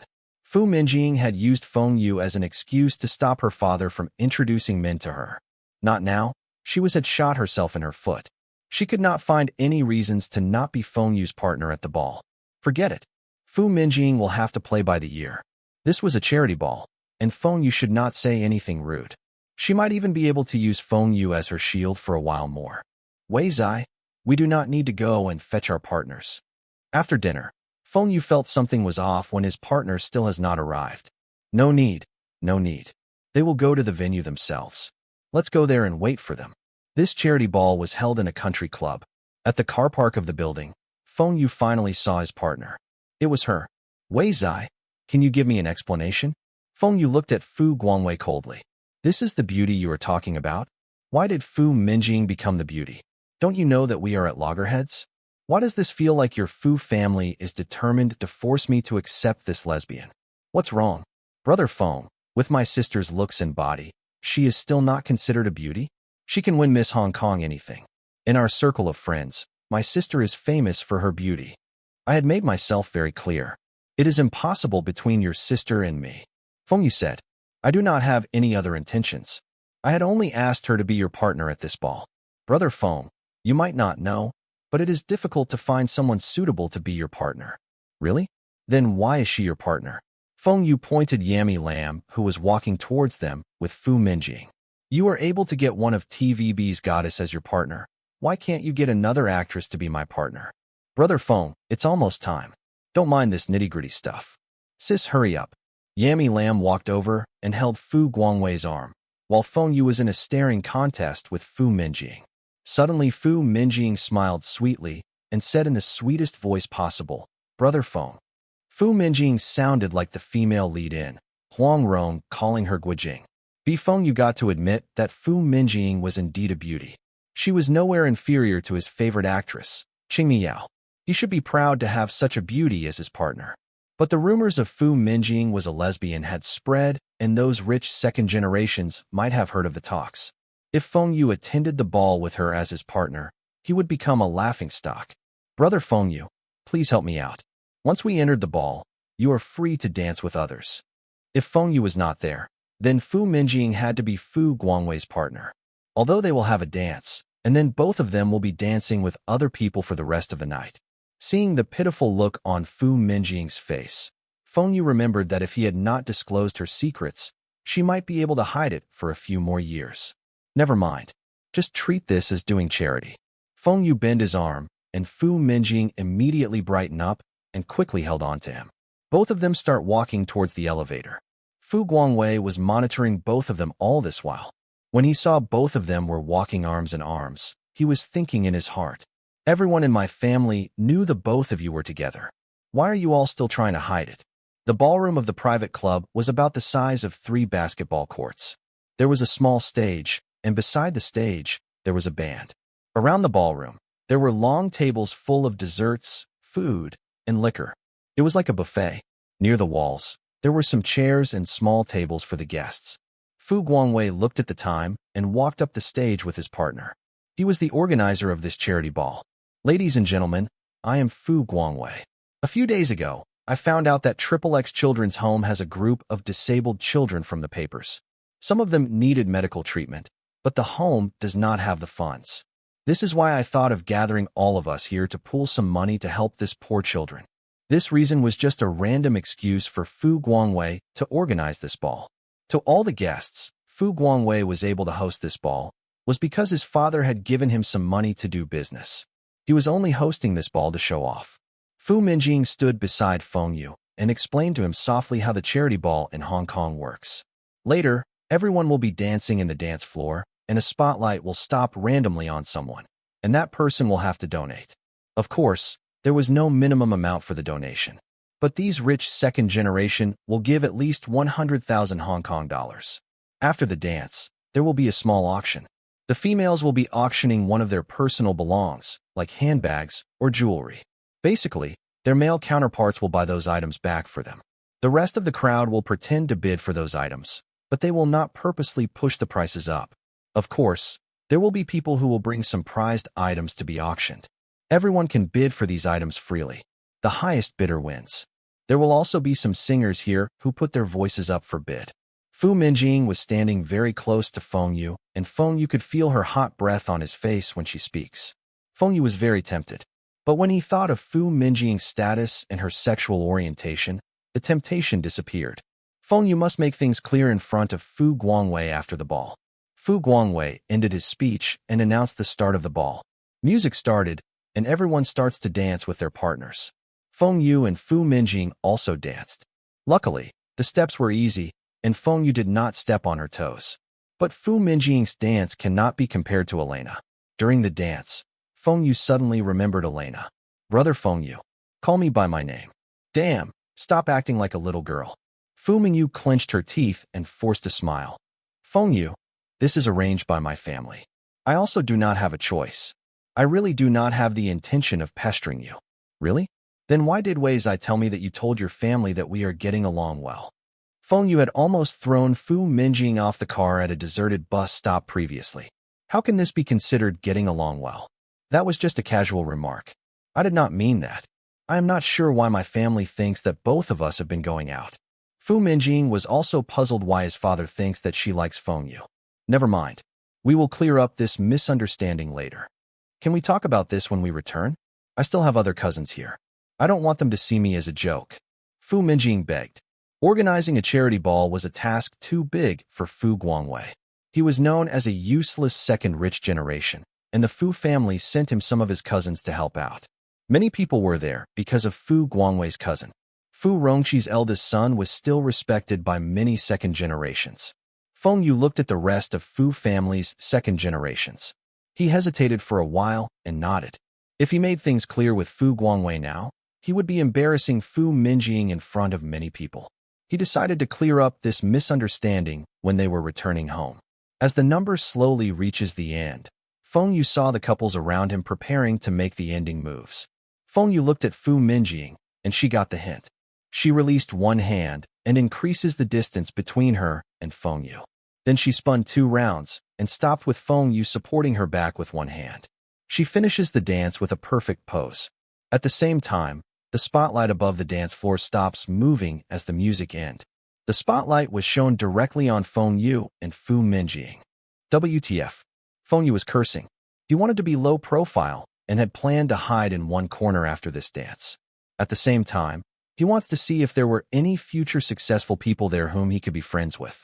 But now, he and Fu Minjing became the focus of this ball. Stupid lights. If he was dancing with an ordinary woman, even if the woman was not pretty, Feng Yu does not mind. But Fu Minjing was a lesbian, and the most frustrating part, he was the one who exposed her. He was shooting himself in his foot. Feng Yu could feel everyone staring at him. Some were shocked, some were puzzled, some were mocking him, and some were happy to see this happening. Feng Yu was pissed. He suspects that Fu Guangwei was the one who arranged for this. But since it had happened, Feng Yu remained calm. When the cheers from the crowd subsided, Feng Yu raised his right hand and announced, "Since I am so lucky tonight, I shall start the balling rolling. I represent Wind and Rain Consulting to donate $1 million. When the spotlight stops on Fu Guangwei's sister, everybody knew that this was arranged. This was to set the benchmark. If the first donation was only 100,000 Hong Kong dollars, then the rest will not donate much. But everyone did not expect Fu Minjing's partner to give $1 million US. Could this charity ball raise a record-breaking sum tonight? The Fu family and Li Zikai clapped, and the rest followed. Some second-generation wealthy ladies were laughing at Feng Yu just now and treating as a laughingstock. But after hearing Feng Yu's pledged amount, their jaws dropped. This person was not hired by Fu Minjing. He was not here to cover up the rumors of her being a lesbian. How come he could casually donate 1 million? And it was still in USD. Even if their fathers attended charity fundraising events, they will also not give such a large amount. What company did he say? Wind and Rain Consulting? I think I had heard of this company before. Tomorrow, I must send people to find out more. These women immediately became interested in Feng Yu, especially when they say Li family's second young master approaching Feng Yu with his partner. Li family's young master know this guy? Brother Feng, you had set a high benchmark. What should we do now? Li Zikai pretended to be angry. Feng Yu replied with a nonchalant attitude. Is 1 million US dollars a lot? When I am in China, I donated at least this amount every month. Shen Huihui was shocked. She knew that Feng Yu was wealthy, but she did not realize Feng Yu was so generous. Every month donating at least 1 million US dollars? Then he will have given at least 10 million US dollars a year. Then how much did he make in a year? If comparing Li Zikai and Feng Yu, Li Zikai was nothing. Li Zikai was also shocked. He also did not expect Feng Yu to be so generous. But what he did not know was that Feng Yu had purposely said this. He wanted to attract the attention of the people at the ball and let them approach him. At the same time, he could help to advertise Wind and Rain Consulting and do Fu Guangwei favor. These wealthy second generations were all snobs and will only make friends with people on the same or higher level than them. Feng Yu had shown what he was capable of, and later, there will surely be a lot of people approaching him. Immediately someone walked over. But when Li Zikai saw the person walking over, he walked away. There was someone in Hong Kong that could make Li Zikai walk away? Feng Yu could not recall who this person was from his previous life memories. This person should not be on good terms with Li Zikai. Sister Minjing, care to introduce your partner? Brother Jiaqing, this is the boss of Wind and Rain Consulting, Feng Yu. He is also Brother Guangjing's friend and is a successful businessman from China. Feng Yu, this is Li Jiaqing, Executive Director of Henderson Land Development. Oh, this was the youngest son of Li Zhaoji. Feng Yu remember who this person was. In his previous life, people often joked about this person's name on the internet. His name had the same pronunciation as Superman Li. No wonder Li Zikai walked away. No one would like to speak to someone whose name sounded like their father. Mr. Feng. Hi, I Li Jiaqing. Li Jiaqing heard that this person was the boss of the up-and-coming Wind and Rain Consulting. And he was from China? This was the person who set up a company in China with the Fu and Li families? Hello, Mr. Li. Feng Yu naturally was interested to know this person. Although this person was the younger son of Li Zhaoji, in his previous life, Li Zhaoji had let him manage most of his companies and assets. Li Zhaoji did not leave any shares for his eldest son. Mr. Feng, your Wind and Rain Consulting is famous in Hong Kong. I hear that since it was set up, it had maintained high profits and had never suffered losses. Li Jiaqing said, the economy is good. This is all luck. The U.S. market was bullish, and this will continue for a few more years. If Feng Yu's brokers continued to follow those technologies, computers, telecommunications, etc. stocks which Feng Yu pointed out to them, it would be hard for the company to make losses. All the brokers had to do was to avoid high-risk instruments like futures and invest conservatively. There was no reason for them to lose money. What surprised Feng Yu the most was Li Jiaqing knew about Wind and Rain Consulting. Mr. Feng is too modest. How about we have lunch together when we are free? Li Jiaqing passed Feng Yu his name card. Sure. Feng Yu exchanged name cards with him, and he left. After Li Jiaqing left, there was a constant stream of people coming up to introduce themselves to Feng Yu. Almost all of them treated Fu Minjing as invisible, and she got mad. She walked away to grab some food. She was the young lady of the Fu family, and this was the first time she was treated this way. This charity ball was organized by her brother, and she should be the center of attraction. The Fu family's brothers were chatting in one corner and quietly observing Feng Yu. They realized that almost everyone at the ball had gone up to Feng Yu and exchanged name cards. What they really wanted to see was Feng Yu getting closer with Fu Minjing, but it did not happen. On the contrary, they saw lots of people pointing and gossiping about Fu Minjing. They must be saying some nasty things about her. Luckily, Feng Yu had danced with Fu Minjing, and those people could not confirm whether the rumors were real or not. After those people left, Feng Yu felt it was worthwhile to come to this ball. Not only he got to know Li Jiaqing, but he also knows the second generations of the Zheng family, He family, Wu family, Hua family, Chen family, and many others. These families were like the Fu family. Their assets were worth more than $1 billion, and all of them were worth more than $1 billion Hong Kong dollars. Feng Yu did not expect Fu Guangwei to invite so many second generation and third generation of Hong Kong's top 10 families. He was overjoyed. Hong Kong was one of the places with the most tycoons. If Feng Yu could gather all of them and pool their resources together, the total amount should be more than George Soros's funds. Not only the male members of the top families had approached Feng Yu, but there were also some women from these families coming up to Feng Yu to invite him for a dance. But Feng Yu rejected them. He was not interested in interacting with them. The women who were rejected were cursing and swearing in their hearts. They even suspect Feng Yu was gay. If he wasn't, why was his partner that rumored lesbian Fu Minjing? Feng Yu does not know that refusing to dance would result in him being labeled as gay.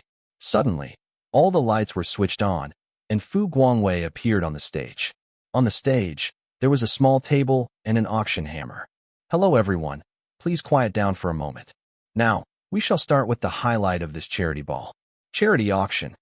The first item we will be auctioning today is a diamond-studded lady's bracelet donated by Shun Huihui. This bracelet is her favorite bracelet. The base price is 50,000 Hong Kong dollars, and the minimum bid is 10,000 Hong Kong dollars. Ladies and gentlemen, you may start bidding. Li Zikai was there to show the both of them had gotten over their conflict. He purposely donated this item for auction. But what Fu Guangwei said just now was hinting to the others that Li Zikai will want to win the bid for this bracelet. 100,000 Hong Kong dollars. Li Zikai raised his hand. 110,000 Hong Kong dollars. 130,000 Hong Kong dollars. 150,000 Hong Kong dollars. 200,000 Hong Kong dollars. After a round of bidding, Li Zikai bid again. The value of the bracelet was not more than 100,000 Hong Kong dollars. Li Zikai became the final bidder and won back this bracelet for Shun Huihui. But no one noticed the look in Shun Huihui's eyes. She was not happy at all. This Li family's young master was only willing to spend 200,000 Hong Kong dollars on her. Other people also start to put up their items for auctions. There were sunglasses, ties, brooch, necklace, rings, etc. These were all personal belongings and were won by the people who donated them. Fu Guangwei was very excited. These people had bid more than the charity auctions he attended before. The auctions he participated in the past, the highest bid was only 30,000 to 50,000 Hong Kong dollars. But this time, the lowest bid was 100,000 Hong Kong dollars. The first amount donated by Feng Yu had an influence on the rest. Everybody there does not want to lose face. 30,000 to 50,000 Hong Kong dollars for a pair of sunglasses was the sky-high amount. But they would appear to be too stingy compared to others. There was ugly calligraphy work that was put up for auction, and the winning bid was 100,000 Hong Kong dollars. If that calligraphy were put up for sale outside, no one would buy it even if it was selling for 5 Hong Kong dollars. The next item is a scarf donated by my sister, Fu Minjing. The base price is 10,000 Hong Kong dollars. Every bid is at least 5,000 Hong Kong dollars. Fu Minjing immediately raised her hand. 20,000 Hong Kong dollars. 50,000 Hong Kong dollars. 100,000 Hong Kong dollars. 180,000 Hong Kong dollars. 250,000 Hong Kong dollars. Feng Yu suddenly realized that something was off. Why were there so many people bidding for this scarf? The previous few items only had about 3 to 5 bids. This scarf was not worth more than 10,000 Hong Kong dollars, and now the current amount was 320,000 Hong Kong dollars. Usually, the men there bid for items to please their partners, but no one would raise the bid so high. This round of auction was also different from the previous items. All the ones who bid were women. Why were those women fighting over that scarf? Don't they know that Fu Minjing wanted to win back her scarf? They did this on purpose? Fu Minjing was so unpopular among the ladies. But those women should at least give the Fu family face. Were the ladies from the top families in Hong Kong all so unreasonable? Fu Minjing also did not expect this to happen. She had only donated a scarf. Although Feng Yu had increased the benchmark for donations, she thought the scarf would reach 100,000 Hong Kong dollars at most. The current amount for this scarf was more than 300,000 Hong Kong dollars. She does not have enough money to bid. If she did not win back her scarf, then the Fu family and she will lose face. But she does not have enough money. Fu Guangwei also does not have so much money. Fu Minjing pulled Feng Yu's sleeves lightly. Feng Yu turned and looked at her. What's wrong? Feng Yu, can you help me bid for that scarf? I will return you the money another day. Fu Minjing could only ask Feng Yu for help. Damn it. Why were her cousins not helping her? Do they really want to see her spending a few hundred HKD? Her monthly allowance was not that much. Feng Yu realized that many people were looking at him. What's the meaning of this? I should help this lesbian win that scarf's back? What does this get to do with me? We are not even friends.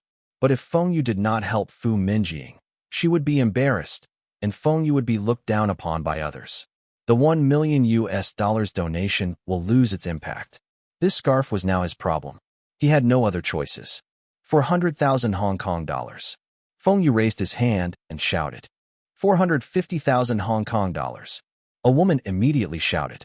Feng Yu turned towards the voice and saw a woman with an arrogant look. Who was she? What's her surname? Feng Yu could not recall offending this person. He looked at Fu Minjing, and she was also looking puzzled. She also did not offend the young lady of the Hua family. Feng Yu did not know that this arises because he rejected the invitations of those women to dance. Those women, especially that Hua family's young lady, felt insulted. This was her first time inviting a man for a dance and was rejected. Even if Feng Yu won the auction for this scarf, his pride would not allow him to ask Fu Minjing for the money. This was spending his money, and there must be a purpose for spending money. Money should not be used to spite others meaninglessly. This is the last time I will bid. 460,000 Hong Kong dollars. If anyone wants to outbid me, they can win it. Feng Yu said. Everybody was looking at Feng Yu, but after they heard what Feng Yu said, all of them turned and looked at that Hua family's young lady. She was being scolded by her elder brother. Why are you provoking the Fu family for no reason? Her brother had just become Feng Yu's acquaintance, and she was creating trouble for him. She does not know that useless Fu Guangjing, who used to sell antiques, became wealthy after he knew Feng Yu. As the Hua family's young lady did not carry on bidding for the scarf, Feng Yu won the auction for 460,000 Hong Kong dollars for the scarf, which was worth only a few thousand HKD. The crowd applauded. Feng Yu was the highest bidder in the auction. The auction continued. Soon it was the lady from the Hua family's turn. She had donated her necklace, and the base price was 80,000 Hong Kong dollars. Fu Minjing immediately shouted 300,000 Hong Kong dollars and turned to look at that lady. She was returning her the favor. Feng Yu looked at Fu Minjing surprised. Didn't you say you do not have enough money? Are you expecting me to pay for you? That lady from the Hua family saw the look in Fu Minjing's eyes, and her face changed color. This necklace was given to her by her mother, and it meant a lot to her. She does not want someone else to win the necklace. Fu Minjing continued to raise the bid to 500,000 Hong Kong dollars before she stopped. The Hua family's lady was furious and kept stomping her foot. But her brother told her that she was the one who started this and doesn't expect him to give her money this month. She got no choice but to accept the fact that she was donating the most for this auction. Feng Yu thought this was over, but Fu Minjing continued to raise the bids of several other items. Those items were from the ones who purposely bid for her scarf. Fu Minjing was taking revenge, but those women had to win back their items. If Fu Minjing won their handkerchief and used it to wipe her heels before throwing it away, they would lose face. It will be a disgrace to their family. Feng Yu realized that Fu Minjing was a revengeful person. Fu Guangwei had hinted to Fu Minjing several times to stop. He was the organizer of this charity ball, and he does not want his sister to screw things up. But Fu Minjing pretended not to see him. She was unwilling to be bullied. She was still upset about spending over 300,000 Hong Kong dollars. However, she was unaware that Feng Yu had no intention of asking her to return the money. Until the auction ends, Feng Yu did not make any more bids. Fu Guangwei was overjoyed. The donation from this charity ball, excluding Feng Yu's $1 million, had reached more than 10 million Hong Kong dollars. This charity ball was a success. But the thing that made Fu Guangwei happiest was Feng Yu had spent more than 400,000 Hong Kong dollars to help his sister win her scarf back. It seems that Feng Yu was interested in his sister. If both really became a couple, it will be great. The charity ball ended quite late. Most of the guests left. Only the Fu family's members remained at the venue to help Fu Guangwei to wrap things up. Feng Yu also remained there in a corner eating fruits. He was still thinking about those singers and dancers' songs and dance during the ball. What were their partners thinking? How could they auction their skills? Were those women items to them, and other people could bid for them? The total amount collected from this charity ball was $1 million and 13,280,000 Hong Kong dollars. This was 4 million Hong Kong dollars more than Fu Guangwei estimation. The few members of the Fu family congrats Fu Guangwei. At the same time, they felt Fu Guangwei was too lucky. This was his first time organizing a charity ball, and it was a success. The only person who was mad there was Fu Minjing. She was shouting at her elder cousins. Those damn women had purposely pushed up the bid for my scarf. Why didn't any one of you help me? All of them looked at Fu Guangwei. If this was other places and Fu Minjing was bullied, they would surely help her. If Fu Minjing disgraced herself, the whole Fu family would be disgraced too. But this time was different. Fu Guangwei had told them not to interfere. Fu Guangwei smiled and pointed to Feng Yu, who was still eating fruits in his corner. Didn't someone help you? Fu Minjing stared at his brother and then looked at the rest of her cousins. She kept quiet. Feng Yu had helped her pay, but they do not know that she had to ask him for help. She still has to return Feng Yu the money. Wei Zai, we are going off now. You should go back straight too. You are holding on to so many checks. Don't go elsewhere. Okay, you all go ahead first. Before the Fu family's people left, they walked over to bid their goodbyes to Feng Yu. They were all looking at Feng Yu as if he was their brother-in-law. When there were only the three of them left in the venue, Feng Yu called Fu Minjing and Fu Guangwei over. Wei Zai, I need to be clear to you. I have no interest in your sister, and she also does not have any interest in me. Do you understand what I am trying to tell you? Fu Guangwei blinked. You are not interested in my sister? Who are you fooling? Why did you spend a few $100,000 HKD to help my sister win her scarf back? Why did you donate $1 million at the first dance? If you are not doing these to impress my sister, then why? These two people were too stubborn. I know. Both of you have nothing to do with each other. Fu Guangwei said.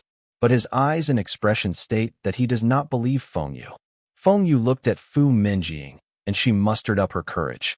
Bro, it is impossible for me and Feng Yu to be together. I am the one who asked him to help me win the scarf. I still have to return him the money. Huh.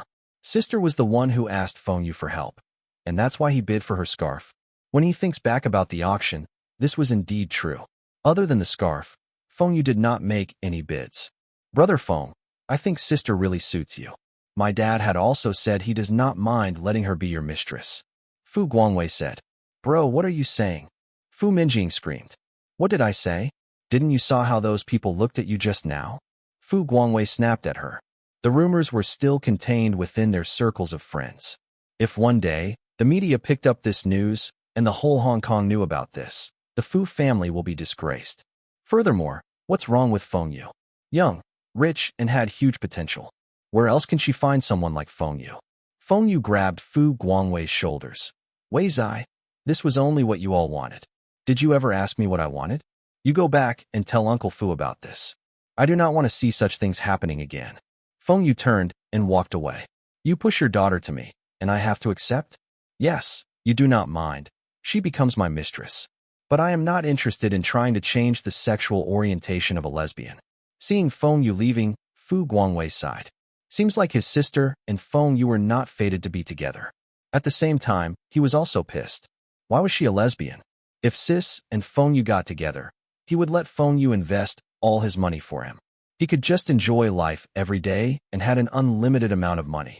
But even if Fu Minjing and Feng Yu were not destined to be together, she should at least have more interaction with other men. During the whole ball, Fu Minjing was only eating the entire time. He Zhaoji had just returned from lunch. He noticed there were a lot of people standing at the company's entrance. Did something happen in the company? What's wrong? I am the general manager of Wind and Rain Consulting. All of you can come to me if you have any issues with the company. He Zhaoji shouted. Manager He, don't worry. We can handle these clients ourselves. A broker walked out from the crowd. He Xiaoji was stunned. What did this broker say? These people were clients. The brokers knew the company's rules. They only accept investments above 1 million Hong Kong dollars.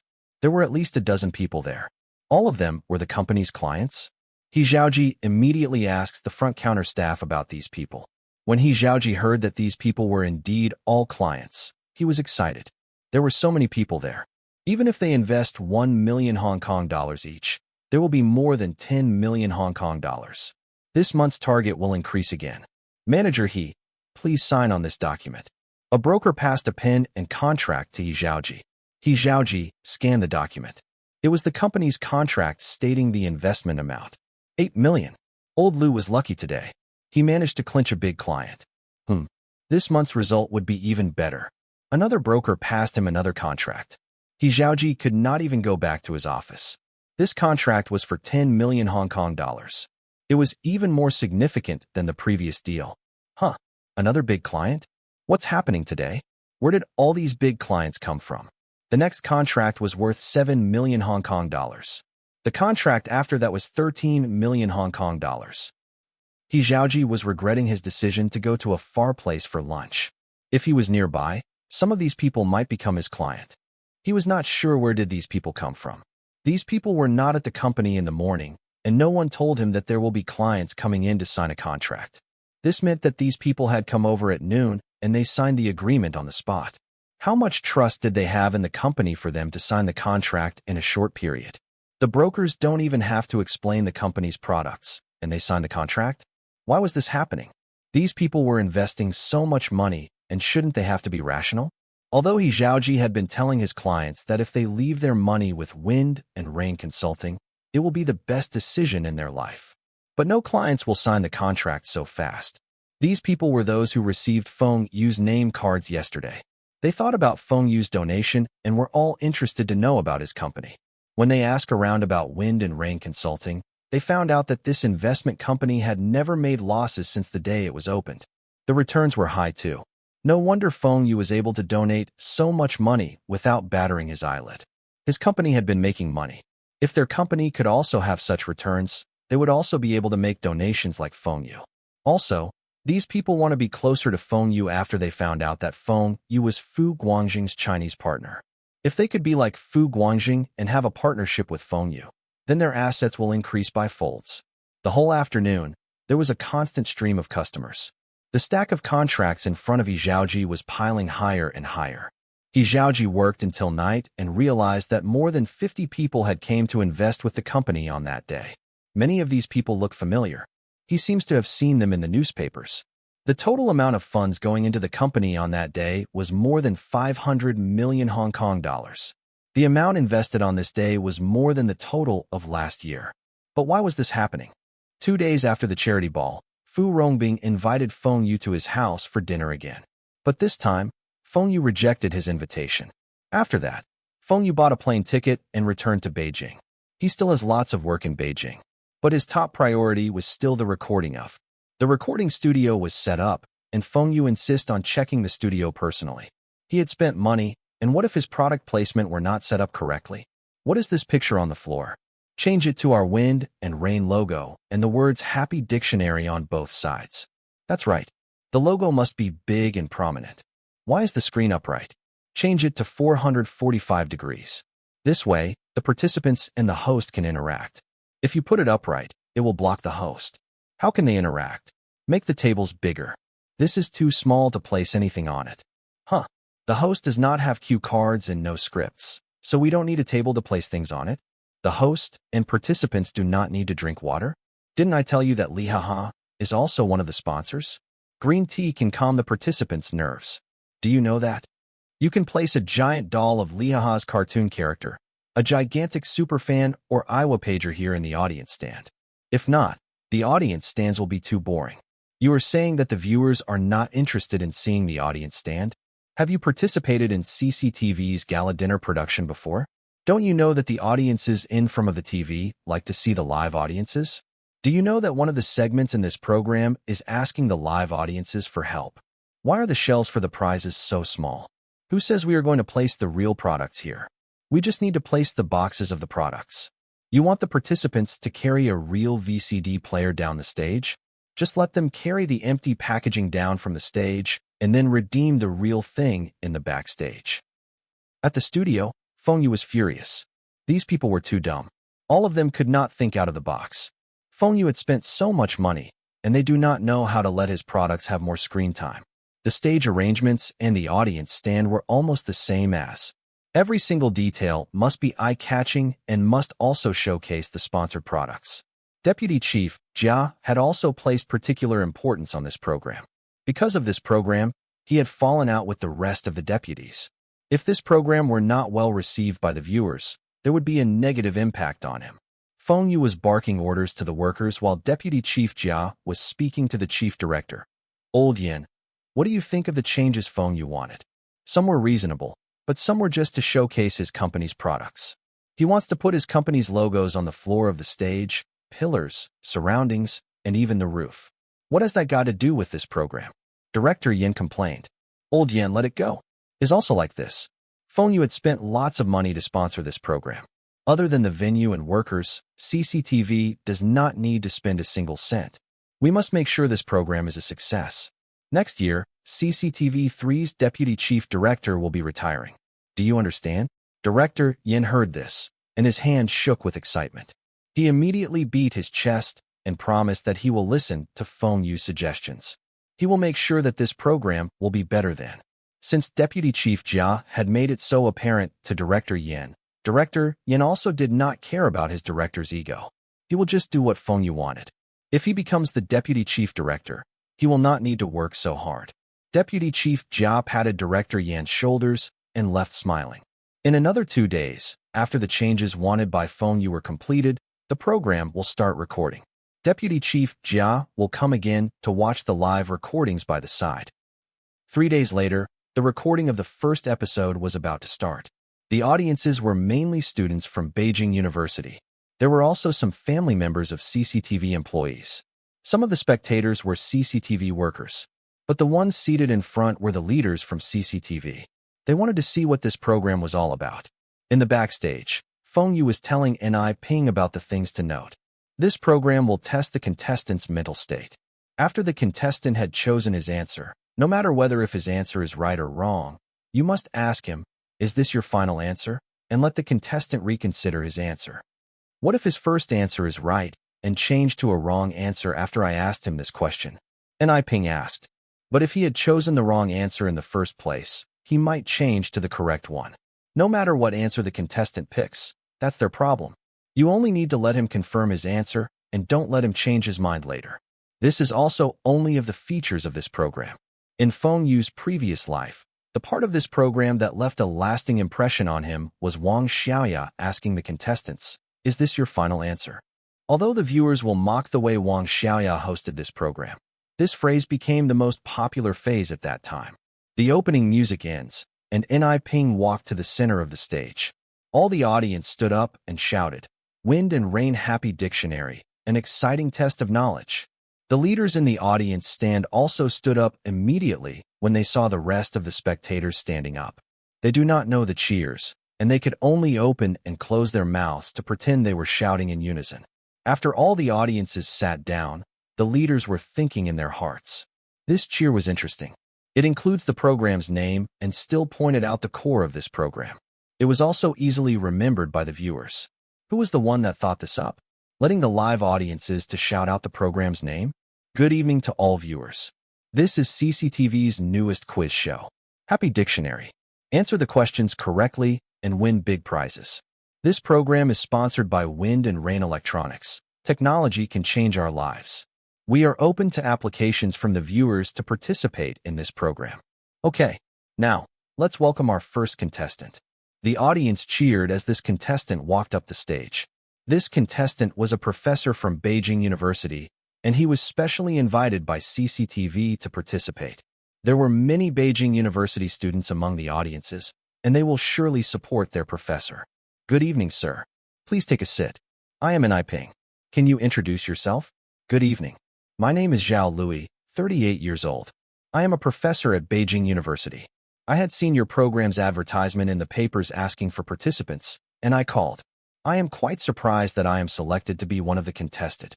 Professor Zhao sat down with a confident look. A professor at a young age of 38 was proof of his success.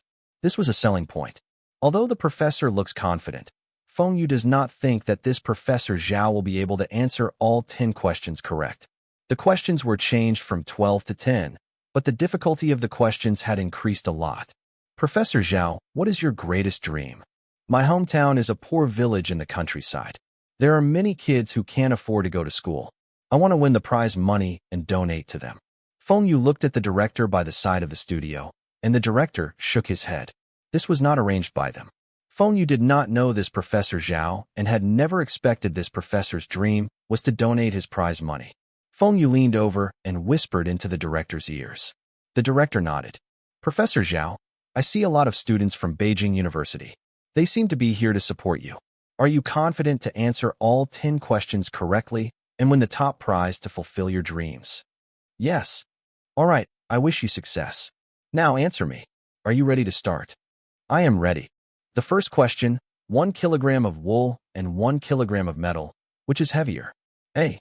1 kilogram of wool. B. 1 kilogram of metal. C. Both are the same. Professor Zhao smiled and answered. The answer is C. Both are the same.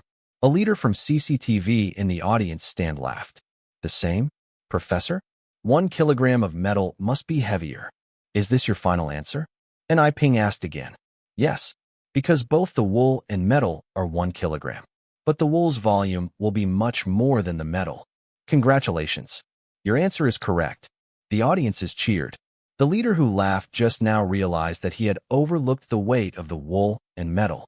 He had thought that if the questions were so simple, he would be able to answer all the questions quickly. But now it seems that the questions were not that simple. Professor Zhao continued to answer 2 questions correctly and had passed the first stage. The prizes for the first stage was 1,000 renminbi and a prize. But if he chose to take the prize, he got to give up the rest of the questions. Professor Zhao, are you sure you want to continue? I am sure. I need to win more prize money. All right, we shall continue with the questions. Please look at the next question. On the 5th question, Professor Zhao hesitated. This was a lifestyle question. He does not know the answer, and he told N.I. Ping, I will use one of my lifelines. I request to seek help from the live audiences. A student raised his hand and gave Professor Zhao the correct answer. Professor Zhao had passed the 2nd stage.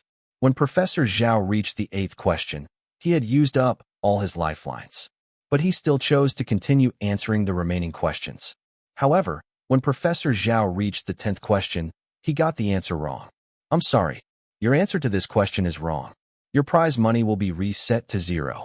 However, you will still have a consolation prize, an Iowa Walkman. The live audiences groaned with disappointment. Professor Zhao was also feeling depressed.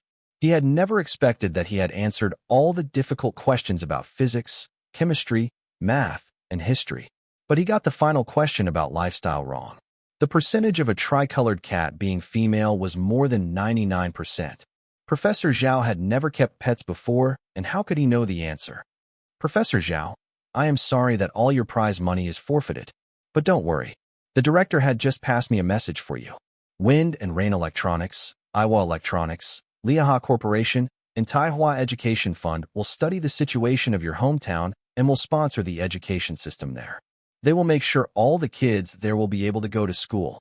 The live audiences cheered when they heard what N.I. Ping said. Professor Zhao was also stunned. He stood up and thanked the host and the sponsors. Feng Yu had all along been donating to schools and does not mind giving some money to this village. After this episode was aired and with the newspaper reporting, it will surely increase the social standings of his companies further. Next year's summer, it should be easier to recruit graduating students from Beijing University. The few leaders sitting in front nodded with approval. If this were aired, the rating would surely be high. This program was exciting. The questions had covered all sorts of weird topics. They could not even answer more than half of them. But were these questions too difficult? Even a professor had failed to answer all the questions. What about the rest? Will the viewers still be interested to watch? Let's welcome the next contestant. Someone in working attire walked up the stage and waved to the audience enthusiastically. He felt like he was a superstar. His uniform was printed with the words, Songjiang Motors. When Ni Ping saw this worker walking up the stage in his uniform, she was stunned. But she was able to recover fast. "Good evening, sir. Have a seat. I am Ni Ping. Can you introduce yourself?" "Good evening. My name is Sun Dahai. I am from Northeast Bing City. I am a worker in Bing City Machinery Company's first automobile branch factory." He spoke with a Northeast accent, and the live audience laughed. "Mr. Sun, can I ask how you were selected?" "One day after work, I heard about this program from the radio, and I called in to apply. I also did not expect myself to be selected. My wife actually did not allow me to come. She said that I only have a middle school education and I will surely lose on the first question in this type of quiz. But I want to win the prize money to bring my family on holiday. I want to bring them to visit all provinces of China." The leaders from CCTV frowned. This contestant was selected by the sponsors? A worker with a middle school education? He might not even answer the first 3 questions. If he can't even answer the first question, this program will be a laughing stock. All the live audience were thinking the same way too. Even a highly educated professor could not answer all the questions, let alone a worker like Sun Dahai. The audience laughed when the first question appeared. This Sun Dahai does not even know ABC. How come this person dare to participate in this program? But Sun Dahai managed to answer the first 3 questions correctly. Sun Dahai had learned that knowledge in the course of his work in the workshops and was able to apply what he learned in answering the questions. But the audiences felt that this was Sun Dahai's limit. He should take the first stage of prize money and leave. However, Sun Dahai still wanted to continue. The 5th question wasn't about history. This was an uncommon question. It was asking who the 3rd emperor of the Northern Song dynasty was. I picked the 3rd answer. Zhao Hong. Is this your final answer? Actually, I do not know the answer. I am only making a guess. My parents have 3 sons, and I am the 3rd son. So, I picked the 3rd answer. Yes, the 3rd answer. Sun Dahai replied. Congratulations.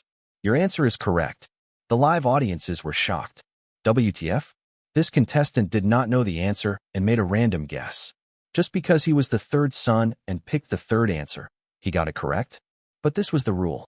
The contestant does not need to know whether if they know the answer to the questions as long as they got it correct. It was just like sitting for a multiple choice test. Marks will be given for every correct answer. The live audiences thought that this lucky contestant would give up answering the rest of the questions and take the 2nd stage prize money, but he chose to carry on with the quiz. Did he think that he will still be so lucky to answer the rest of the questions correctly? 3,000 renminbi was not a small sum, and there were still other prizes. When this worker was answering the 8th question, even the leaders among the audiences felt this person was too lucky. The 8th question was about astronomy. This worker does not know the answer, and he picked the answer with the most words. He got it right. This worker had reached stage 3 purely due to his luck, and he still wanted to continue. This worker does not know the answer to the last 2 questions, but he still got it right with his luck. This was out of expectations from the audiences. This worker had answered all 10 questions right with his extraordinary luck. When the host announced this worker had successfully cleared all the stages and won 10,000 renminbi and other prizes, the audiences cheered. A worker had accomplished what a highly educated professor couldn't. Does this mean that anyone can also win this quiz just by luck alone? Other than Deputy Chief Jia, the rest of the CCTV leaders did not know this was arranged, and the worker knew the answers before the start of the quiz. Everybody was shocked. This was too dramatic. A professor had just lost to a worker? The recording of the first episode was over. The few leaders looked at each other, and all of them does not know what to comment about this program. This program was entertaining, educational, and still have many highlights. But a professor losing to a worker? Was this even possible? Deputy Chief Jia also looked for Feng Yu. Was this too much? The first episode had shown a professor failing to complete this quiz, and the one who won the quiz was a worker. There was also a housewife who gave up in the middle and took back part of her prize money. But what will be the impact to show a professor losing to a worker? Luckily, this was a recorded program. This program will be aired after the new year, and there was still time to tweet it. Feng Yu, I could tell from the live audience's reaction that they enjoyed this. But can this really be aired? Chief Jia, most of the audiences here are the students from Beijing University. They are here to support their professor. They did not raise any objections when the worker won. Why should the other viewers raise issues with the worker winning? An ordinary worker winning a professor. Don't you think this is a good promotional tool? Promotional tool? That's right. We will broadcast this news over the radio and newspaper to promote this episode. The headline will be Professor Losing to a Worker. I guarantee you that the first episode's ratings will surprise you. Feng replied confidently. Gimmicks are a must when promoting. If it were only a typical advertisement, the audiences would forget it. But once the headlines were announced, it will definitely spark the interest of many viewers. The next day, Beijing Daily, Longjiang Daily, and the newspapers of every province had the same headlines. Professor losing to a worker. Many people, when they saw the headlines, became interested. They even skipped the rest of the news and read this report first. How could a professor lose to a worker? Was it a fight? If it were a fight, those skinny and frail professors would not be a match for those fit and strong workers. But how could a professor get into a fight with a worker? A quiz? A professor from Beijing University had lost to a worker from a Bing City's factory? This worker only studied until middle school. When they finished reading this report, they noticed the last sentence. For more details, please tune in to CCTV's brand new variety show, airing on January 2nd, 1994 at 7:40 p.m. There were also details on how to apply to be a contestant. Interested parties can call in to register or by post. There were no details about this program and did not state the rules. But without any details, it increases the curiosity of the readers. They were interested to know about the rules of this quiz show and how did someone with middle school education win a professor in a quiz show. Some of the more curious readers start to apply. This report caused an uproar. The one who was most affected was Beijing University's Professor Zhao, a professor from one of China's top university, losing to a worker in a quiz show. Were the professors from Beijing University useless, or that work was extraordinary? Even if that worker was extraordinary, a professor from Beijing University should not lose. When the leaders of Beijing University saw the report, they had an uneasy feeling. This incident will undoubtedly affect the university's reputation. Who was this Professor Zhao? Which faculty was he from? Summon him over now. These are the questions you answered that day. The school's leaders gathered around a piece of paper. Professor Zhao had written down all the questions he answered. The few leaders looked at each other and swallowed their saliva. Some of them were not sure of the answers. How many questions did you got it right? A vice principal asked. 9 questions. I got the last question wrong. All the leaders immediately look at the 10th question. The percentage of a tricolored cat is A, 99% female, B, 99% male, C, 100% male. They looked at the options and analyzed the question. From the options, the chances of this tricolored cat being a male should be higher. The answer should not be 100% male. The answer to this question must be B, 99% male. What answer did you pick? I chose B. Professor Zhao replied. The school leaders were shocked. What? B was the wrong answer? Could the answer be C? Professor Zhao continued. The correct answer is A. This is a lifestyle question. This can also be considered a biological generic question. I had asked a professor from our biology faculty and found out why the answer was A, based on the generic. Professor Zhao was upset for getting the question wrong, and after he returned from CCTV, he immediately went to look for a professor in biology to find out the reason behind the answer. The leaders do not know what to say. All of them could not even be compared to Professor Zhao. At least Professor Zhao was able to answer the first 9 questions correctly. But why did he lose to a worker? If he lost to a university student, the university will still not look bad. After questioning Professor Zhao, they found out that the worker only knew the answers to 4 questions. He used his lifelines to answer 3 questions, and the rest was because of his lucky guess. Guess. A worker won their university's professor by guessing? The leaders really wanted to cry. When the leaders found out that Professor Zhao had participated in this program to raise funds for his hometown village's kids, they did not reprimand him. But after looking at the questions in the quiz, they were more relaxed. They knew that Huaqing University will undoubtedly send their people to participate. When Huaqing University loses in the quiz, then Beijing University will not be a disgrace. If Huaqing University was not going to join, they should give them some encouragements. When they were still planning what to do, the phone on the principal's desk rang. Hello? The old Chu? Today's Beijing Daily? Oh, I read it. What's wrong? You were talking about Professor Zhao? It's fine. Although he lost, he did us proud. Your Huaqing University's professor is also participating? The recording is in 2 days? Humph. I am not free to have lunch with you. If there is nothing else, I will hang up. After hanging up, the principal smiled. He does not even need to do anything. And Huaqing University had sent someone to participate. Every year, Beijing and Huaqing University were fighting to recruit the top students. But Beijing University will always be the first. Humph. You think by sending a professor to participate in this program will show the capabilities of your university? You think you will recruit more students this way? Ha. You gotta have the luck first. But I think the professor you sent cannot even reach the third stage.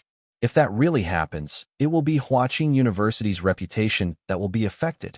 CCTV's production team had suddenly received lots of applicants. Most of the applications were from professors. What surprised them was the number of professors from Huaqing University that was applying. But the production team remembered what Feng Yu said. This program was for the commoners. There should not be too many professors participating. So, the team picked 2 professors based on their university's popularity. One of them was from Huaqing University. The production team was sighing.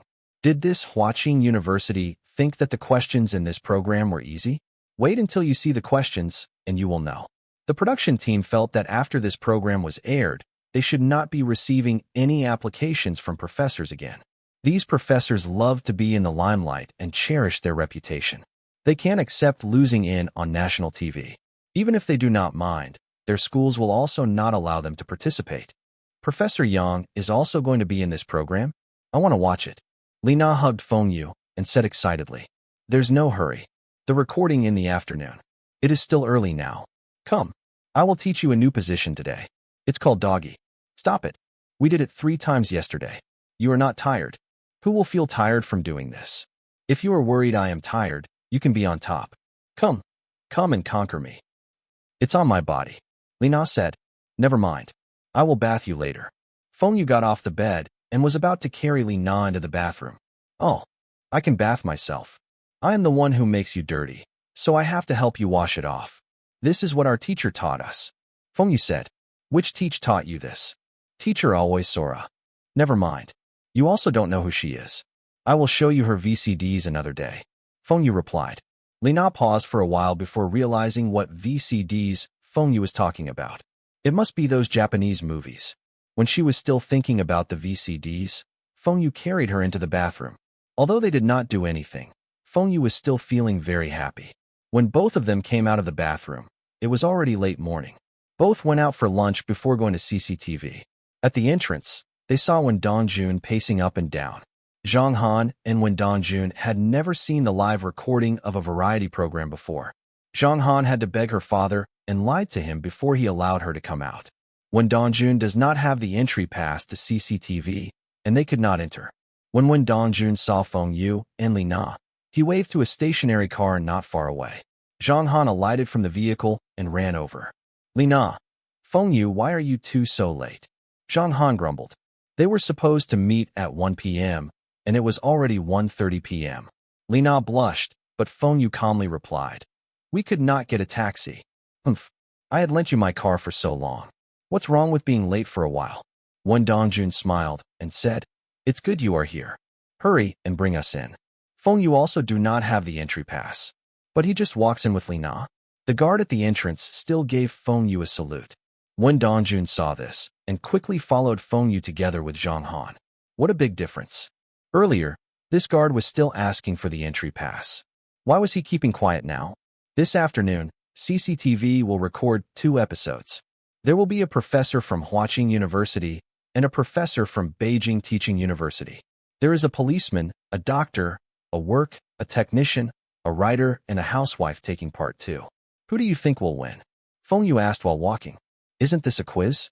It must be the professors who will win. Wen Dongjun said confidently. How could the rest of the participants win the professors in terms of knowledge? Zhang Han tugged Wen Dongjun's arm. Did you forget about the news reported over the radio?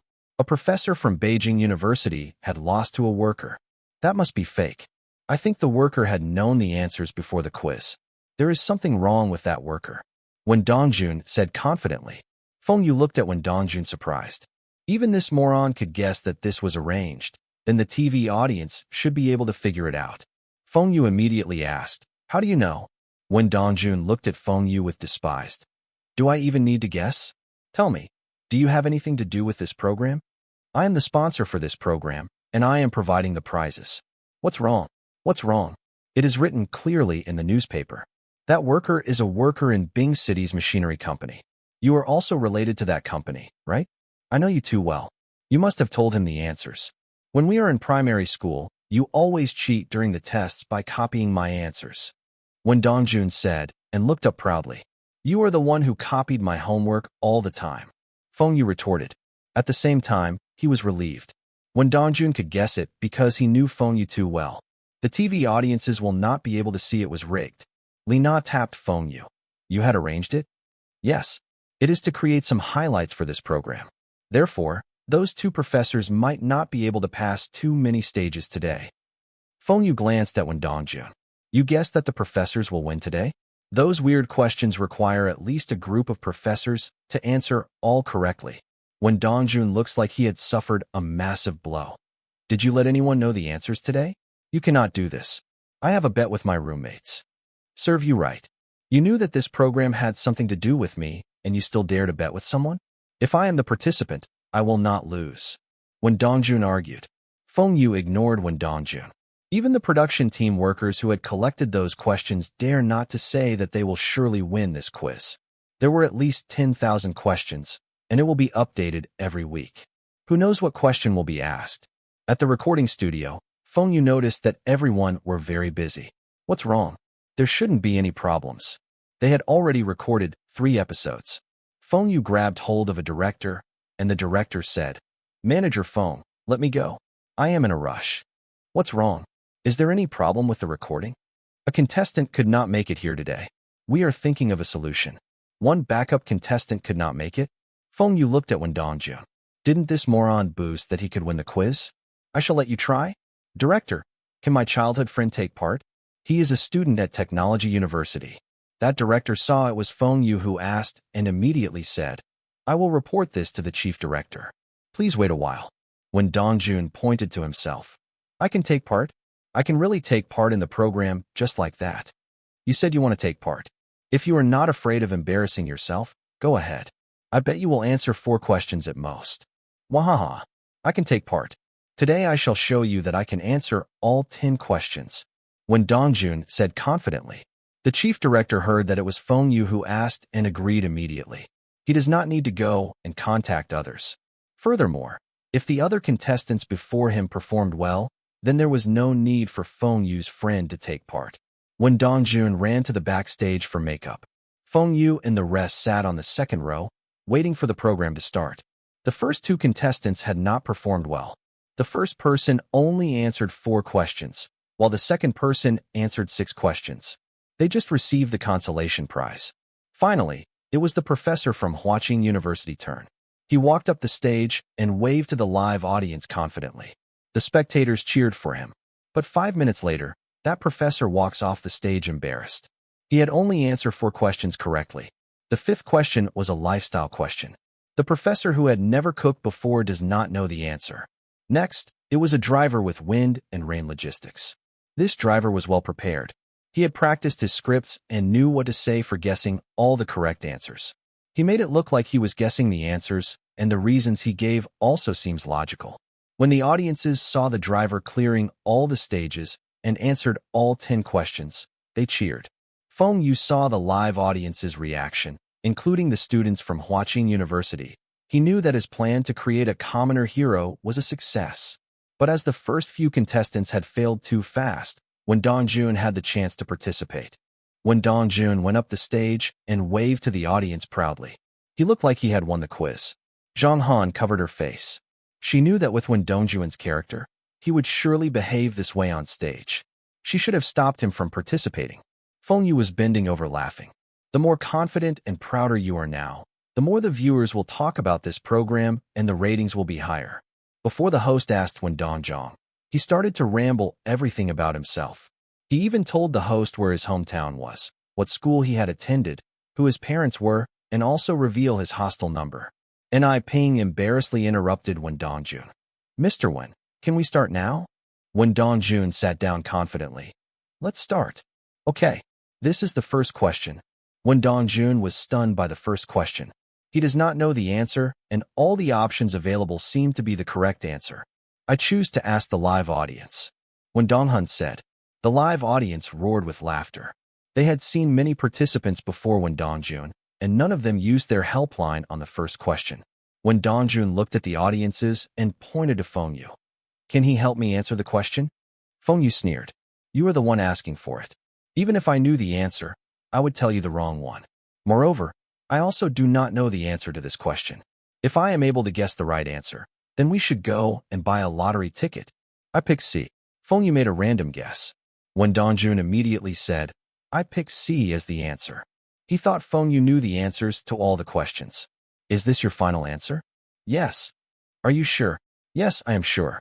C. When Dongjun confidently replied. This host was weird. I had already confirmed my answer, and she still wants to ask so many times. I will not support her in the future. I'm sorry. Your answer is wrong. The correct answer is A. Ni Ping also did not want any contestant to get the first question wrong. She had tried to give him a chance, but he was the one who insisted on the answer. Ha ha ha. The live audience laughed and cheered. They had never seen anyone get the first question wrong. He had even used a helpline. Even if you want to ask the audience, you should ask someone who knew the answer.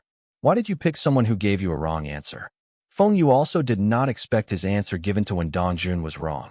Seems like when Dongjun had bad luck. The director saw this person who was recommended by manager Feng was not reliable. With all the rubbish he said and the answering of the first question, the total time was less than 2 minutes. Fine. He decided to record 2 episodes back to back. This person's footage can be edited and shown as the first contestant of the 4th episode. If this Joker was the opening contestant, it can also attract more viewers. After leaving the studio, when Dongjun was still sulking. When this was aired, he will be the laughingstock in his school. Dongjun, you are going to be famous. Fengyu purposely said. Famous? I had embarrassed myself. When Dongjun sighed. How can this be? I will personally write the contents for the advertisement of this episode. I will write a student from Technological University had participated in and broke the records. Think about it. You will be the center of attention in your school. Everyone in your school will know you. But Fengyu did not tell him that those people who were looking at him will be saying, look, that's the person who can't even get the first question correct in. Are you sure? They will not laugh at me. Who will laugh at you? They will envy you for appearing on TV. Can they even get selected? Without me, you will also not get selected. When Dongjun brightens up and smiles. That's right. I appeared on TV, and it's a CCTV program. If they are so capable, then they can get selected and participate. Damn, this moron really feels good about himself. But no matter what, it was worthwhile bringing him here to the studio. Come, I will treat you all to dinner. You can turn your grief into your appetite. Are you excited? Lina looked at Fengyu speechlessly. Turn your grief into strength had become appetite. Quanjude, Beijing's most famous Chinese restaurant. It was famous for its duck feast. This restaurant had been cooking the national banquet for foreign delegates. Fengyu had picked to come here for dinner, was also to observe the restaurant. This was because Quanjude will be restructured into a company this year. Fengyu had all along thought of setting up an F&B business. But for F&B companies, the food should have a distinguishing characteristic. Fengyu does not know any distinguished food. Deep-fried ice cream? Or deep-fried chicken? He was not interested in setting up fast food restaurants. He would rather help out the traditional Chinese restaurants. Quanjude was an established, branded, traditional Chinese restaurant. This would save Fengyu lots of trouble. In Fengyu's previous life, Fengyu remembered that Quanjude was a private enterprise and not a state-owned enterprise. Although the government had some shares in it, it was restructured into a shareholding company. The restructuring had happened this year. This year, Quanjude had already been converted into a company. But the top management was still the same leaders. These people had the same mindsets. With them around, the restructuring will not succeed. Since Quanjude could let people invest in Fengyu's previous life, then in this life, why can't Fengyu buy a stake in it? The Quanjude brand in his previous life was worth more than 1 billion. This was a sure win investment, and the returns were extremely high. Fengyu felt that if he invests now, he does not need to spend too much money. Most importantly, Fengyu likes to eat roast duck. A chef was performing the slicing of a roast duck in the dining hall. His knife skills were good, and within minutes, the whole roast duck was deboned. Chef, what time does Manager Jiang comes in? Feng Yu suddenly asked. Manager Jiang Xianjun was Quan Zhu's future chairman. Manager Jiang? He will visit our restaurants every day. But we do not have only one restaurant. You might not be able to see him today. Are you Manager Jiang's friend? The chef asked. These 4 people look young, but the clothes they were wearing were branded. The chef knew they were wealthy from their dressing. Also, the car parked outside was expensive. This was why he asked if they were Manager Jiang's friend. No, but I am a businessman, and I would like to meet Manager Jiang. Feng Yu smiled. I'm sorry, I can't be of much help. You can try asking our branch manager. I shall use these bones to make soup for you. Please enjoy your meal. The chef pushed his trolley back into the kitchen. Why do you want to know the boss of a duck restaurant? When Dong Jun asked while stuffing his face. Boss of a duck restaurant. This is a company now, and I want to befriend their deputy general manager. You will know how capable he is in the future. Feng Yu shook his head. Quan Zhu will be Asia's top F&B's brand, and Feng Yu wants to get a stake in it. Although this was only a roast duck restaurant now, in the future, Quan Zhu will have more than 70 branches. It will no longer be just a restaurant selling roast ducks. Nana, try this. The duck skin is crispy and delicious. Feng Yu picked up a piece of duck skin and wrapped it up with some sauce. When Dong Yung had already finished 3 wraps. This moron was really trying his best to turn his grief into appetite. Feng Yu also made a wrap for himself and slowly ate it. But suddenly, when Dong Jun's face changed. When Dong Jun suddenly stops eating. Feng Yu was surprised. He turned around and saw a man in his 50s. He seems familiar. Dad, you are here too? Zhang Han stood up and timidly asked. This was Zhang Han's father? The boss of Beijing's police force? I thought you said you have some activities in your school? This is your so-called activity. Zhang Han's father asked coldly. Uncle. When Dong Jun greeted. He was now like a kid being caught by the farmer for stealing apples on a farm. When Dong Jun and Zhang Han stood up, the young girl also stopped eating. But there was still a young man who was still eating slowly like nothing had happened. Zhang Han's father was curious. All of Zhang Han's friends knew who he was and his position in the government. This young man was not simple. Feng Yu took out a handkerchief and wiped his mouth and hands. He stood up and extended his hand to Zhang Han's father. Hello, Minister Zhang. I am Feng Yu. Nice to meet you. Feng Yu addressed him as Minister Zhang and not Uncle Zhang. His attitude was like speaking to someone on the same level. Zhang Han's father frowned. Who was this young man? Wait, did he say he was Feng Yu? Could it be that Feng Yu? You are that Feng Yu from Bing City's Tai Hua Trading. Zhang Han's father shook his hand. Uncle Zhang have heard of me? If you are not busy, how about joining us for dinner? All the officials from Bing City had heard of Feng Yu. Maybe those small fries might not know, but all the top leaders knew who Feng Yu was. Feng Yu had even met both the premier and old premier. This was why he was not afraid of Zhang Han's father. He just treated him as a regular government official. When Dong Jun saw Zhang Han's father shaking hands with Feng Yu and was shocked. He had met Zhang Han's father before and knew his temper. Since when did he become so friendly? But what was Feng Yu doing? Why did he invite Zhang Han's father to join them? SHD. Zhang Han's father really sits down? I happen to have some free time now. I can chat with you all, but there is no need for dinner. Zhang Han's father sat down, and when Dong Jun immediately pours a cup of tea for him. Manager Feng. Uncle Zhang, just call me Xiao Feng will do. Feng Yu politely said. There was no need for him to act like some official here. Okay, all of you are classmates. We were in the same class in high school. Later we went to separate classes because we picked different subjects. Oh, then are you also studying in Beijing? Yes, I am studying at Beijing University. But recently, I am studying at Hong Kong University as an exchange student. Exchange student? What's that? Although Zhang Han's father does not know what's that, it sounds important. Then why are you back? Zhang Han's father chatted with Feng Yu like friends, and when Dong Jun and the rest were sitting at attention, they did not even continue eating. I got some work at CCTV, so I came back. I will return back to Hong Kong in a few days. Exams are around the corner. I heard from Zhang Ruiqiang that you are a smart person. When he has some issues at work, he will look for you, and he will have the solution. Zhang Ruiqiang had mentioned about me. He said good things about me. Not bad. At least helping him getting those political credits were not wasted. Onlookers see most of the game. Zhang Han's father nodded. It's rare for him to meet humble young men. Zhang Ruiqiang had told him that Feng Yu was a genius, but he could not tell from this meeting. But he noticed Feng Yu was a modest and matured person. When Zhang Han's father thought about this, he looked at Wen Dongjun. These two people had grown up together, and why was there such a huge difference? Wen Dongjun was an only bigger size than Feng Yu. What other uses does he have? Wen Dongjun was the too big size, and it will not be easy to arrange jobs for him. No leaders would want an assistant that's 1.9 m tall. They will need to look up with telling him instructions. Zhang Han was so pretty, and why did she like him? Shaowen. Yes, uncle. Wen Dongjun immediately straightens his back. If a branch bureau's case-solving rate is low and the civilians were worried about their security, what should you do? Wen Dongjun frowned. This again.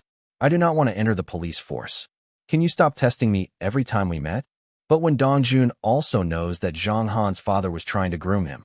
If he enters the police force, Zhang Han's father would be able to help him get promoted. Obviously, Wen Dongjun does not know how to answer Zhang Han's father. If the case-solving rate was too low, then punish the head of the branch. But Wen Dongjun dares not to answer him this way. Suddenly, he remembered about the variety program recording this afternoon. Why can't there be a variety program about law enforcement? Feng Yu had mentioned that his happy dictionary was to create a hero from commoners. Why not create a hero policeman? Wen Dongjun had heard Feng Yu telling him that many of the stories about Lei Feng were created to portray him as a national hero. It should not be a problem to create a model policeman. Uncle Zhang, I think we can work with the TV station to create a program about law enforcement to showcase the policeman crime solving. In a way, this will serve as a warning to those criminals and promote the police force's good image. Just like Lei Feng. Lei Feng. Zhang Han's father looked at Wen Dongjun curiously. Lei Feng's stories are mostly fake. For example, the donations he made was several times more than his income. Also, he needs to do a lot of things every day, and where did he get the time to train? If you look at the stories carefully, there are many loopholes. But there are still many people who believe in Lei Feng's stories and look up to him as a role model. When Dongjun became softer as he said, Lei Feng was portrayed as a model citizen, and he was talking bad about him. It does not seem like this was the right thing to do. Even Chairman Mao had said everyone should follow Lei Feng as an example. But this was the truth. You are saying that we should create a Lei Feng from the police force? Zhang Han's father looked at Wen Dongjun expressionless. That's right. But what if the police force does not have someone like him? Zhang Han's father asked. I know. As long as we credit of everybody's good deeds to one person, and that person will be made into a hero. Feng Yu nearly choked from his tea when he heard this. I was talking rubbish in the past, and you remembered everything I said? I thought you were a good listener. I didn't know you have such a good memory. These things can only be said between us. Although this was a VIP room, the door was still open. Zhang Han's father looked at Wen Dongjun and narrowed his eyes. You are telling me to create a fake hero? No need to be fake. You can just exaggerate some small incidents. Many officers had lots of achievements under their belts which the public was unaware of. You can just publicize and promote what they had done and their achievements. At the same time, let the public know how difficult it was for them to solve the crimes. This way, the public will not blame the policemen for low crime-solving rates, and they will know that there were some super cops around. They will feel more secure. You are the one who thought this up? Yes, I am the one. When Dongjun replied, he cannot say it was Feng Yu who told him these. In the future, stop thinking of these unorthodox methods. Han Han, are you done with your dinner? Come home with me now. You all can carry on with your dinner. I will bring Han Han home first. Zhang Han's father stood up and left with the unwilling Zhang Han. Using marketing strategies to create a super cop from the police force was a good idea. Zhang Han's father wanted to think it through and see if this idea would work. When Dongjun saw Zhang Han leaving with her father, he was depressed. Was there anything wrong with my answer just now? Feng Yu noticed the excitement in Zhang Han's father's eyes when he left. Seems like Wen Dongjun's had inspired Zhang Han's father a lot. Government officials need to know these tricks too. The next day, when Li Na and the rest were in school, Feng Yu went to Beijing Quanjude Company. He had called the company, and Jiang Xianjun will be waiting for him in his office. Of course, it was not just a phone call. Feng Yu had asked Shi Feng, the boss of Yedu, to pass him a message. There was a difference when someone he knew introduced Feng Yu. Yedu was China's high-tech company. Although Feng Yu had introduced the humidifier before Yedu, the Chinese government still supported it. The company had developed well, and in Beijing, Yadu had a higher standing than Quanjude. However, Feng Yu felt that Quanjude was worth much more than Yadu because of its brand. Manager Jiang, a young man is looking for you. He says he had called you, and his name is Feng Yu. The secretary reported. Invite him in and prepare 2 cups of tea. Jiang Zianjun was surprised when he saw Feng Yu. This was Feng Yu, the person introduced by Manager Shi. Jiang Xianjun was in his 40s, and he thought no matter how young Feng Yu was, he should be in his 30s. If it were not for Feng Yu's mature dressing, he would believe Feng Yu was still a student. Hi, Manager Jiang. Taihua Trading's Feng Yu. Manager Feng, have a seat. Smoke. Jiang Xianjun took out his cigarettes and offered to Feng Yu. No thanks. I heard from Yuda's Manager Shi that you want to talk business with me? Jiang Xianjun asked. Was Manager Shi joking with him? How can this young man be a businessman? Manager Jiang. This Quanjude company should just be set up not long ago. I wonder if the restructuring is completed? Feng Yu smiled. It is still in progress. Thanks for asking. No one wants to let an outsider knows what was happening in the company. Manager Jiang. It should not be easy for you to implement your ideas, right? Jiang Xianjun's face changes. Manager Feng, what do you mean?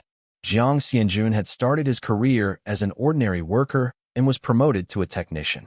After that, he worked his way up to a production manager and was then transferred to manage a factory before being transferred to Beijing as an F&B deputy general manager. This year, he was ordered to reorganize Quanjude and to set up a company. He needs to revamp Quanjude. A few years ago, Jiang Xianjun had gone to further his studies in the U.S. In the U.S., he saw the franchise management model. It was still a new concept and could help the company expand quickly. He starts to think about how he could apply this model in the F&B industry back in China. It should be as successful as those U.S. fast food chains. To implement this idea, he had submitted a few proposals to his leaders, but there were no replies. This year, his higher-up was changed, and his new leader had seen his proposals and called him over for a talk. Jiang Xianjun managed to persuade his leader, and he was tasked to choose an F&B state-owned restaurant for pilot testing. He picked Quanjude, 100-years-old restaurant. Although the leader had some hesitations initially, he gave in when Jiang Xianjun promised to resign if he could not achieve results within a year. Jiang Xianjun was appointed as the deputy general manager of this new company by his leader, despite being tasked to restructure this company. He had to report to an experienced leader. This leader created a lot of obstacles to prevent him from implementing all his ideas. This was the issue with all state-owned enterprises. On the one hand, they wanted reform, but they still want those old leaders to lead. These were all their internal issues. How come this manager Feng knew about this? Feng Yu crossed his legs. Manager Jiang, all my companies were doing very well. I am more experienced than you when it comes to reorganizing a state-owned enterprise. Manager Feng, are you trying to teach me what to do? Jiang Xianjun was slightly pissed. He was in his 40s and was used to lead others.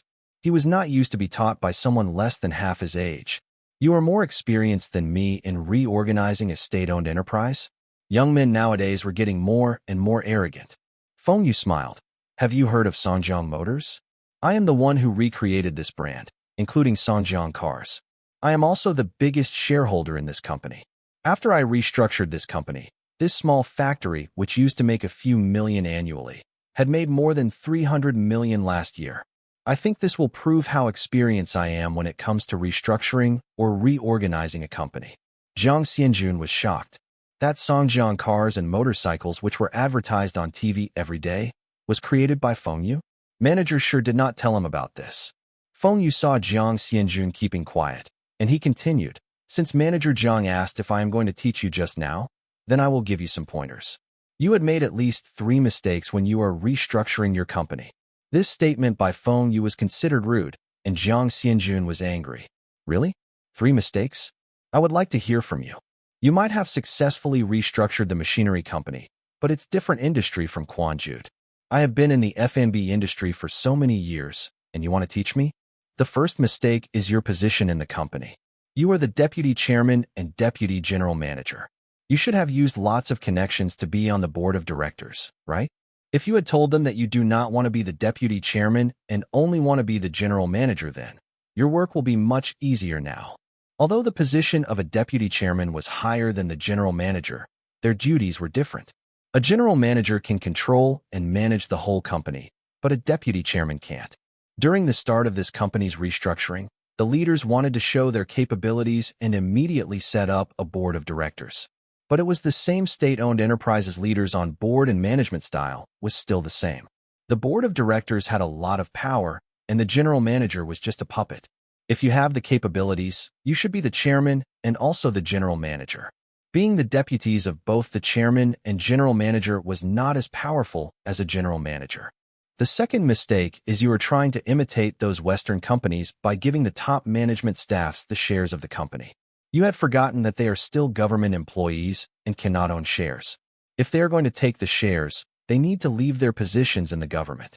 Are they willing to leave their positions in the government and forfeit their retirement benefits? Jiang Xianjun was thinking about what Feng Yu said. The chairman of the board had not agreed to this suggestion, and he had wondered why. The third mistake was the shareholders of this company. Although this company was privatized and had become a shareholding, the shareholders were the government and the city's F&B enterprise. These are all state-owned enterprises. What the point of having this restructuring? Converting to shareholding was for the shareholders to share the risk. At the same time, shareholders can share their views. But the shareholders of this Beijing Quanjude company were only the two subsidiaries of the city government. It was the same as before. The titles of the leaders in the company were changed, but it was the same people running the company. Jiang Xianjun lit a cigarette and took a big puff. What is your suggestion? Feng Yu was satisfied to see Jiang Xianjun believing him. If Jiang Xianjun had not made much progress in the past 6 months, if Jiang Xianjun does not want the shares of the company, if Jiang Xianjun did not make so many mistakes, it will be hard for Feng Yu to invest into Quanjude. But now, Feng Yu stands a high chance to become a shareholder. Simple. Get investor from outside and let Beijing Quanjude Company become a real shareholding company. Get an investor from outside and let Beijing Quanjude Company become a real shareholding company? Where do I get this investor? Jiang Xianjun looked at Feng Yu and realized the purpose of Feng Yu's visit. He wants to be a shareholder? Manager Feng, are you saying that you want to invest in Quanjude? What's wrong? You doubt my financial abilities or my sincerity? Feng Yu leaned back on the couch and looked up. Jiang Xianjun looked at Feng Yu and asked in a firm tone, Manager Feng, are you investing in our company on impulse or you have been planning this for some time? Is there any difference? Of course. If you are doing this on impulse, then forget it. You might change your mind anytime, and what we discussed now will be a waste of time. If you have been planning for this, then we can carry on with this discussion. To be honest, I am only interested in Quanjude's brand. But I know that you all will surely not sell this brand to me. So, I can only invest in Quanjude. Then how are you going to invest? Feng Yu was slightly disappointed when he heard Jiang Xianjun ask that question. He was hoping for Jiang Xianjun to tell him that they were willing to selling Quanjude's brand. It's simple. I will give you money and come up with a development plan. I want to own as many shares as possible. Money is not a problem. Quanjude does not worth much now. There were only a few branches, and every branch was only worth tens of millions. This amount includes the property's value. China still does not have the concept of brand value, and Quanjude's brand was considered worthless. Even if they wanted to sell the whole company to Feng Yu could also afford it. Feng Yu had spent all his profits from his China's company, but his wind and rain consulting still have enough money to do it. Feng Yu does not know how to manage an F&B company, but he could always hire people from Hong Kong or overseas to manage for him. He can afford to pay them high salaries and also give them some shares. If the brand Quanjude was managed well, it will bring in several folds of profits for Feng Yu in a few more years. But Feng Yu was only thinking about this and never really expect this would really happen. Feng Yu estimates that Quanjude would just sell him 30% shares at most. If it were him looking for investors, he would also not let the investor become the major shareholder. Furthermore, Quanjude was still profitable and not making losses. They were only thinking of becoming big. Feng Yu remembered that in his previous life, Quanjude had merged with a few other companies to become Quanjude Holdings. Those few companies were also F&B companies and had wanted to make us of Quanjude's brand. Those restaurants only need to sell Quanjude's roast ducks. But now, those still did not happen. Quanjude brand was still not utilized fully yet. The development plans Feng Yu mentioned was this. He knew Jiang Xianjun would agree to it. Manager Feng, how many shares do you want? How many shares can I buy? I will buy everything that you can sell. Feng Yu smiled. Jiang Xianjun shook his head. Manager Feng, I am afraid I will have to disappoint you. Although I am the deputy chairman and general manager of this company, I cannot make any decision.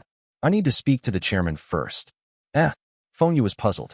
Why did Jiang Xianjun stop this discussion so suddenly? Feng Yu was sure he did not say anything wrong. Was there anything wrong for wanting to buy more shares? Manager Jiang, since I came to look for you, I believe that you will be the person in charge of Quanjude in the future.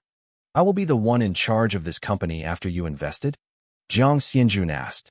Feng Yu understood why Jiang Xianjun wanted to stop the discussion. He was afraid that he would lose his power after Feng Yu became a shareholder. Feng Yu does not know about the F&B industry, and even if he knew about this industry, he was also not interested in managing it. He rather spend some money to hire someone to do that. He only wants to check the finances once in a while. Feng Yu had too many companies, and he does not have the energy to manage. He only wants his companies to develop and grow without worries. That's right. After I become a shareholder, I will support you to be the one in charge. Also, I have ways to let Quanjude set up branches in Hong Kong, Macau, Taiwan, and even Malaysia and Singapore. The Fu family have businesses in all these places. Feng Yu was confident that they would help him look for suitable locations. Roast ducks are well received by Asians. But in those countries, the preparation of roast ducks is different in Beijing and tastes different. In Hong Kong, those cafes serve steaks, and the Peninsula Hotel also serves steaks. But why were the prices different by more than 10 times? First, it is the ambience. Next, it was the status of their target customers. Lastly, it is the taste. Quanjude's roast duck was very delicious. Feng Yu was confident that if he set up branches in those countries, it will become popular there fast. The only worry Feng Yu had was the ducks. The ducks Quanjude used were force-feed ducks. He was worried that the taste of the ducks will be different in other countries.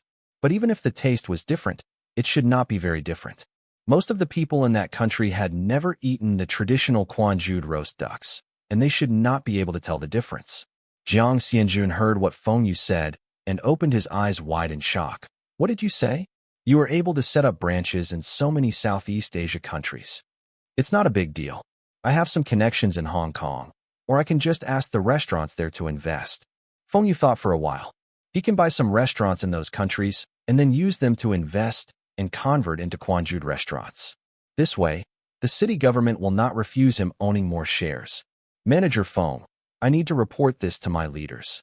Seeing that Jiang Xianjun was still hesitating, Feng Yu laughed. I can also introduce 1 or 2 more Hong Kong investors, like the son of Hong Kong's wealthiest person, Superman Lee, and Hong Kong's 4th wealthiest person, Fu Rongqi's nephew.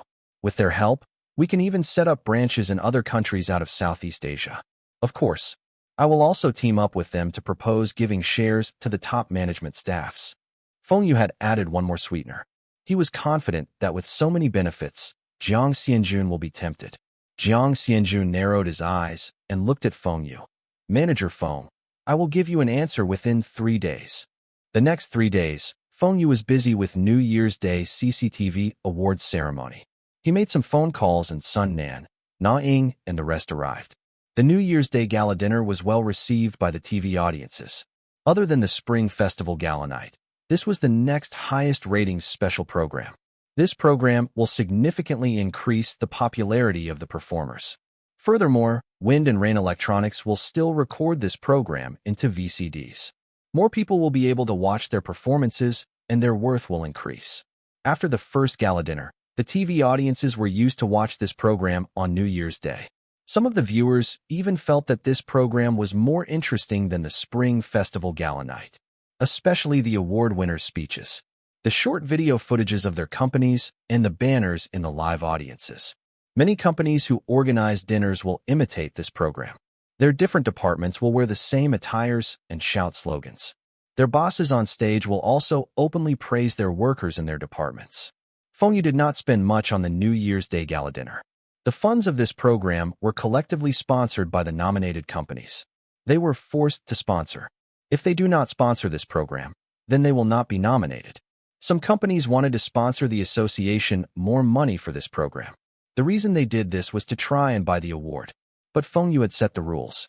The sponsorship has only 2 categories. One was for the nominated companies, and the other was for the association members. With the funds collected, it was sufficient to fund this New Year's Day gala dinner. Feng Yu does not want to collect excess. If the excess funds were exposed, he would not be able to explain it. The current fund was about 100,000 to 200,000 renminbi, and it was enough.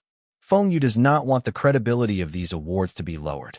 This year's New Year's Day gala dinner will be a delayed telecast. It will be an hour delay and will be aired while still recording. The recording will start at 7 p.m. and will be broadcast at 8 p.m. This will be a test for the directors, performers, and host. There was no room for mistakes. But as this was not a live telecast, they still have an hour to rectify their mistakes. CCTV does not dare to broadcast this program live as they were afraid the award winners would say something unappropriated or forgot their lines.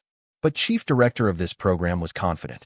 This year was only a test, and next year, they will change it to 5 minutes delay telecast. The following year, it will be live. During the first awards ceremony, the chief director was very unhappy with Feng Yu. Feng Yu had product placements all over the program and had arranged for the workers to shout out slogans. Even the short video clips were advertisements. But TV audiences like it. They felt it was interesting and entertaining. The following year, only the shouting of slogans was banned. The banners, short video advertisements, and advertising during the speeches were still allowed. After all, they were the organizers and sponsors of this program. CCTV station chief had allowed this, and what can the chief director say? The reputation of the chief director was also increased because of this program.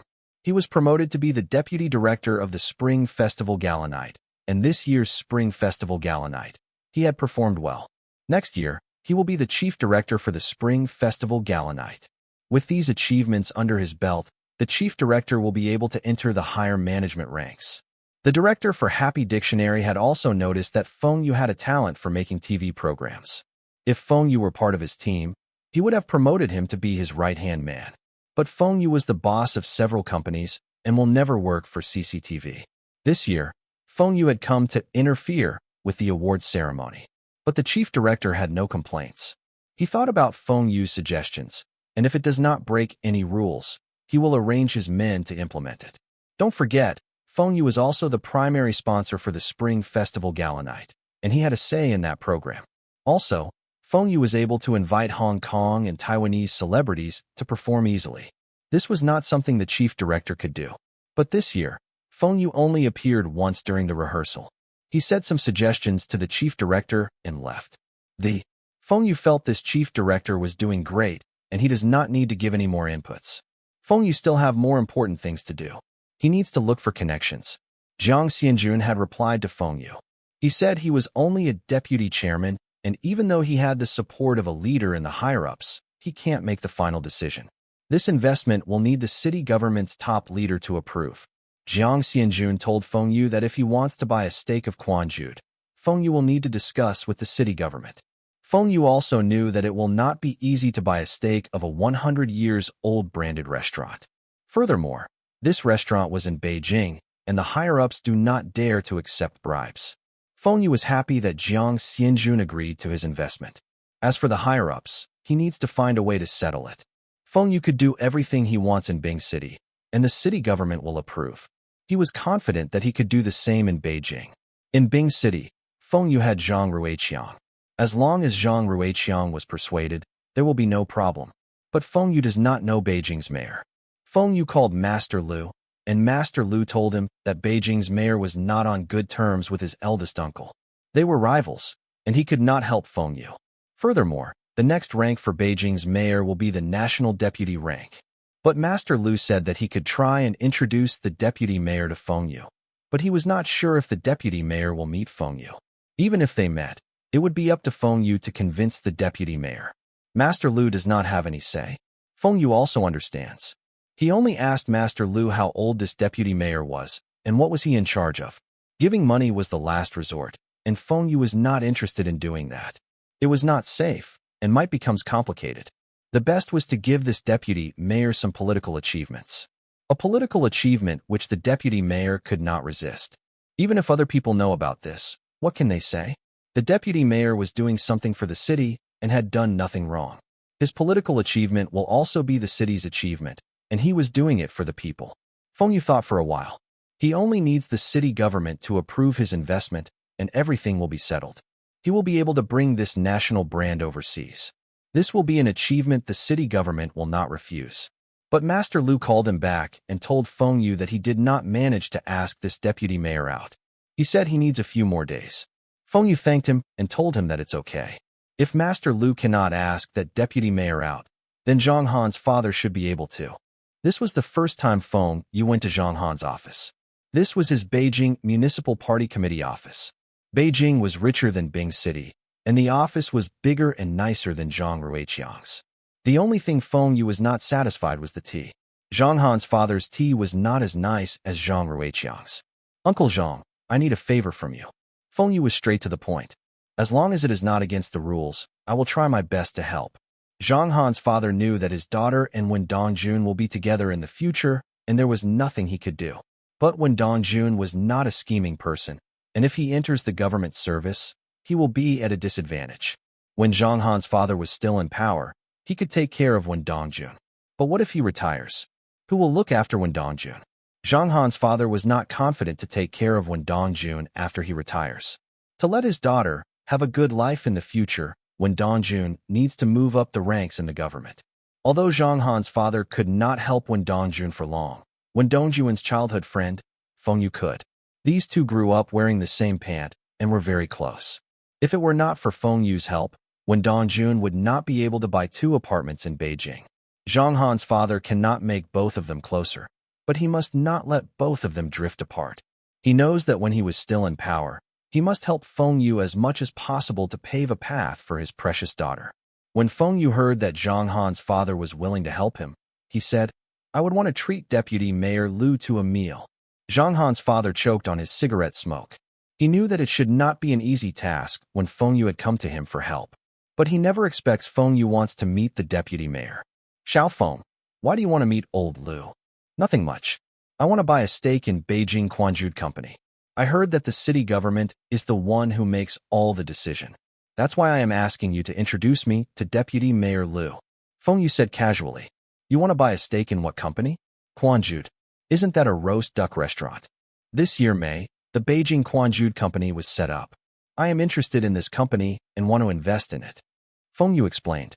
Although I do not have many interactions with old Lu at work, we do not have any conflicts. It should not be a problem to ask him up. But I cannot interfere with the city government's work. I can't help you much. Zhang Han's father wanted Feng Yu to know that he can't help to persuade Deputy Mayor Lu. No problem. I am confident that I can convince him. Feng Yu smiled. Okay, I will call him now. Deputy Mayor Lu did not know why Zhang Han's father asked him out for dinner. But this was the first time Zhang Han's father had invited him for dinner, and he can't refuse. Furthermore, many of the city's work needs the approval of public security. Zhang Han's father was not only Beijing's director of police force, but he was also the secretary of Public Security Committee. This evening, 7 p.m. Gaozhuang Hot Pot. You need me to send someone to pick you? No need. I will be there myself. Gaozhuang Hot Pot was also an established restaurant in Beijing. It serves Sichuan hot pot. Deputy Mayor Lu was from Shancheng, and Feng Yu had purposely arranged for the dinner to be at this restaurant. 10 minutes before 7 p.m., 2 Songjiang Olympic model cars stopped in front of the hot pot restaurant. Misuse of government cars? Never mind. Even their higher-ups do not care about this. Why should he care? Feng Yu had made a reservation for a VIP room and also a table in the main hall for the drivers. After some simple introductions, Feng Yu invited everyone to have dinner first. It's been a while since I had such authentic Sichuan hot pot. I did not know that there is a restaurant in Beijing that serves such good hot pot. Deputy Mayor Lu put down his chopsticks and wiped his sweat with a clean handkerchief. Ha. Luckily, this is a double pot. I can't handle the heat. It is too spicy. Zhang Han's father looked at the boiling red-hot chili oil in the pot. He tried a bit of the soup earlier and dare not to touch it again. Every one of us has different tastes, but we still have hot pot together. Feng Yu said. Deputy Mayor Lu took a sip of tea. Manager Feng, we are done eating. What is it you are looking for me? Deputy Mayor Lu was not sure of Feng Yu's relationship with Secretary Zhang.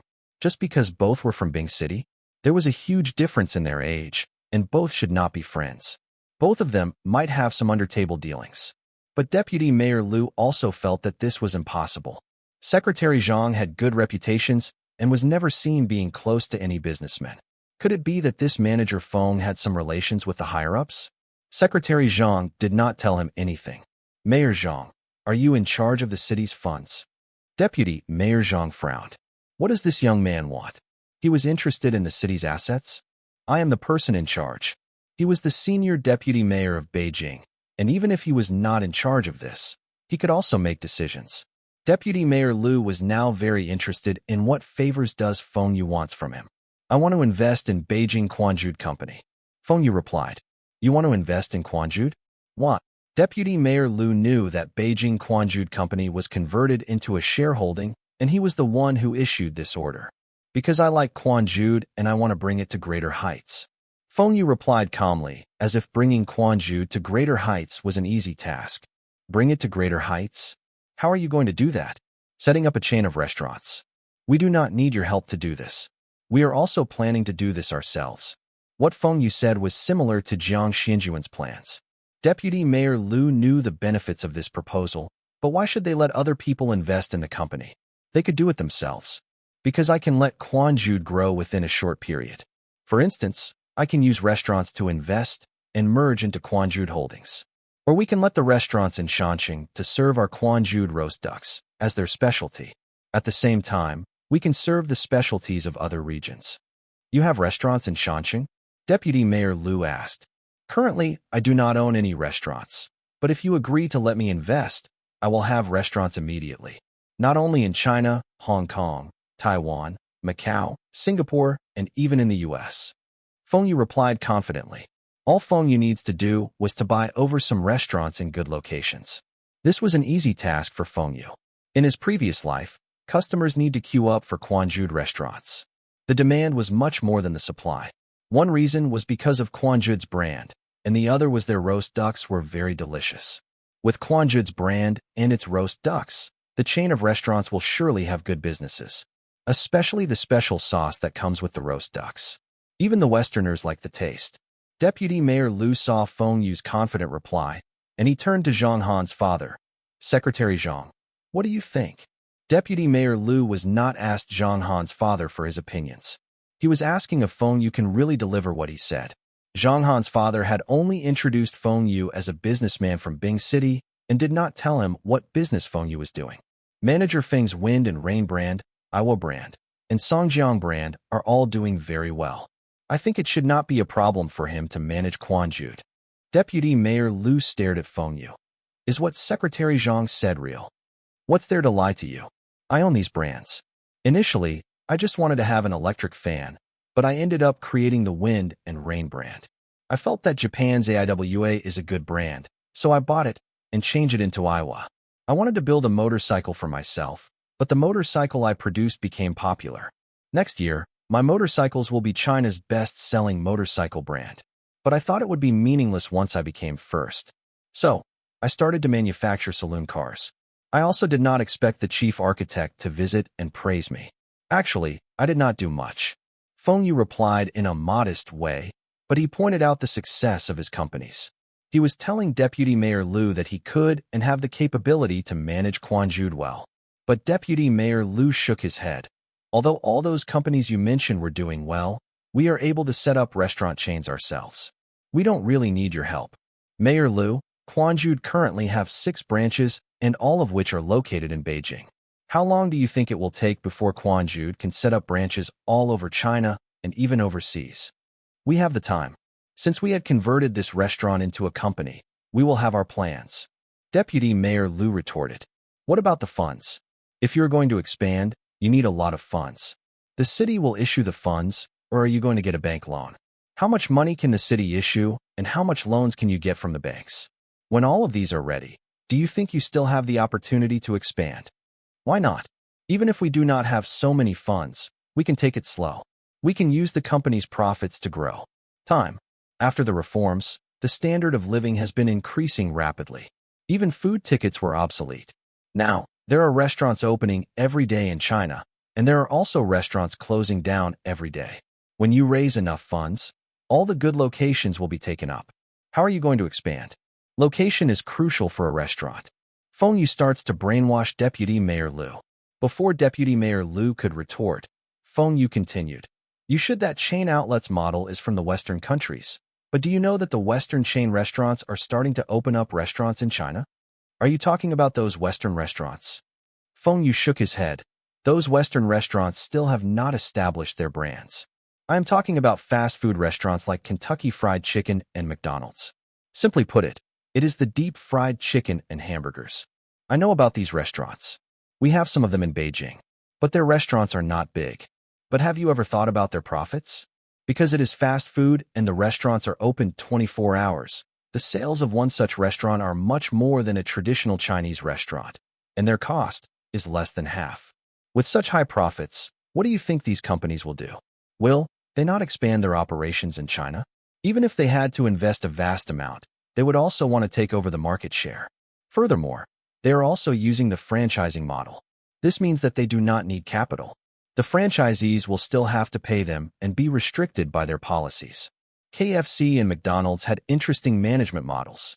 You pay the franchising fees, and they will help to pick the location, train your staff. But you have to pay them a proportion of the money profits. Of course, they will promise that the restaurants will be profitable as they will pick the locations of the restaurants. These two fast food chains were able to expand quickly and become one of the few leading international fast food restaurants. All this was done without having the capital of setting up restaurants all over the world. This was a successful model, and it can be replicated. Of course, Quanjude has their secret recipes, and KFC and McDonald's model is not suitable. They must have someone to roast the ducks. The safer bet will be those restaurants that will be selling Quanjude roast ducks must be part of Quanjude Holdings, and Quanjude must own most of the shares of the restaurants. It will be like Coke. Their recipe is their top secret. They claim that no other beverage companies will be able to replicate Coke's taste. You are telling me that those hamburger shops can affect our Quanjude? Deputy Mayor Liu felt Feng Yu was joking with him. These were two different products. He had never heard of a shop selling bun being affected by a shop selling cakes. Will not affect? Do you know that before KFC and McDonald's, there are also other hamburger restaurants, and all of them lost to these two companies? This is because of their chain restaurants model. Those hamburger restaurants could not expand as fast as these two companies. The one who captures the market share will be the final winner. In Beijing, is Quanjude the only restaurant that sells roast ducks? Feng Yu smiled and asked, What do you mean? I like roast ducks, and that does not mean that I must pick Quanjude. Baiyanyifang seems to have a longer history than Quanjude. Do you think Quanjude will be able to expand if I invest in Baiyanyifang? You are threatening me. But Baiyanyifang is also a state-owned enterprise. Deputy Mayor Liu replied proudly. Feng Yu paused for a while. Baiyanyifang is also a state-owned enterprise? But there should be other brands of roast ducks. No, I am merely stating the facts. Even if Baiyanyifang is a state-owned enterprise, there will be some private entities. McDonald's is a good example of an imitator beating the creator. If you talk about funds, there is no way Quanjude can compete with me. Anyone of my company is worth much more than Quanjude. If I really want to start a roast duck brand, even Baiyanyifang will not stand a chance. It is up to you whether to believe what I said. How can you be so sure that you will win? We have the backing of Beijing city government. Mayor Liu, have you heard of Lebaishi's yogurt drinks? It was formerly China's top yogurt drink brand. At their peak, they own more than 70% of the market share. But I own some shares of a rival company, and now, both companies own the same amount of market share. Lebaishi is left with only a 40% market share. We also own 40%. Oh, the company I am talking about is Liha. Feng Yu replied. Zhang Han's father was surprised. He did not know that Feng Yu was also a shareholder of Liha. What was more shocking was the way Feng Yu speaks to Deputy Mayor Liu. Feng Yu was saying that if you don't let me invest in Quanjude, then I will stop Quanjude's expansion. Lebaishi yogurt drinks are affected by their energy of life products. What has it got to do with you? Deputy Mayor Liu smirked. Then do you know who is the one that exposes those fake health products? What is the product that took over the market of those health products? Deputy Mayor Liu narrowed his eyes. You have something to do with this incident? The one who exposed these fake products is a CCTV program. I am the one who provided all the information to them. Maybe Mayor Liu still does not know that I am the one who started CCTV's New Year's Day Gala dinner, and I am the sponsor for this program. I am also the sponsor for the Spring Festival Gala Night. That's why CCTV is willing to help me do this. The medical products which replace the fake health products market currently occupies 60% of the market share. It is Bing City Pharmaceutical Enterprise, and I happen to own some of the shares. Feng Yu pointed to himself. Deputy Mayor Liu took a deep breath. How many businesses does this manager Feng own? How come he owns shares of companies in so many industries? Mayor Liu, I wonder if you have heard of Taihua Supermarket Enterprise? It is registered in Beijing recently. Soon, there will be over $150 million of funds wired into the company and will set up supermarkets in cities all over China at the same time. I am the major shareholder of this company. We can announce that we set up our headquarters in Beijing because of you. $150 million? How much will be taxes that will be generated from this company? The scale of this company is massive. If he was the one who set up this investment, then it will be a huge political achievement. Manager Feng, I need to consider this. Deputy Mayor Liu said. Fine. I will be waiting for your good news. Feng Yu smiles and raises glass. Feng Yu's direct and straightforward words had left a deep impression with Deputy Mayor Liu and Zhang Han's father. Zhang Han's father even wondered if Feng Yu had developed his businesses in the manner in the past. Zhang Han's father would never know that Feng Yu hated business negotiations the most. To shorten the negotiation process, he would offer conditions that the other party could not resist. What mattered the most to Feng Yu was the efficiency. With the conditions offered, Deputy Mayor Liu agreed readily. He was the head, and once he decided, there were no more issues. Feng Yu believed that Deputy Mayor Liu will help him settle all the minor problems. The next day, Feng Yu received a call from Deputy Mayor Liu. The city government agrees to let Feng Yu invest in Quanjude on one condition. Feng Yu had to use restaurants to invest. This was what happened in Feng Yu's previous life. This was not an issue for Feng Yu. Anyway, Feng Yu had to return to Hong Kong to prepare for his exams. He could just buy some restaurants there. What did you say? You want to buy restaurants? Fu Guangjing was summoned back to Hong Kong. He thought Feng Yu had some excellent investment opportunities for him. But restaurants? That's right. Hong Kong, Macau, Taiwan, Malaysia, Singapore, and even New York. I want to buy some restaurants in these places. The restaurants must be big, at good locations with high traffic, and must be some popular restaurants. Why are you buying so many restaurants? You want to set up a restaurant chain. Fu Guangjing lit a cigar and blew out a smoke ring. Feng Yu smiled and asked him back, What's wrong with that? Is this a joke? Do I look like I am joking? Feng Yu asked, Why can't I set up a restaurant chain? F&B business can generate high profits and is stable. Most importantly, I am able to use Quanjude's brand. But you also do not need to set up so many restaurants at once. Do you think others will sell their restaurants that fit the requirements you mentioned?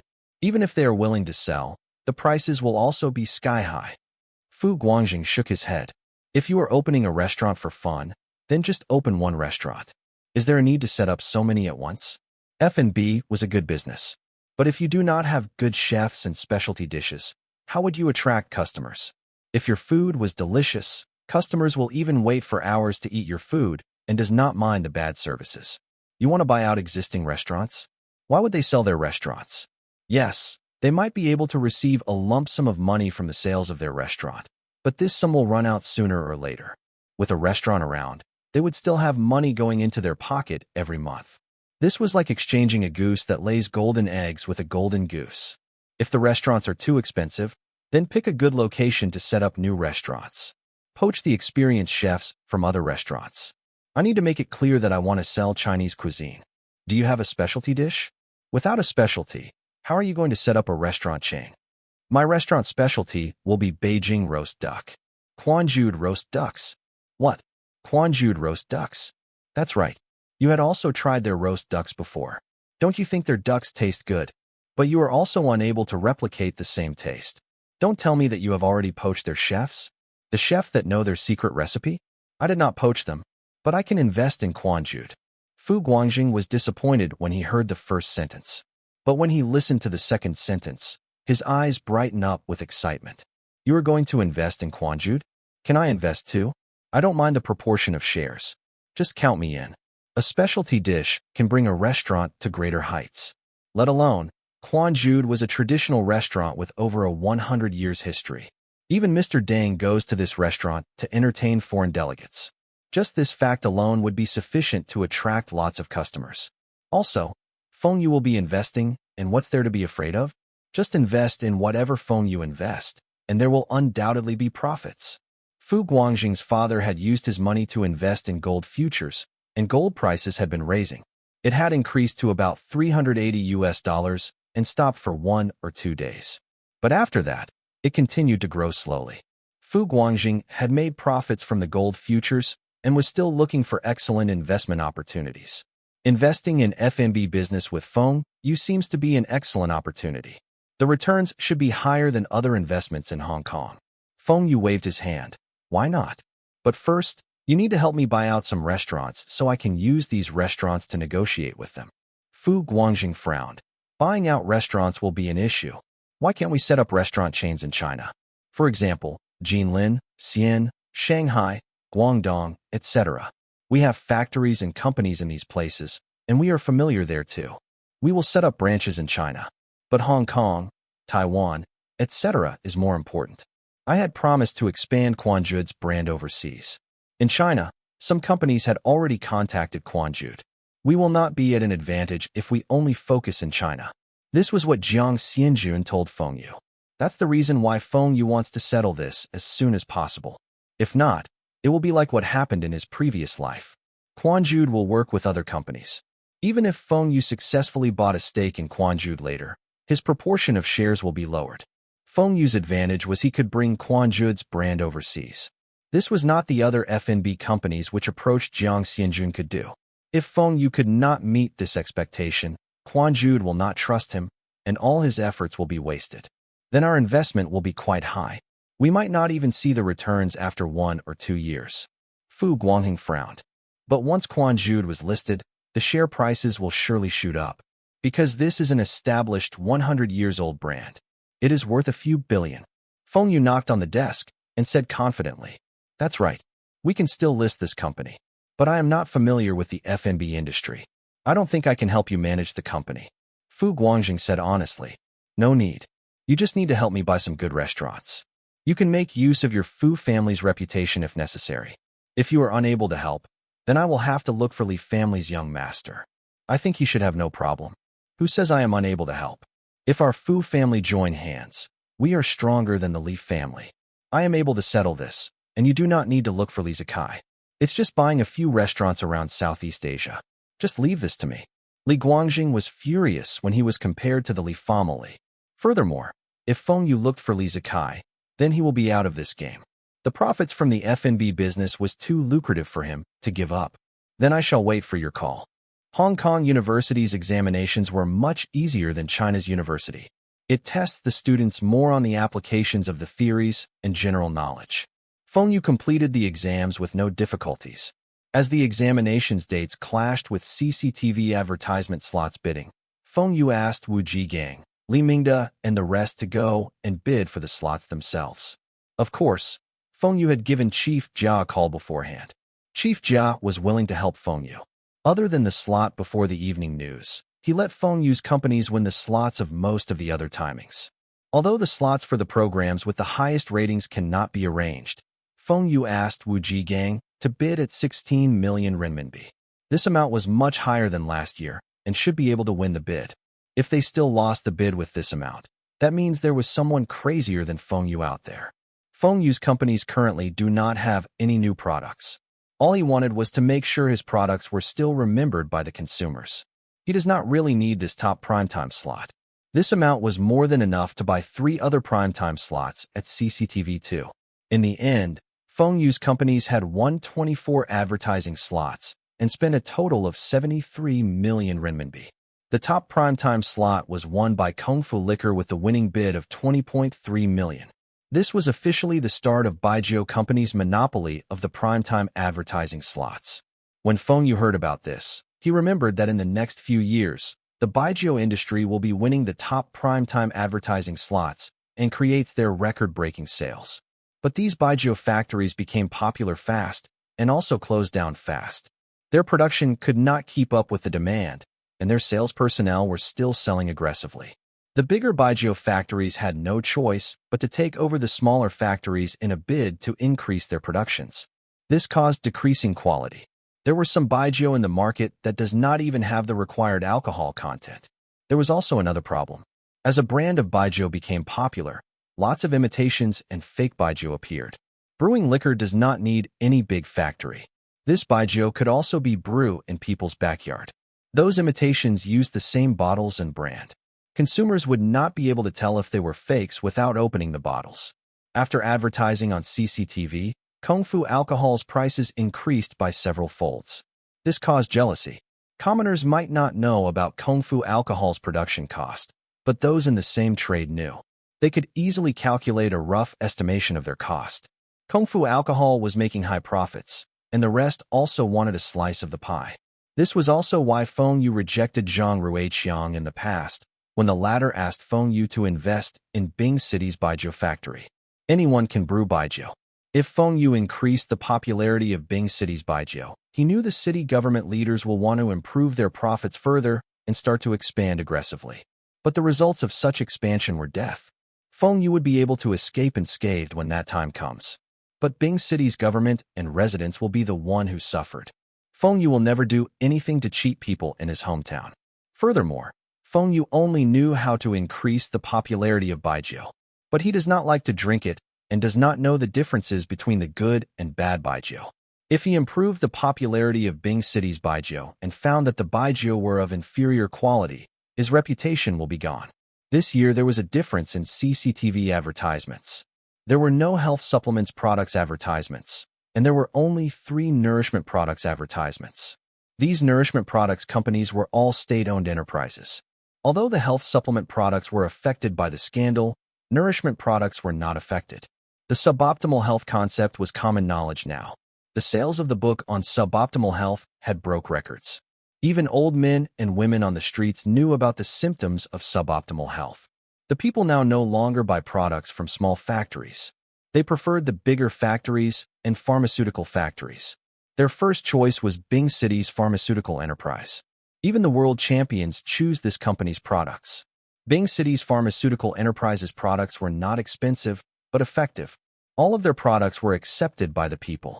When the people went to pharmacies, they would ask for medicines produced by Bing City's pharmaceutical enterprise. The other pharmaceutical factories also noticed this.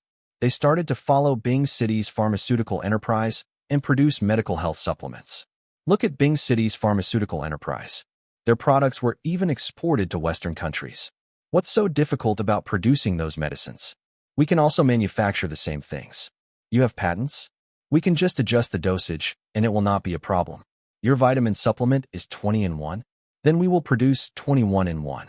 Health products were out of the market, but medicine products became popular again. The pharmaceutical companies start to advertise and promote their products in their local TV stations. The people thought that pharmaceutical companies' products were safe, but they do not know that some of these factories' products were also unsafe. Bing City's pharmaceutical enterprise's chief asked Feng Yu if they should look for some connections to check on those pharmaceutical companies. But those products were mainly in the coastal and southern regions.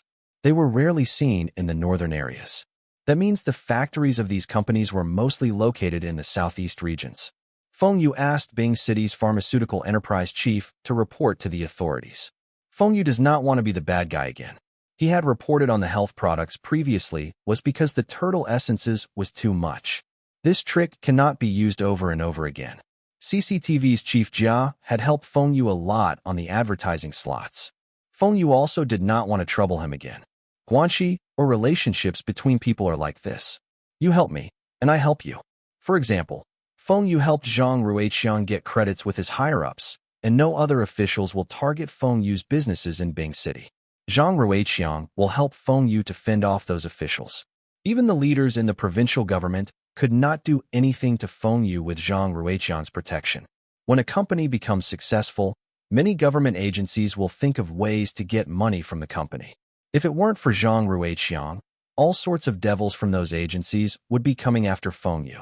Zhang Ruiqiang had helped Feng Yu a lot, but did not tell Feng Yu about most of these incidents. However, Feng Yu knew about it. Many of the provincial government agencies had approached Tai Hua Trading, machinery company, to ask for money. But Zhang Ruiqiang had stopped them. These companies had donated a lot of money to Bing City, and all of them should get lost. Even if these companies were to donate more money, it would also be donated to Bing City's government. It will have nothing to do with the provincial government. The agencies in the city government were also unhappy with Feng Yu. Why did Feng Yu only donate to the education ministry? Why didn't he donate to the other departments? Zhang Ruiqiang will come in and reprimand these people. Feng Yu had already given so much money, and how can they still ask for more? Why don't you donate your monthly salaries? Just because he is rich, and he must give? Luckily, Feng Xingtai was still living in the town. The town was a small area, and when Guang was around, no one dares to find trouble with Feng Xingtai. Furthermore, Feng Xingtai had an excellent reputation in the town.